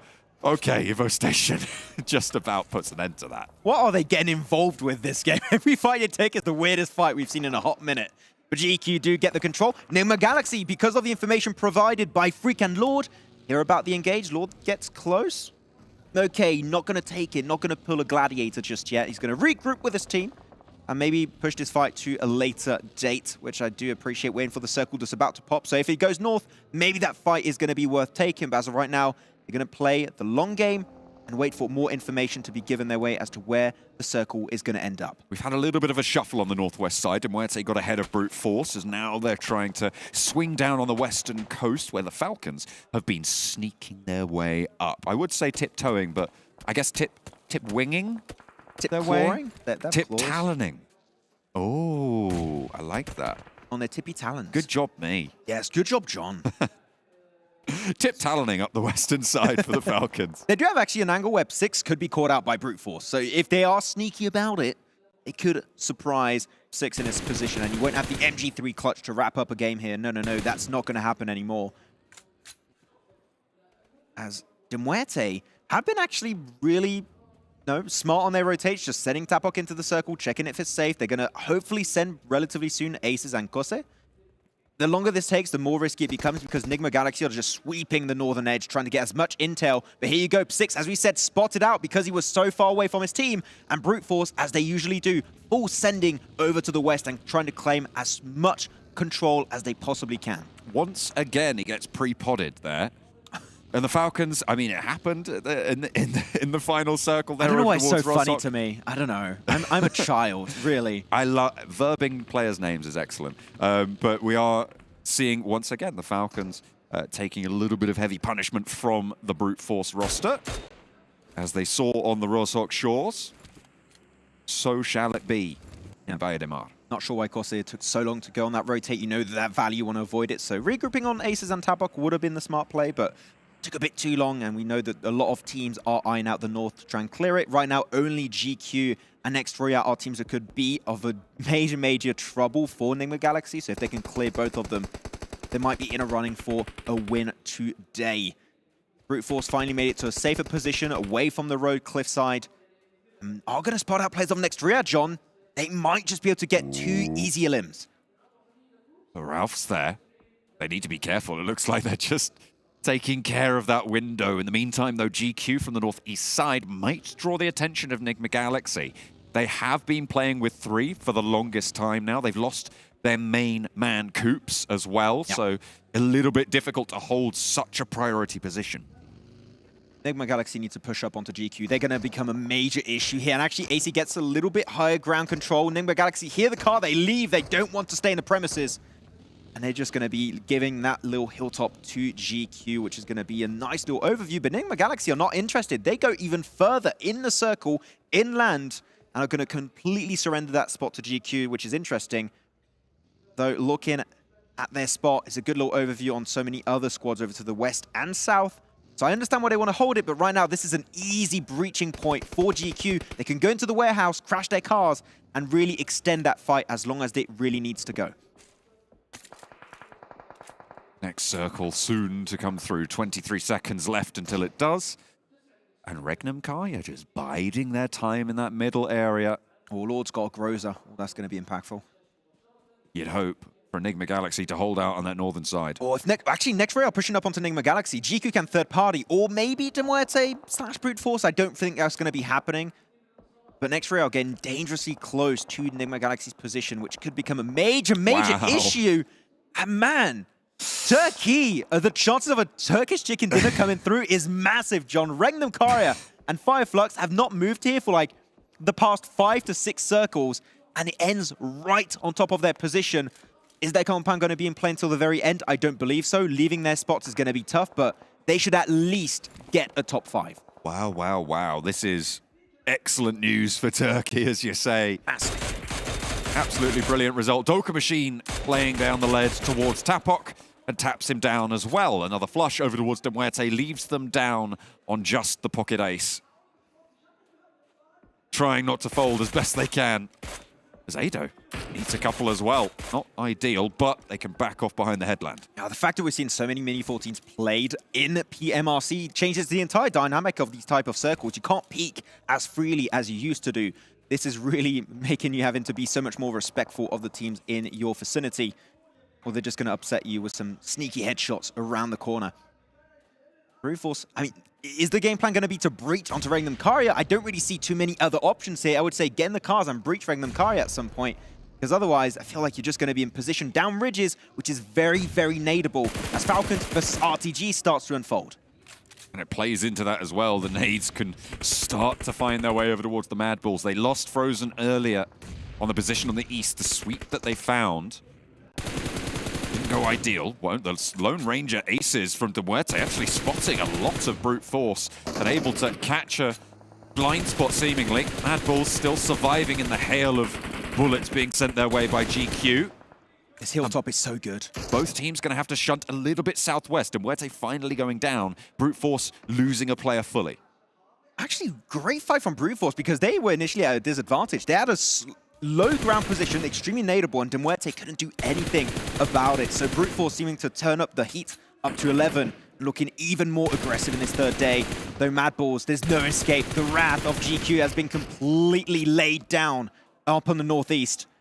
And that's going to be it. MADBULLS losing every single player except for... I mean, actually, Flicker's still there. Can't quite... Oh, he's in the car with him. Okay.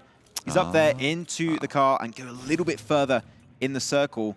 But GQ are going to look down that ridge. There's no way. There you can see on this overview, FLUX playing just on that side of the warehouse, a little bit further away. REGNUM CARYA across the way. They're further downhill, but that compound powerful as anything. If the circle keeps them in it, that is, because leaving it is going to be hard. There is a lot of open ground. It really is. A lot of ridges. Yeah. I don't know how they can make this work out for FLUX. It depends on this next circle, but if they have to just leave and play the middle, a lot of the teams currently, Falcons, again, are so smart on how they play it, because they just slow things down in late game, go for like a very edge position where teams cannot really be a major threat to them, and they just start sniping at everyone. That's how it worked out in the previous game, and they're going to do something similar here as RTG send Gallagher down in the madness, down to just a third HP, and going to be taken down by GQ. There's no way he survives it. Ooh, and that's going to be Zaccaria. Yeah, there's no way you get away with that, as you say. It's just too much to bear. The circle keeps REGNUM CARYA in this next SWAT as well. So the buildings that they hold, so valuable. I'm just getting scared for NIGMA Galaxy, actually. They're getting leapfrogged by Z-Wolf of Next RÜYA, and GQ have that off angle, so I think NIGMA Galaxy might have slowed down their rotation maybe a little bit too much, where they're going to be surrounded by teams. I understand why they want to hold on to this high-value position, but they're not clearing teams around them. So that transition to leave that spot is going to be made so tough, John. And they still have a little bit of time to do it, but the clock is ticking. Not only that, you've got Brute Force in front of them in this next circle. Road to Glory ignited in the open fields as they try and roll in the monster truck, but will get pushed back and have to go into the next Miramar next time. Next RÜYA, they tried to move south, but as I said, Brute Force in their way already, having snuck in on that western side. Good little flat terrain to play. GQ going to be fully sending it onto Zerich. Actually gets himself 2 knocks. Wow. Evo Station, last man standing versus Flicker. The 1v1 is unfolding. That smoke does buy a little bit of time, but one nade would be all he needs. Pushes it up with the M4. GEEKAY spotted at a third party from FLUX. Burns the candle down. NIGMA, go. You got it. Okay, they cleared it. Nice. They NIGMA managed Galaxy to drop that nade over the top. GQ, though, still in with Evo Station. Oh, massive! Look at Falcons! RTG left the southeast, and now they see the only team that's a major threat to their location is RTG. They push it, they get knocks. 2 knocks currently on to REGNUM CARYA. If they squad wipe the team, we might be looking at a Falcons chicken dinner again on Miramar after yesterday. But there are only 2 players alive for the Falcons. That is their major disadvantage on this southwest push. They have managed to get in and play stationary now. Do they want to force the issue? In my mind, unless you're getting bombed out here with those nades, you try and just play in that shadow. I think that might be the best option. NIGMA Galaxy from high above, raining bullets onto FLUX. That's one, that's two, looking for the full squad, but Freak dropped down. It's only Lord. One more player now active, but a similar story for FLUX as they're cut down to 2, playing in half right now, as Lord desperately pulling these players back to their feet, but they have to run. No, you can't get it. Renox, the blue zone tucks in just a little bit too much, and that is so much time wasted. Look, guys, I'm going to teach you something very interesting. There's something called the pickup feature. You pick him up, put him in a better position, then you go for the res. Don't try and force in the blue. It's not going to work out, but they push it up, and it's pre-pod. Potting the competition. Oh my goodness me, they move straight on up, and Brute Force with a very heads-up rotation take down NIGMA Galaxy on the high ground. Now FLUX trapped around the side of this headland. They really don't have too many options now. REGNUM CARYA might be able to finally execute and have an impact on this game beyond their 0 eliminations. Yeah, and they actually got the double res after FALCONS initially got 2 knocks. That is massive. The 4-player advantage is going to be huge. I don't feel like FLUX can make it out as a full squad. So if they do falter and lose even a single player, REGNUM CARYA are going to be in such a good position to maybe get themselves that win. They do have to leave that compound. They're going to be in a dangerous position very soon. But this fight of Brute Force versus FLUX is the next one on board that we're going to witness, and only one team will come out on top. Nade over the top. Pre-pod finds Lutz there in the back line. FALCONS? Excellent early pick. FALCONS, you're right. They've run straight on up and into the north side. They want to get into the thick of it.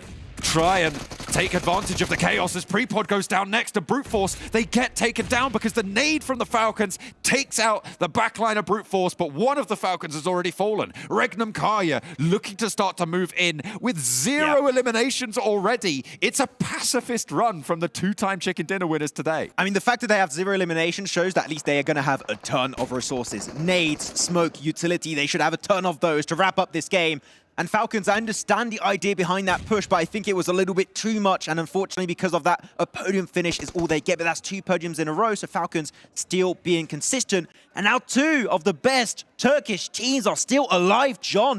1st and 2nd place. Turkey bringing the heat in PMRC. And REGNUM CARYA with the angles, trying to lock down another chicken dinner under their name. It is possible that we see a maintenance of only 2 teams on the chicken dinner scorecard today. If REGNUM CARYA can close this one down against 3, with the reses coming through, REGNUM CARYA a little bit closer to the blue zone here. We'll have to move up through these defilades. Yeah, it is. FLUX are just so cornered. The blue zone is going to be right behind them. Of course, the players of REGNUM CARYA are also going to have to move. This is the final circle. It's going to center up perfectly.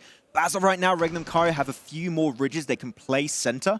If they can make that transition without losing players, if they have smokes, they might be able to get more control. That smoke, sulking gets even further in. That's a mad dash forward. That might be able to secure them that chicken dinner. And with the opener onto Loxy as well, that is in a resible position, but it gives FLUX crucial seconds to move on in. The nade over the top splits FLUX in half. They move out of the way. The next smoke is there to cover them as well, but Wild opens up with a UMP from the sidelines. Downhill, traded off by Ketch. Now, with one player, hang on a minute, no, he's still alive. Sulke is still there. His health bar super, super low, but he is still in the thick of it. Ketch looking for the res onto Solus. But in the meantime, Loxy's back, and he's into the fight again with the nade over the top. Tron rides strong, and Azel to put the final nail through. And that is once more REGNUM CARYA taking down FLUX. They stay quiet until the very end, and they ride strong across the hills. The first Miramar goes their way. Again, REGNUM CARYA showcasing so much control in those decisive moments at the very finish. I do have to give a lot of respect to FLUX. Sending Sulke forward with that smoke road could have rewarded them with that chicken dinner. It was very, very close, but Wild's off angle was just too damn powerful. Just sprayed them down instantly with the UMP, and the moment you get that first initial knock, he goes for the res, which makes it even easier to hit that nade. You get a flush, you get a knock. It's down to Sulke. It's no way it escapes from REGNUM CARYA. Again, one of my most underrated teams entering this tournament, and now they got that international experience. They are popping the hell off. Absolutely. I could not agree with you more here, Max. FLUX, they got that initial knock. It looked good, but they just slowed down. They hit that molasses on those ridges, and they could not extricate themselves from it. Look, here is that first knock from Ketch to be able to just rattle Loxy down. Brilliant shots from Ketch, but Wild. They move up to this next ridge, and here's that Wild off angle. And I talked about crucial seconds. Wild bought them exactly that. Exactly, and then you just have the man advantage. You just full send it, go onto the push onto Solkay and secure that game. They still had 2 other players, so it was pretty much a wrap. Well, we are going to full send it over onto a break with REGNUM CARYA making history. 3 chicken dinners on the day as well. We'll go to a break.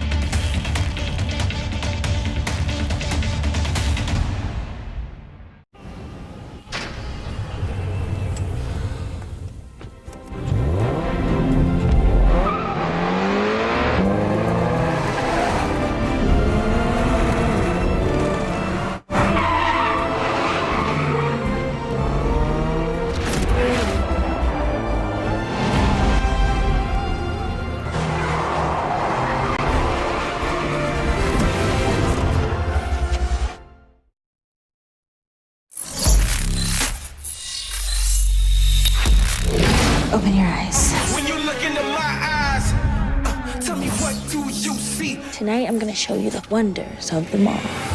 Hey, I got nothing to lose. I got nothing to lose. I need warriors. So is this what you want, then? You wanna war? Show me what's up, then. Now we ready to bust in. Take everything, leave them with nothing.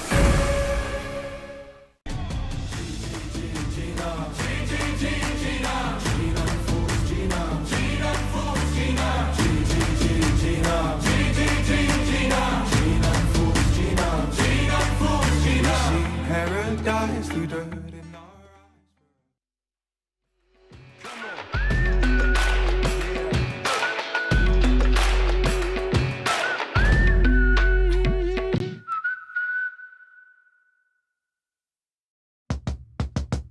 Bring the band in.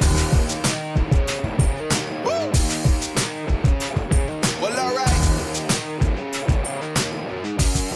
Yeah, they want me to fit in, but I can't. I'm too different with it. Too advanced to think. You know my intuition. I got bars and ink, but never in a prison. Too far gone, never gonna sit and listen. This is optimism mixed with the best. You get it?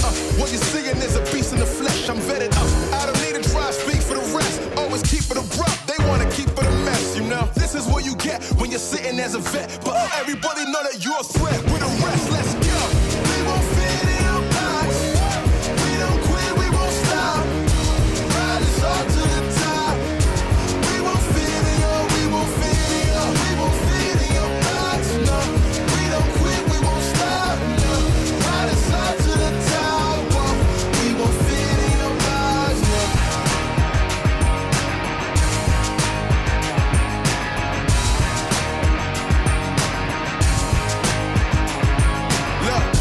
Tell you we don't fit in your box. Why you try to box me and I got the key to unlock? I know the locksmith, optics, speak of the loss. I'm eating lobster, chopsticks, freaking the boss. You know, I'll never fit in where I go at.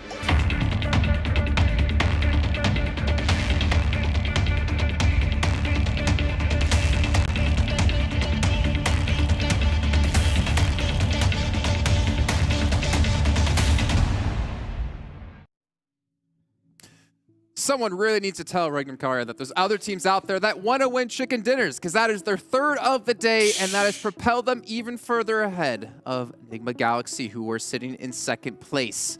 Question is, are they the new kings of Turkey? Are they the team to head to PMGC with Turkey behind them to support them, take home another trophy? We'll find out. Just Kaplan, Hot Chicks, Several Worlds Gaming. This is pretty ridiculous. I'm 7. I'm gonna throw it to you first because we were talking about this. The terrain of those zones were damn ridiculous. And the question I asked to you before you laughed at in my face was, what's the best avenue to play this out if you're one of the teams? Like if you're not NIGMA Galaxy, if you're not REGNUM CARYA, or if you're not FLUX, and you just laughed. I'm still laughing at it because there's no best avenue in that area. The best avenue was pretty much do what REGNUM CARYA, FLUX, and then so get there like 20 minutes earlier. Exactly. just and hope for the best because it was gonna be tough getting into that zone regardless.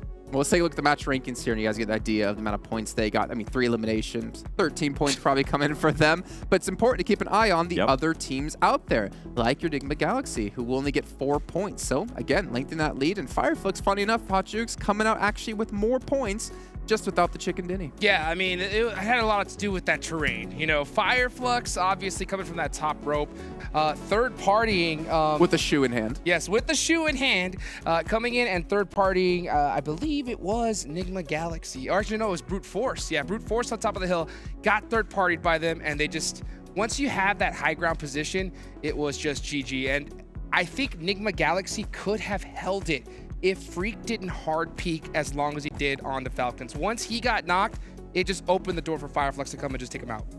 I'm going to be looking at GEEKAY here on the second page, a team that, I mean, we've been talking about the hot drops between them and REGNUM CARYA. I'm sorry, you said look at him the second page. I was thinking in my head, like, where else were they going to be? Oh.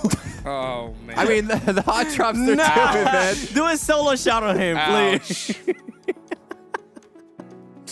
You're going to burn yourself, man. Sorry, you got to show me those Instagram DMs later.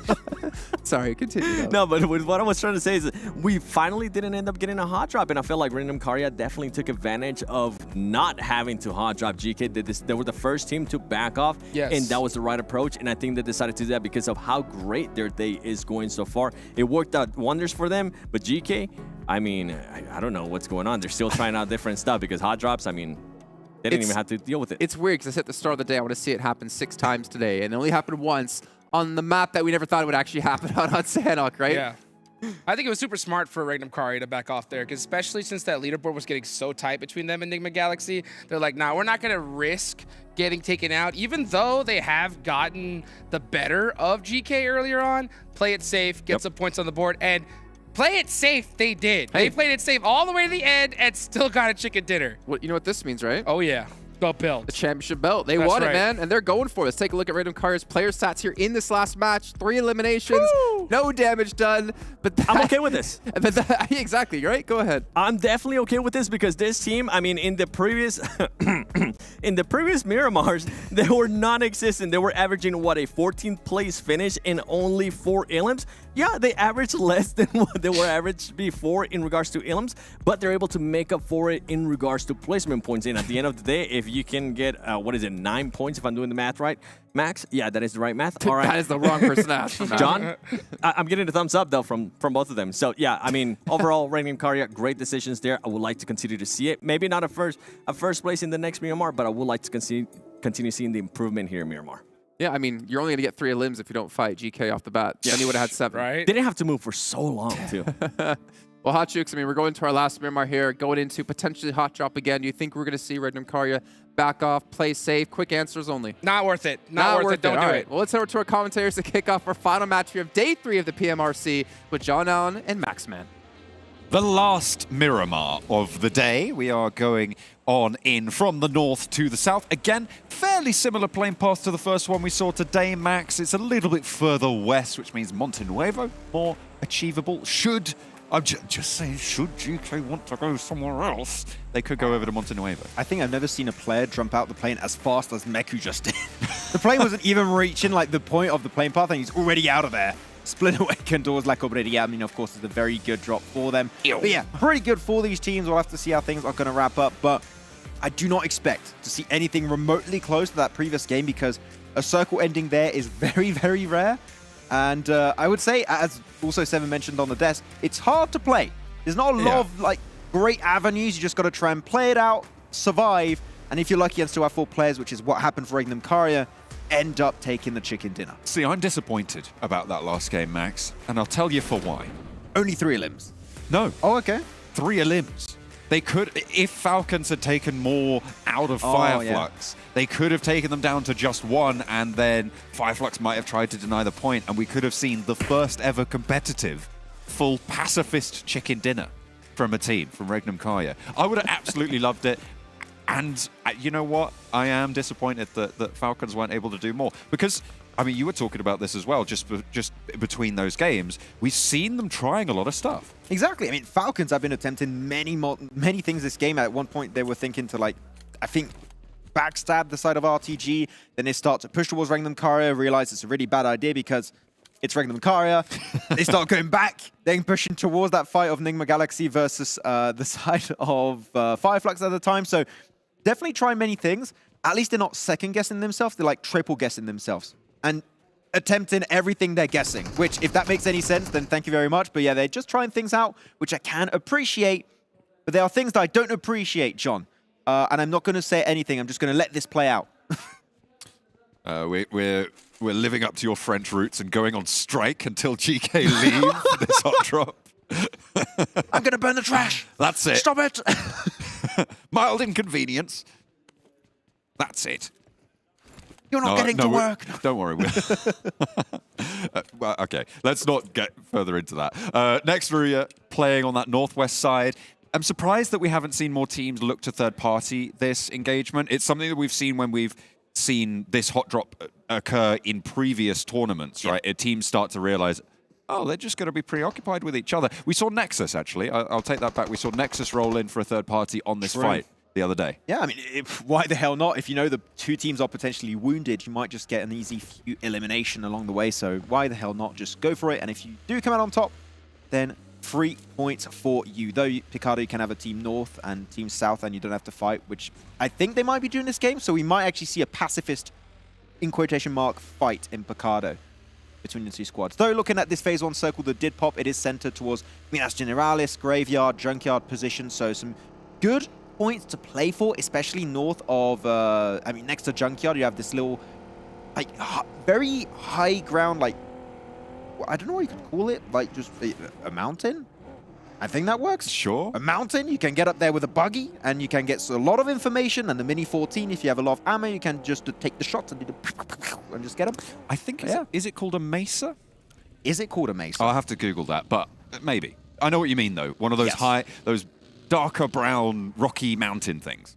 That thing, if you go on that thing, you might just win the whole thing. I think that we could see Vision trying to actually go for that position. They're currently holding a nice 2-2 split, Junkyard, Minas Generalis / Graveyard, so they can definitely try and aim for that spot and get the buggy up that thing.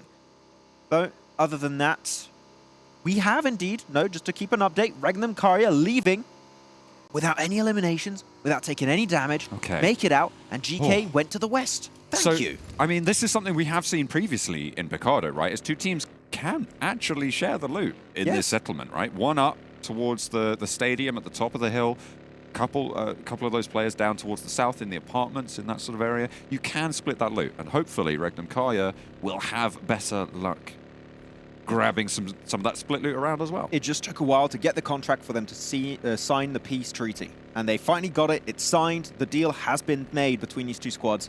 And they're leaving. And actually, REGNUM got not going for too bad a spot on this phase 1, sending it right towards La Bandita. And actually did split a little bit away, currently doing a 2-2 split, keeping 2 angles, which is what we know from REGNUM CARYA, holding 2 angles, wait for the phase 2, phase 3 pop, regroup in which they think is the best position at the time, which worked out great in last game, right? Get himself that chicken dinner with low eliminations, but because they know which position is strong in pretty much every single situation, and they just going to go for the same old strat, because if it ain't broke, don't fix it. Seemingly their map knowledge impeccable so far this tournament for PMRC. Oh. PM REGNUM CARYA. It all makes sense. I like where you're going with this. I mean, they got way too many chicken dinners. It's a conspiracy. It's a conspiracy to the highest level. Welcome to the PUBG Mobile REGNUM CARYA. Actually, I don't know. No. What don't you know? I don't know many things. Oh, especially math-related questions. Don't be so hard on yourself. Oh, thank you. But you knew about that high ground near Junkyard? You were telling us all about it? Yeah, that thing, the Mesa. I did Google it. It is Mesa. Is it? Yeah. Oh, really? No, okay. The Mesa. And actually, they went for it. Vision went on that position. They just sent Bolt and another one of their players currently. So they're going to be gathering that intel and hopefully have a Mini 14. That would be the weapon of choice in such a position. And then other teams are maybe a little bit slow on the rotate. Falcons in particular need to be a bit careful because they could have some issues entering phase 2 if they really delay it. And if it's a heavy north or northeast shift, then Falcons could be in a little bit of trouble, similar to, for example, Brute Force, which are also delaying their rotation away from El Pozo at the time. But yeah, REGNUM That 2-2 split. I'm right away. This is a very early call, John. Okay, I'm ready. I'm calling a top 5 minimum. I'll write this down. Top 5 minimum. For REGNUM CARYA. Top 5 for REGNUM CARYA. There you from go. Maxman. It's been happening so many times, and no team has like really been punishing it because it's very hard to punish. Also, well, if you'd have said at random any game of the day a top 1 from REGNUM CARYA, right now the odds are good. You would have a 60% hit rate. I should definitely play those odds out. Kind of nuts. Pretty. I mean, they've had a fantastic tournament. These last 2 days has been magnificent. And they're going to try and keep the ball rolling. Though Brute Force slowly have initiated their rotation away from El Pozo/Crater Fields, they're going to make it in a position where currently is occupied by Gladiators, which are split. So Brute Force, as we typically know them for, if they see a solo player, they tend to like to push it. They tend to like to get that elimination. And they tend to want to just eliminate the whole team afterwards. So Brute Force, if they see a single player out there in the open, they might just chase him down until the edge of the earth. Up on the menu today, it is one of the finest Matic classics, aged for 3 days, marinated by the rest of the lobby. Hopefully they're going to try and keep him down in storage and the rest of the team as well, keep him alive for the time being. Nice and fresh. I heard Matic is actually in a different hotel from the rest of his team. Bringing the Matic Classic in real life. He's playing Split. Yeah. Oh, he's in another city, literally. Yeah. And from afar. Oh, onto La Bandita, right onto REGNUM CARYA. Going to regroup. They're going to send Wild. That's nuts. It is literally right on top of REGNUM CARYA. I know, right? It's what's going on. I don't know. It's Can been we up happening your so many prediction to times. a top 4 yet? No, top 5. I'm going to hold on to top 5. Top 5, okay. I expect breaches to happen on compounds like that, and it's just to see if they can withstand those breaches, because there's definitely going to be a few I do expect later on. But there you go. Already regroup on Phase 2. Instantly on Phase 2, they do it. It's been so successful, this event, and a lot faster than so many teams. The reason why Vampire Esports have been so successful in my eyes in PMWI, both All-Stars and Main Tournament, is the speed at which they execute the rotations, because they're so very rarely vulnerable. And that is something that REGNUM CARYA have going their way, is that every time you fight REGNUM CARYA, even if you do beat them, they're always fully stacked as a 4-man team. And that makes it so much tougher to eliminate the whole squad, and they just keep on surviving. Like when they crashed into Gladiators and all went down, they did it together, and that's the main Exactly. thing. It's a team game. As a team, they made that As you decision. should. But for the rest of the games, they dominated pretty much everyone else. So kind of swings and roundabouts as they're playing together. Effective today. Next RÜYA, they're playing on the further north side of this circle, but it is all very central, and we have this alignment right down the middle between these mountains on either side. Yeah, currently I'm not sure if I'm seeing any teams commit to La Bandita. I don't think so. Here you go. Finally, some action is going to be happening. Vision taking some early shots onto Evo Station. The knock comes out. As Tough is very low, we'll try and go for the first aid. GQ looking to get something out of this fight, but at the moment, Vision absolutely in control of it. CARYA trying to push up towards Mon.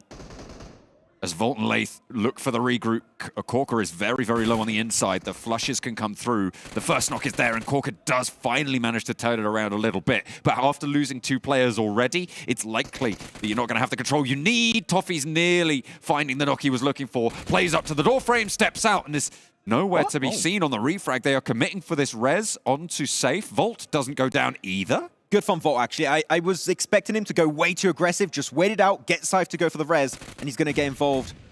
But North also, some action is unfolding. Gladiators fighting MUERTE, fighting Brute Force. It's a 3-way fight. No clue who's going to come out on top here. You got too much action unfolding outside of the circle. That is crazy. A 3-team fight. At the moment, the Gladiators looking like they have the better end of it, but you saw there, Meku does get knocked in the feed. Hopefully that's resable. It's a little bit far east and split from the rest of the team, but look at the feed light up. Show me the fight! Coming through Gladiators. 5 eliminations. Brute Force are eliminated. MUERTE are down to 2 players as well on that north side. So again, a hot start for the Gladiators in terms of those elimination counts. Hopefully, they don't just randomly go down 1 by 1. Definitely, I would hope to not see that again. Maybe that's why we didn't spectate it, because it was happening. So they just avoided us watching that. But they're going to try and maybe chase down Tabok. I'm not too sure. But they still got themselves the full squad up and running about. They do get the res, as you can see. And they're going to make their way up north. Currently, a lot of entry points. There's a lot of decent positions, compounds, a decent high ground actually around Junkyard they can actually try and play. So that could be really, really strong foothold for them in the foreseeable future. as our teams looking to play their position. I'm looking mainly at, excuse me, their compound is strong. But MADBULLS have been stretching their rotation south, and they're going to maybe encounter a few teams on the way. They are turning their attention all to this one Defilade, playing up close with one another, close to NEXUS, who are just on the edge of the circle with their duo out there. NEXUS are playing quite split. This is the replay of the fight up north, Max. Okay, how did that happen? Oh, okay, that's a short replay. Oh, okay, just a couple of picks. Just Matic doing the not the Matic Classic, but he was with his team. No, which I can appreciate when it does happen. Thank you very much. NEXUS, I've seen a few teams passing by, but they're just way too quick on the swivel, so no way you're going to be catching any of those players off guard. They're just wrapping wide over to the east because they're dodging La Bandita. You don't want to make it into La Bandita, just avoid that position. And currently, GANGSTERS, NEXUS, and NIGMA Galaxy are making that rotation happen. I mean, all of these teams on the south side are just being crunched by La Bandita in general. Everybody is trying to find a way around it, and it has linearized these rotations and caused a massive traffic jam. You do not want to be caught in it. So I'm looking at this circle. I don't know if we can have like a full circle view right now. It would be perfect timing. But Falcons, you know exactly what they're going to try and do. They're going to try and send it west. And wait, are they going east? Maybe I just completely miscalled that. That's okay, really unfortunate. I thought they were going to go far west because... No, you said east, Max. Let's go with it. Okay. For sure. Because they're hearing all of those teams rotating to the east. I thought, okay, they might try and dodge the madness, but no, they're going right into it and split once more. So we'll see if it's going to work out. I mean, they did slow down, so maybe want to rethink their entry point of this game. Though FLUX and REGNUM CARYA currently in a decent position here once more. That could end up coming their way. The circle could go on their compound. If so, they might be in a hot position to reach top 5. But Falcons, as they rotate further south, do encounter RTG to get themselves their first elimination. Starting to open up that scorecard. Good news, good news. REGNUM CARYA on the southwest side.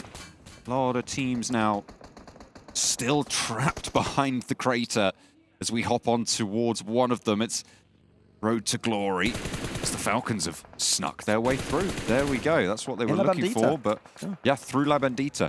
Over on the northeast side, the Gladiators will take a knock from GANGSTERS. Everybody just... Okay, this southeast side is getting absolutely crazy. But yeah, Falcons into La Bandita crater. They're just getting crushed. RTG NEXUS between the edge of the circle and the edge of La Bandita. It goes once again up there, right onto REGNUM CARYA, and also, excuse me, NIGMA Galaxy actually just recently left the south and got into that compound. So that was a great call, and lucky enough for them, that position was left open and available. That could be also a game-winning spot if they do play their cards correctly. But the south here, there's so many fights that are going to have to reach their resolution, John. As Falcons still trying to just make their way through the madness, but NEXUS Gaming taking every single shot they can. A lot of damage pouring in towards these buggies, towards the players as well, but they have managed to stay safe as 3 for the Falcons. And now they're on the north side of the crater. Now RTG actually seeing their reposition. And then dips, which is very nadeable, as you typically know in PUBG Mobile eSport. They're going to try and get a little bit close, but Six unfortunately cannot weather the storm. And he's going to be the first to fall very slowly. GK are going to be encroaching southwest of La Bandita, and they're going to be taking some nice mini 14 shots over those ridges. Really, if you're in La Bandita right now, I feel like every team is going to get eliminated, and teams outside of it, mainly, I'm looking at FLUX, we're just going to try and get the few remaining players at the end as they try and leave that city. You can see as well that over just before on that flyby, the ridges on the northwest side of La Bandita are a lot lower, a lot less steep than the ridges on the other side. But beyond that, you can see just over that ridge line there, there's so much open ground right in front of that FLUX position. So even if they're not crashing into it, like you say, they're just cutting. I mean, you don't have to crash into it if you can just avoid that entire fight. GK actually could go far west. I mean, I believe they have cars, John, if I'm not mistaken, so they can go for a wide rotate. MUERTE, I think it was only Kose that was left alive, did get found out later on, so he's going to be eliminated, unfortunately, for MUERTE, having a bit of a rough time this tournament in 12th position. And teams like GK, with a potential strong game here, could be looking to overtake their position in 12th. So MUERTE might be sliding slowly but surely down the leaderboards even further. As Falcons, Puncher King gonna be put down extremely low, but not quite confirmed. Super low now as Exa Machina actually getting backed off the ridgeline as Exa backing up his teammate. Keeping him alive. 2 players still, actually. Nice from Exo. Though, yeah, okay, nice. His teammate was able to actually get himself the, I think there was a med kit he was able to use, so back to 100 health instantly. Oh no, actually it was a first aid. It was a first aid. Nexus also wanted to close that gap. I mean, with that opening damage, you do have a little bit of an opportunity to get closer, get in nade range, and maybe just eliminate the entire squad. If so, you're going to be the only team north of La Bandita, so you can pick up teams like maybe GK or RTG as they try and leave their spot. But here you go, Nexus up there with the nades. And onto Ace, he's just not going to be able to escape this one. I feel like it's just too easy of an elimination for Nexus. At least it should be. He'd being cooked. Kapahala. Oh, no, well, that's on good. the ridge. Ooh, takes a lot of damage, but luckily does not go down. Come on, easy nade. A nade in response. You say it's easy, but Max, at the moment, it hasn't been enacted. Not just yet. And again, the damage is dodged and Doran down. No way Ace is holding his own in this fight. Come on, how is that happening? Octavian, another nade. Another one. Go on. One more. Another one. Over the top. There you go. Oh, it's light. Needed a little bit of help, but wait, so far away. It's still Dominus Generalis. Goodness me. Just help from a distance. Southwest Shift and REGNUM CARYA. I mean, can we go up to a top 4 yet? On your prediction? Yes. Okay, I'm fairly confident now. This is looking like a top 4 for REGNUM CARYA. They still have all of their players. They got 1 elimination, maybe 2 elimination chicken dinner. We'll see. As King going to be pulling the Ryzen, waiting in the bush for a team to get too close and maybe get the squad wipe. But this is a full squad of REGNUM CARYA and of RTG and Nexus Gaming getting very close, so not sure if that play is going to work out. You've seen it once, you've seen it 1,000 times. Jafar, split from the team of Gangsters, gets caught out, but this time by Gladiators, who are no stranger to that themselves. We'll hop back over to the MADBULLS and Nexus. 4 players alive for Nexus, and that might change pretty soon because 4 players for MADBULLS and Exomation are down close by to the fight. Doran goes down next as Frozen crests the ridgeline. Octavian down. And it is excellent fight across this ridgeline for MADBULLS. Yeah, really strong execution. There's no one really north of their location that can shut them down when they peek over that ridge. So easy pickings for MADBULLS. That's it for Nexus Gaming. Another unfortunate match here as they remain down in a low position on the rankings. And I'm wondering what the next move is going to be for MADBULLS. Definitely want to peek, don't want to peek too much. RTG will punish you for that. But it seems like they're still trying to encroach on that position, playing those dip locations, trying to hide their location as much as possible with a very split, John. Ooh. And Frozen is the first to fall. Reva finds that spray down, catches the rotation. Tulika, nade over the top, wants some retribution, looking to split the difference, but will not be able to find it. Rio, though, eats a lot of damage. Was that from a nade or from a shot? From Zerich, either way, looking for that angle. 4 players alive for RTG, but they go back across the La Bandita position. Yeah, I was about to say I don't think this fight makes a lot of sense for RTG. Just regroup and maybe push on to GK, because currently they're looking to engage onto FLUX to get very, very close to their location. So if they can wait it out long enough, that could be the biggest opportunity ever for Road to Glory in this match to try and get eliminations and a decent foothold in this Phase 5, soon to be Phase 6 circle. As MADBULLS up to now 4 limbs, and we still need to see this big MADBULLS resurgence. This could be the start of that match. Okay, Max, I haven't said it until now, but Gladiators have 8 eliminations. They're playing on an edge position, and they've been playing together. Kitsune right now isn't demonstrating that point. He is playing very split. But for the majority of it, they have been playing together on this north side. They are now rotating down, and hopefully they can execute here. In the final game of today, now is the last opportunity they have to prove that they have anything left. If they go down now, at this point, I'm willing to write them off in terms of this tournament. It's the Gladiators' recipe to success. Well, success at the end, mostly. Slow start and starting to get themselves some good results at the end as they slowly but surely adapt to these type of tournaments, to these lobbies, every single event. And now they're pushing a little bit more together. Currently, it's a 3-1 split. Kitsune very far away. Far north. I mean, he's still gathering info, I guess. I can't really explain what's happening with Kitsune up north next to RÜYA.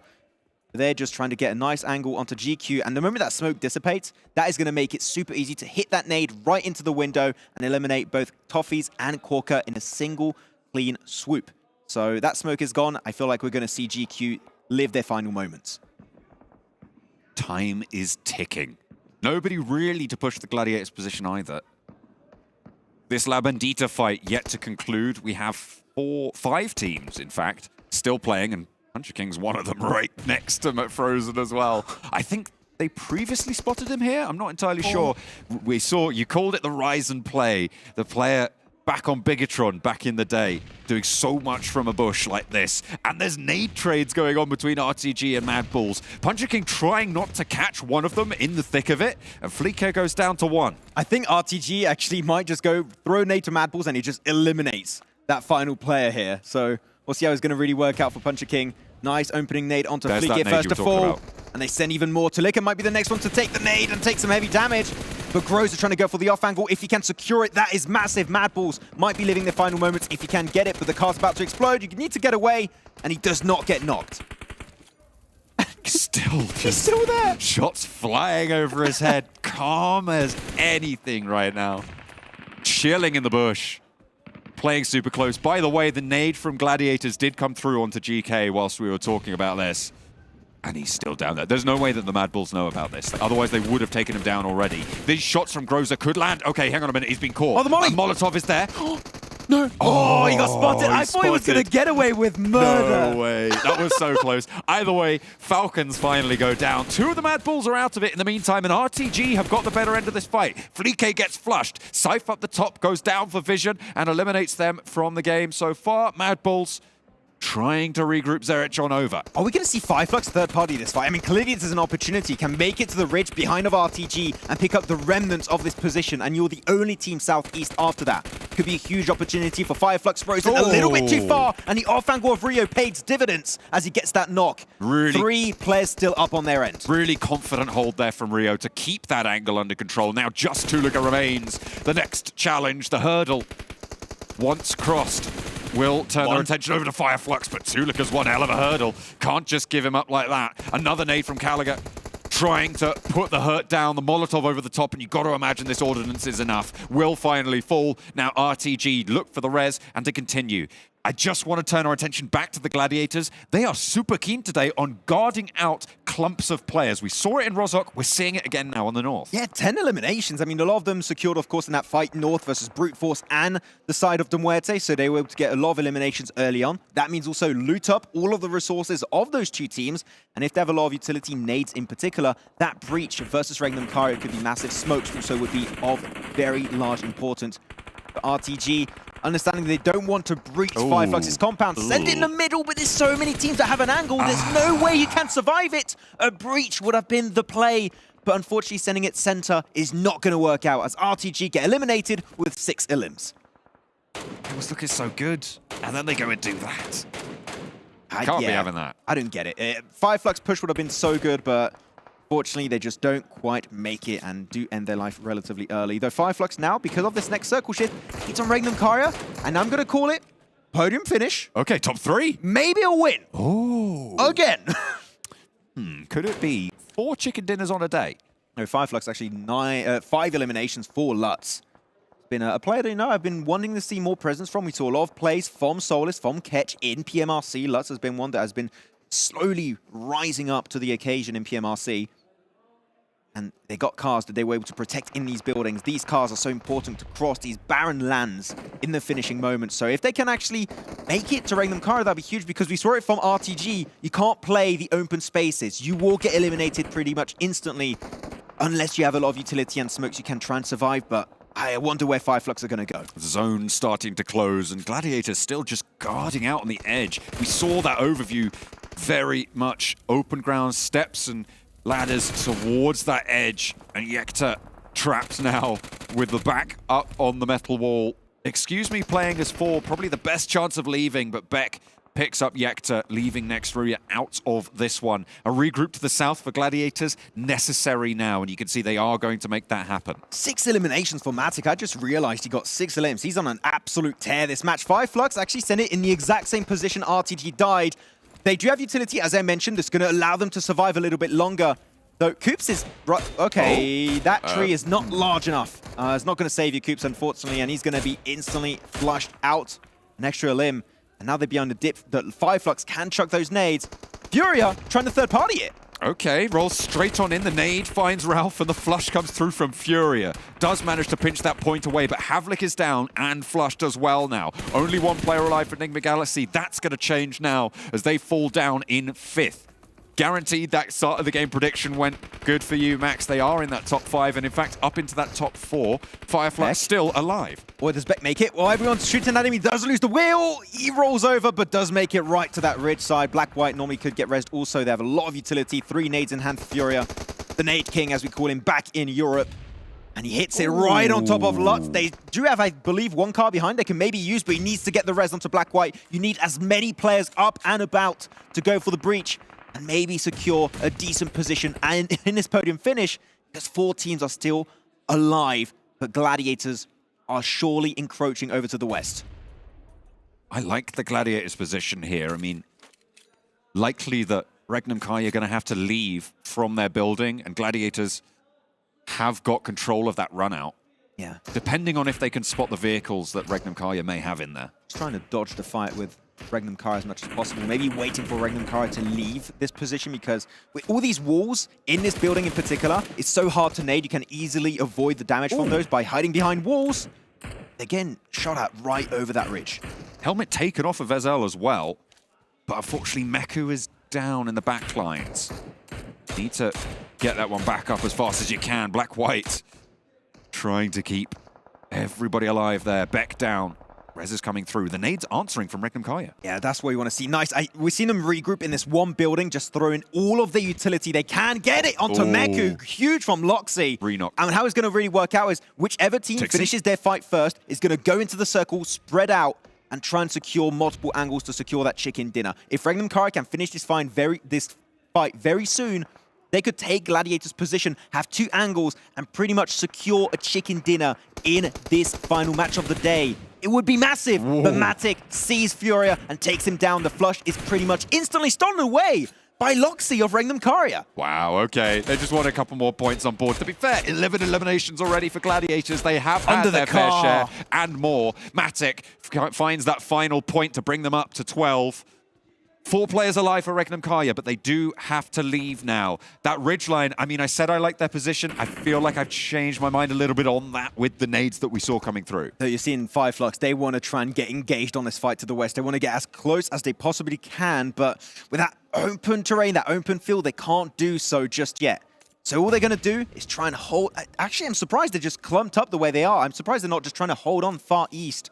I understand that Matic has taken heavy shots with that Mini 14, but you're getting a little bit too involved in this fight, I believe. But Ketch has got some significant damage. REGNUM CARYA are being pinched. Huge push coming through from FLUX. Ketch leads the charge, and Tixi finds Lutz as well.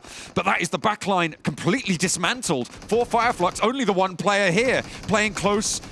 Right up and around the smoke. Needs to be careful. Ketch could be caught, but Tixi still going, and the Gladiators have rotated around. Ketch, he gets run down, and the Gladiators bring themselves into a 3v3, but the health bars are super low. Kitsune goes down, and REGNUM CARYA want to put 4 on the board on the day at the PMRC. History is being made as REGNUM CARYA have 1 more to handle, and they will be able to find it. The Turkish quad chicken dinner on the 3rd day. They have done it. REGNUM CARYA, 4 chicken dinners, a massive game, control, calm, collected, right up until the end. Utility on point, everything went their way. The PUBG Mobile REGNUM CARYA is unfolding as planned. Another chicken dinner to secure for the Turkish Super Squad. And the execution, and it really goes to show. We talked about it at the very start of the game, John, because of their strategy of 2-2 splits, regrouping instantly, pretty much on the very first few circles, you can call if they're going to get a win or a podium finish at the least. And they do it again so consistently. Their strat is uncontestably the best in this lobby. And they do it once more with a bit more eliminations this time around. Absolutely incredible. The 6 matches we've seen from them today have been something that will need to be studied, because this is unheard of, right? 4 chicken dinners on a day. I mean, it's got to be up there with the records. I don't know if we've seen more than that in tournament play at this level. It is rare, that's for sure. I mean, at the start of the day, REGNUM CARYA tied up with NIGMA Galaxy for that first position, and then you just kept starting to create a lead every single one of these matches. And now I want to see how big of a cushion they have in that first place, because it's going to be tough to catch them up to them tomorrow. You're going to need a massive day equivalent to this if you want to be able to compete for that first position. but they're just so consistent. I expect them to remain strong tomorrow and bring even more points back on the leaderboards. 6 matches, but only 2 winners somehow. Regnum CARYA put 4 up on the board. Let's head back over to the desk. I don't know what there is to say about Regnum CARYA. I feel like we said their name 1,000 times today, but I guarantee you we've at least said it 4, because 4 chicken dinners, as you heard John and Max talk about, is amazing. It is outstanding. It is cool as ice. It's unbelievable. It's unbelievable. I mean, we had a 13-point difference between Regnum CARYA and NIGMA Galaxy before this game. And then Regnum CARYA said, no, sir, not today. We're going into the last day with the most points, with the world record. 4 chicken dinners on the day. I don't even know what I'm thinking. I don't even know what to think. This is ridiculous. It's going so well. What is happening? That was before. That was a good promo, though. Kalaris is going to be happy about that one. Hot Jukes hot take. Dude, I mean, honestly, it's insane. Coming back. What do you do at this point? Like, I mean, they're going to be the most watched squad. Come on. They got the zone in quite a few games today, right, Seven? They did. They were able to take advantage of it, though. And in a way, I feel like they kind of shut me up, too, because I was talking about how horrible their Miramars have been. And they were like, you know what, Seven?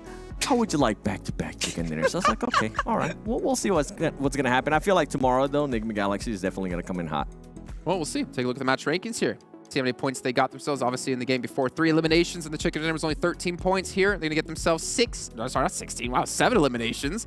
That's the first time I've seen Gladiators do something like this in a while. Wow. 22 points for them, but Regnum CARYA, like, that's 40 points on the day from just placements alone in chicken dinners. It's ridiculous. Unprecedented from them. Like, yeah, Gladiators Move over finally showed Vampire up with that PMWI milestone, dude, the record breaker. Straight up. I mean, they've got to be so stoked. How dare you? I'm sorry.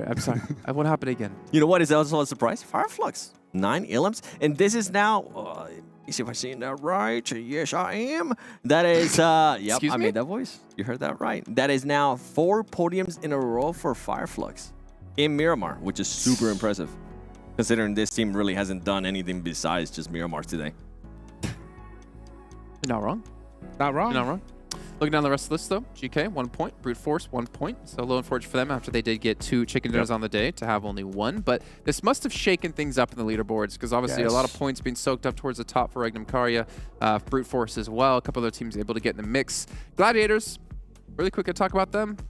Nice to see them finally show us what they can do. And this is, if you're out there and not really familiar with Gladiators, this is why we keep harsh on them so much, because we know they can put up big games like this. They've done it so many times in the past, but for some reason, at this event, they just haven't been able to do so. No, they haven't. And now that we see them finally get that pop-off game, yeah, that we're going to see that big advantage in points, but they're still so far behind. Like, even if they have a monster day tomorrow, sure, they may be able to jump into that, like, maybe top 5 position, but I mean, yeah, the chance of even trying to get first place is long gone for Gladiators. For Gladiators, what I enjoyed about this last match was the angles that they were actually able to get. We always talk about this team and how they play spread out. Well, guess what? For this match, it ended up working out for them, and they were also able to regroup in time to be able to take on fights. So good to see how the Gladiators being able to do that. It's good to see, but they haven't been able to finish. Not like Regnum CARYA. I mean, it's so wild because I talked to some of the top players, coaches, and when it came to talking about Vampire in their PMBLDI, the only explanation they had was that they got lucky. And I wonder, like, what explanation could you possibly have for Regnum CARYA here today? Because this is crazy. I got it. They just got lucky. There you go. You heard it here first, folks. 10 out of 10 analysis. No, I mean... No, obviously, you have to be able to play well to be able to close out games like this. For sure. You have to know the zones and know where the best locations are. And also, best team in Turkey, trying to be. I think they got more chicken dinners today than S2G and FLUX have gotten the entirety of PMWI. Wow. I think you're right. I'm right on that. I'm trying to do the math right now. I'm like, I think you are right. You're correct. I wouldn't say they're the best team in Turkey right now, considering some of these teams are probably testing out different teams. But I agree. It's good to see that another team from Turkey, right, with so much that we talked about SG, with so much that we kind of been hyping up FLUX as well with their performance in the main event. It's good to see that more teams from Turkey are also starting to step it up here, Hajik. Yeah, it was a great performance, and I think we're starting to see, you know, MEA come out really, really hot here. Look at this. As we go into this play, one player in particular from next RÜYA, Doka Machine, actually got quite a few eliminations today. He did. You know what? I want to go back to REGNUM and CARYA, because this team, I would like to see how their player stats ended for the day, because remember, we did have one player, right? We wanted to do that player to watch, which ended up being the MVP from yesterday, which, if I remember correctly, it was none other than SL77K. But it wasn't just him. There was a lot of other players that were able to step it up in a big way here today, and I'm hoping that tomorrow we kind of continue to see that pattern, right? At least 3 other players being able to pop off, because it kind of goes with what we continue to say, that now you just can't have one fragger, you just can't have 2 fraggers. You need to have everybody in the team being able to frag out, especially if they do end up getting the circle. Like Jason was mentioning, they did end up getting the circles in times, but they were able to take advantage in a big way, and that's ultimately what we want to see out of champion caliber team. Yeah, I want to see what Loxy ended up with at the end of the day, because he had 14 eliminations before. What was that? He just called REGNUM CARYA CCT. Or PMRC? Those are bold words. You're saying? I mean, they're right now, they're looking like a CCT team for PMRC. Okay. Continue. I'm sorry to interrupt. No. I mean, like, I want to see Loxy's player stats at the end of the day, because he had 14 eliminations before coming into this game, and he's been putting in a ton of work for his squad. Now, it's crazy that we do have that curse of not being able to pick that perfect player to watch, but it was still on the same team, and whenever you have a player pop off like this, you know it's going to do great for their overall mentality. And I'll tell you what, 4 chicken dinners will also help that as well. Yep. He actually might be the MVP, by the way, of the day. I'll be surprised if it's not. I mean, not there yet. Oh, but just, you know, so you start thinking about it. The tease. You know how I am, 7. Come on. But obviously, this has been a tough day for teams like NIGMA Galaxy, too, because they have not looked good today. They had, like, a good match. I think they had, like, 1, maybe 2 good matches on the day. But beyond that, they look like shadows of their former selves. I mean, Coops is extremely quiet. 7 has found something. I mean, with kind of what I was saying earlier, this team, NIGMA Galaxy, I think they had a 18-point lead, if I'm not mistaken, or something above 20 over REGNUM CARYA, and that completely disappeared in the first 2 matches. I mean, at one point, remember, you almost ended up puking on the table because one player was able to get 2,000 damage within two matches. For NIGMA Galaxy, I think it comes down to their rotations. I feel like today they just kept getting caught off in certain situations. Also, when they were able to take on fights, things weren't going their way. Going back to the Erangel, you were mentioning too, NIGMA Galaxy, they decided to leapfrog a little bit too fast. REGNUM CARYA, it didn't end up working out. Maybe tomorrow they'll be able to readdress those issues that they had today. 100%. Okay. Well, you know, we're talking a lot about NIGMA Galaxy, talking a lot about REGNUM CARYA, but we got to talk about Gladiators, because we do have on the stage, you would never believe who's going to be interviewed on the stage. Kitsune. It's Kitsune. Yeah. Let's head down the stage and we'll come back to finish off the show. Welcome back to the main stage. We are joined by Kitsune from G.GLADIATORS. You're making moves. Today feels better, okay? So talk to me how you feel, how you feel today went. I mean, we're trying new strats, basically trying to be more aggressive on the map, trying to engage like fights more, and I mean, it works, but we have like a little placement points today, but I mean, we will fix it as well and get some points tomorrow.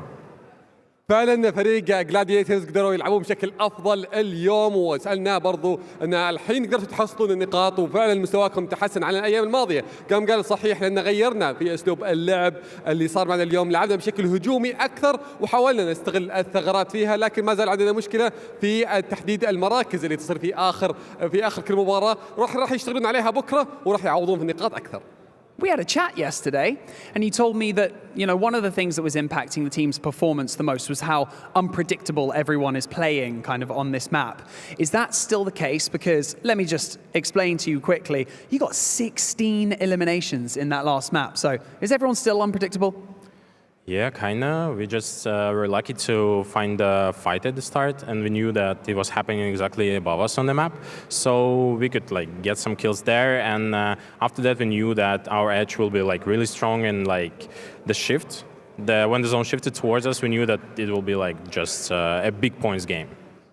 فعلا فريق جلاديترز قدروا يحصلوا النقاط بعدد اقصاءات اكثر معنا في المباريات الاخيره، وسالنا اللاعب ان حتى برضو ذكرنا او بلا صح قبل كان معنا في مقابله ماضيه او سالنا اللاعب فيها قلنا كيف كانت المباراه هنا بشكل عام، قال انها كانت غريبه مره ومو عارفين شويه يتاقلمون، لكن هالمره قدروا يفهمون اسلوب اللعب اكثر، فكيف قدرتوا انكم خلينا نقول تتواكبون مع باقي الفرق وكيف فادتكم حتى برضو اللعب الهجومي في المباريات انكم تحصلون النقاط فيها. ذكر اللاعب ان صحيح انهم قدروا يحصلون عدد نقاط، وفي المباراه الاخيره حصلوا 16 نقطه من عدد الاقصاءات اللي حصلوها، وحاولوا انهم يعني لسه ما قدروا يقرون الخصوم بشكل مره ممتاز، لكن قدروا انهم يفهمون اسلوب لعبهم بشكل كويس ويستغلون الاماكن كيف الزون يتحرك لصالحهم عشان يحشرون باقي خصومهم فيها ويحصلون نقاط الاقصاءات.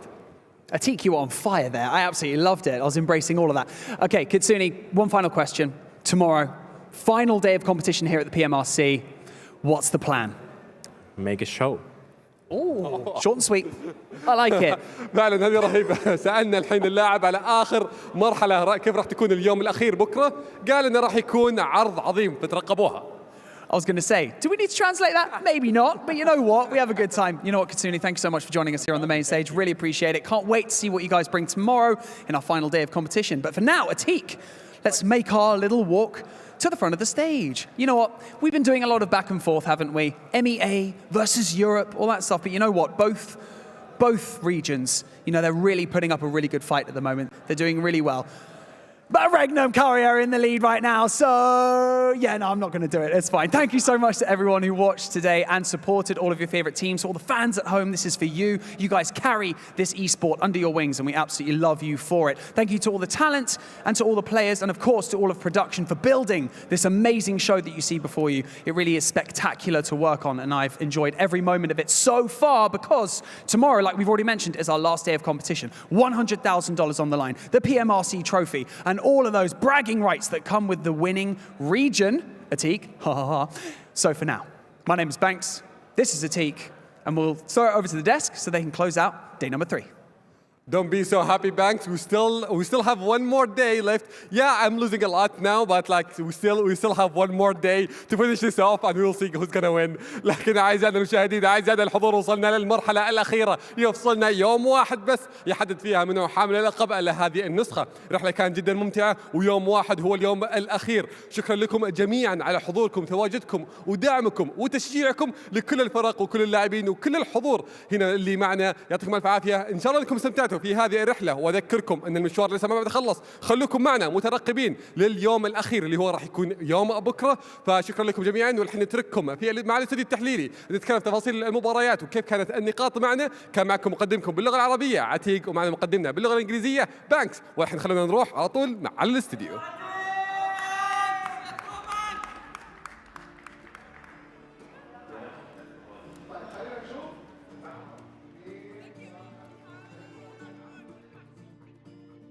All right, well, good to hear from Kitsune there. Just waiting for my countdown to be officially over. You don't want to be a good host here on the show and listen to my producer. Yeah, Kitsune, I can make a show for tomorrow. Okay, yeah, I'm going to stop myself there. Go ahead. I see it happening. You know, they ended up the day in a good note. Yeah, no? I mean, they did. You ended it on a good note, but they're too far behind now, I think, to actually put on a show to where they can actually be in contention for first place. But heck, you know what? You just said what we were thinking. Yeah, climbing up the leaderboards, putting some extra money in your pocket, that's definitely going to be the play. It's possible. It is possible. It's doable. I mean, can they get 5 chicken dinners on a day? Possible? What was that sound? I don't know. No. Okay, well, let's move on. We got to end out the show. You know what we have to do before we end out the show? What's that? KFC. KFC. I know where your mind's at right now. The Colonel Choice. Yes. Highlights brought okay. to you by KFC. I don't think we need to pick what it's going to be. Let's just see. Let's tune in. The Colonel. What's our Colonel's Choice? What did he choose for There's today? so many good plays, too. There were. Ah, okay. Really? Yeah. I mean, okay. just brute force up on top of this 3-stack, big chillin'. Once they had this position, it was just all she wrote. But it's like different place, different teams. Come on, we just gotta pick The Colonel one, guys. chose this play. That's right. I think the Colonel believes in brute force. You know, first land, getting a nice chicken dinner. They got a couple, you know, so I guess that's pretty high for them. You know, I'm just waiting for them to put like a bucket on the table. But then I realized that bucket would be absolutely destroyed by us eating it. Yeah. Oh, I think the Colonel chose brute force because Regnum CARYA would have been too easy. So you know what? Might as well pick the other team that got a couple chicken dinners. Well, because the other team, you know, if the team who dominates today is from Turkey. That's Turkeys true. aren't chickens. That's a fact. That is true. Yeah. That is, yeah. What about our save of the day about Dr. Suleiman Al Habib? I'm not quite sure. What's so funny, Seven? You didn't see him. That's like a pigeon. No, it's not. No, do the actual turkey sound. Okay, yeah, I hear the turkey. I heard the, ooh, That's I it. heard that part. Okay, so our save of the day, Dr. Suleiman Al Habib. What's it going to be? Oh, B-Dip Jr., baby. The 360 was a highlight for me there. No, this is actual OP this Dip. is- At first I thought it was MADBULLS off the rip, but no. Dip Senior. It's next RÜYA. So OP Dip Senior. Papa Dip. Place to be. Papa Dip. Oh, I love it. I love that. I copyright it, so don't steal it. Okay. But I'll let you use it. But I Papa want Dip. Okay. Papa Dip. Papa Dip. Got it. Yeah, it's We nice. should actually call it that from now on. Yeah. No, I can't. That Clara's told me, like, Jason, this has been named. This is one of the first places ever named on a map. Wow. I can't change it. PUBG I Mobile. won't do it. Papa Dip from now on. Got it. Papa Dip. I'm sorry, Claris. I tried to fight back. Our ride of the day by Abdul Latif Jamil Motors. Honestly, there were so many run-overs. Let's check out what it's going to be here for today. Gladiators. Or what Yes. all we're going to have. It had to be right at the start of the tournament. See? Oh. Okay. Fire Flux. We get a couple. All right. Some. Wait. I hope we see that run over by Rosshawk Dip, too. I hope That you was see the crazy. Mekus, where he like, goes over the little lip into the other side, gets out. He loses the fight, but... Dude, these buggy plays have become so prevalent in competitive. Yep, here it is. Here we This is go. what I'm talking about. Just, bring a, like Frozen sharks. was just going in. It's like a derby going on. There's like two of them swarming. Please, show the Gladiators one. Oh, no, we went up Best to for Myanmar. last. That was a Gladiators finish, but I But mean, it wasn't the one.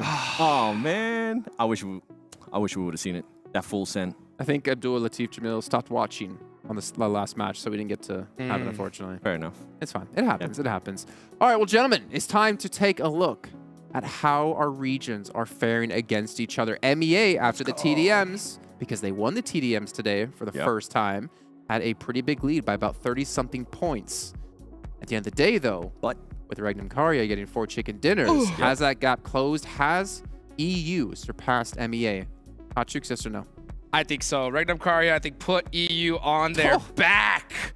Big time. I mean, this is crazy. I mean, can you imagine if this was placement points?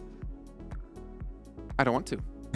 Let's not. Well, I think placement points are in the regional points. That's true, but I'm telling you, it's crazy to see the difference. Obviously, Regnum CARYA just having such a dominant performance here today, and I don't think we're going to see it for a while.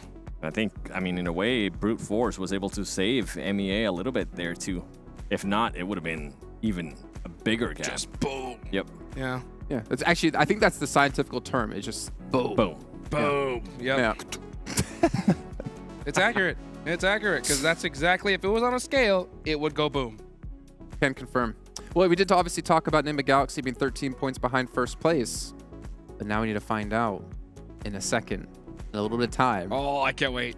How many points ahead they actually are. But let's take a look at today's winners. If you missed any of the matches we had across this day today, and you can see this is ridiculous. Regnum CARYA. This is insane. Regnum CARYA, 4 chicken dinners, Brute Force with the only 2. How do we have, we're here in Riyadh, Saudi Arabia, at a LAN, 6 matches on the day, only 2 different winners.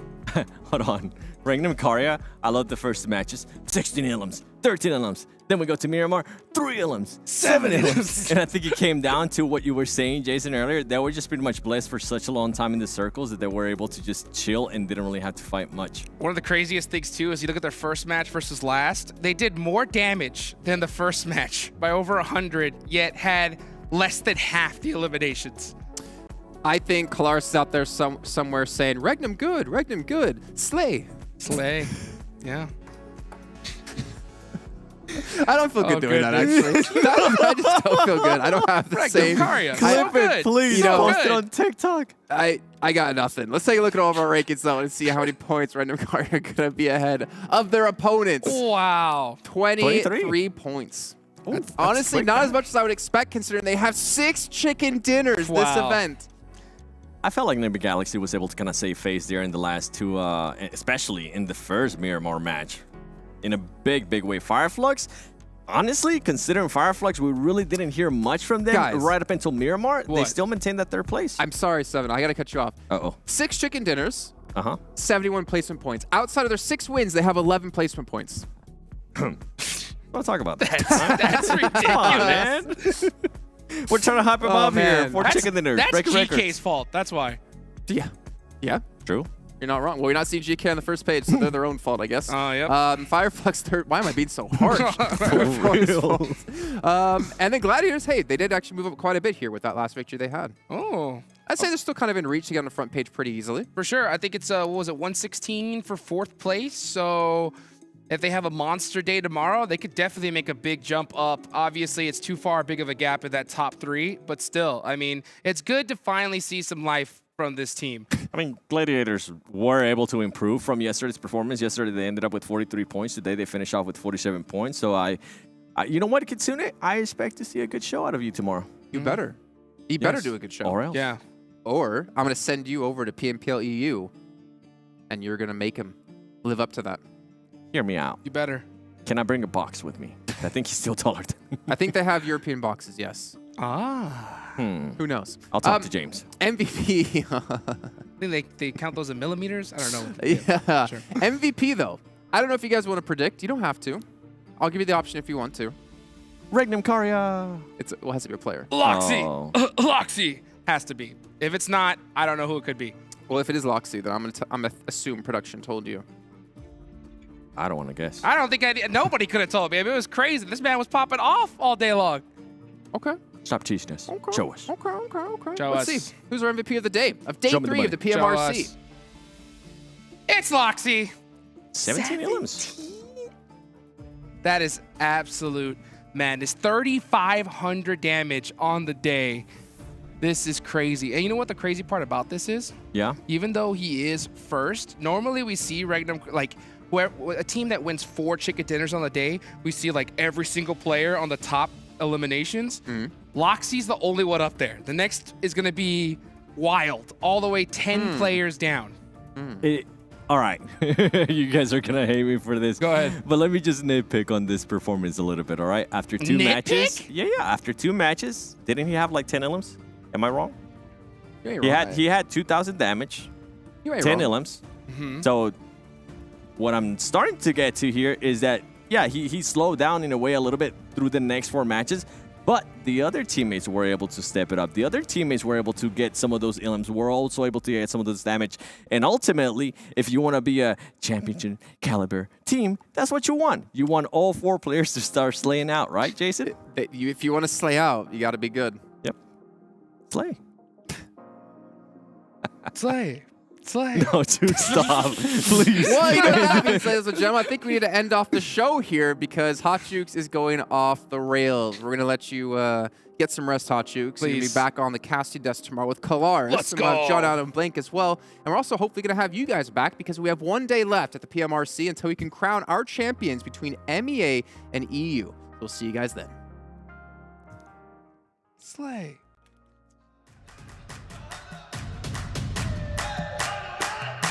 Dragging us down, face on the ground. Still we're so proud, just look at the crowd. Making some noise, making some sound. We got a choice, they're hearing us now.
Honor Magic 5 Pro.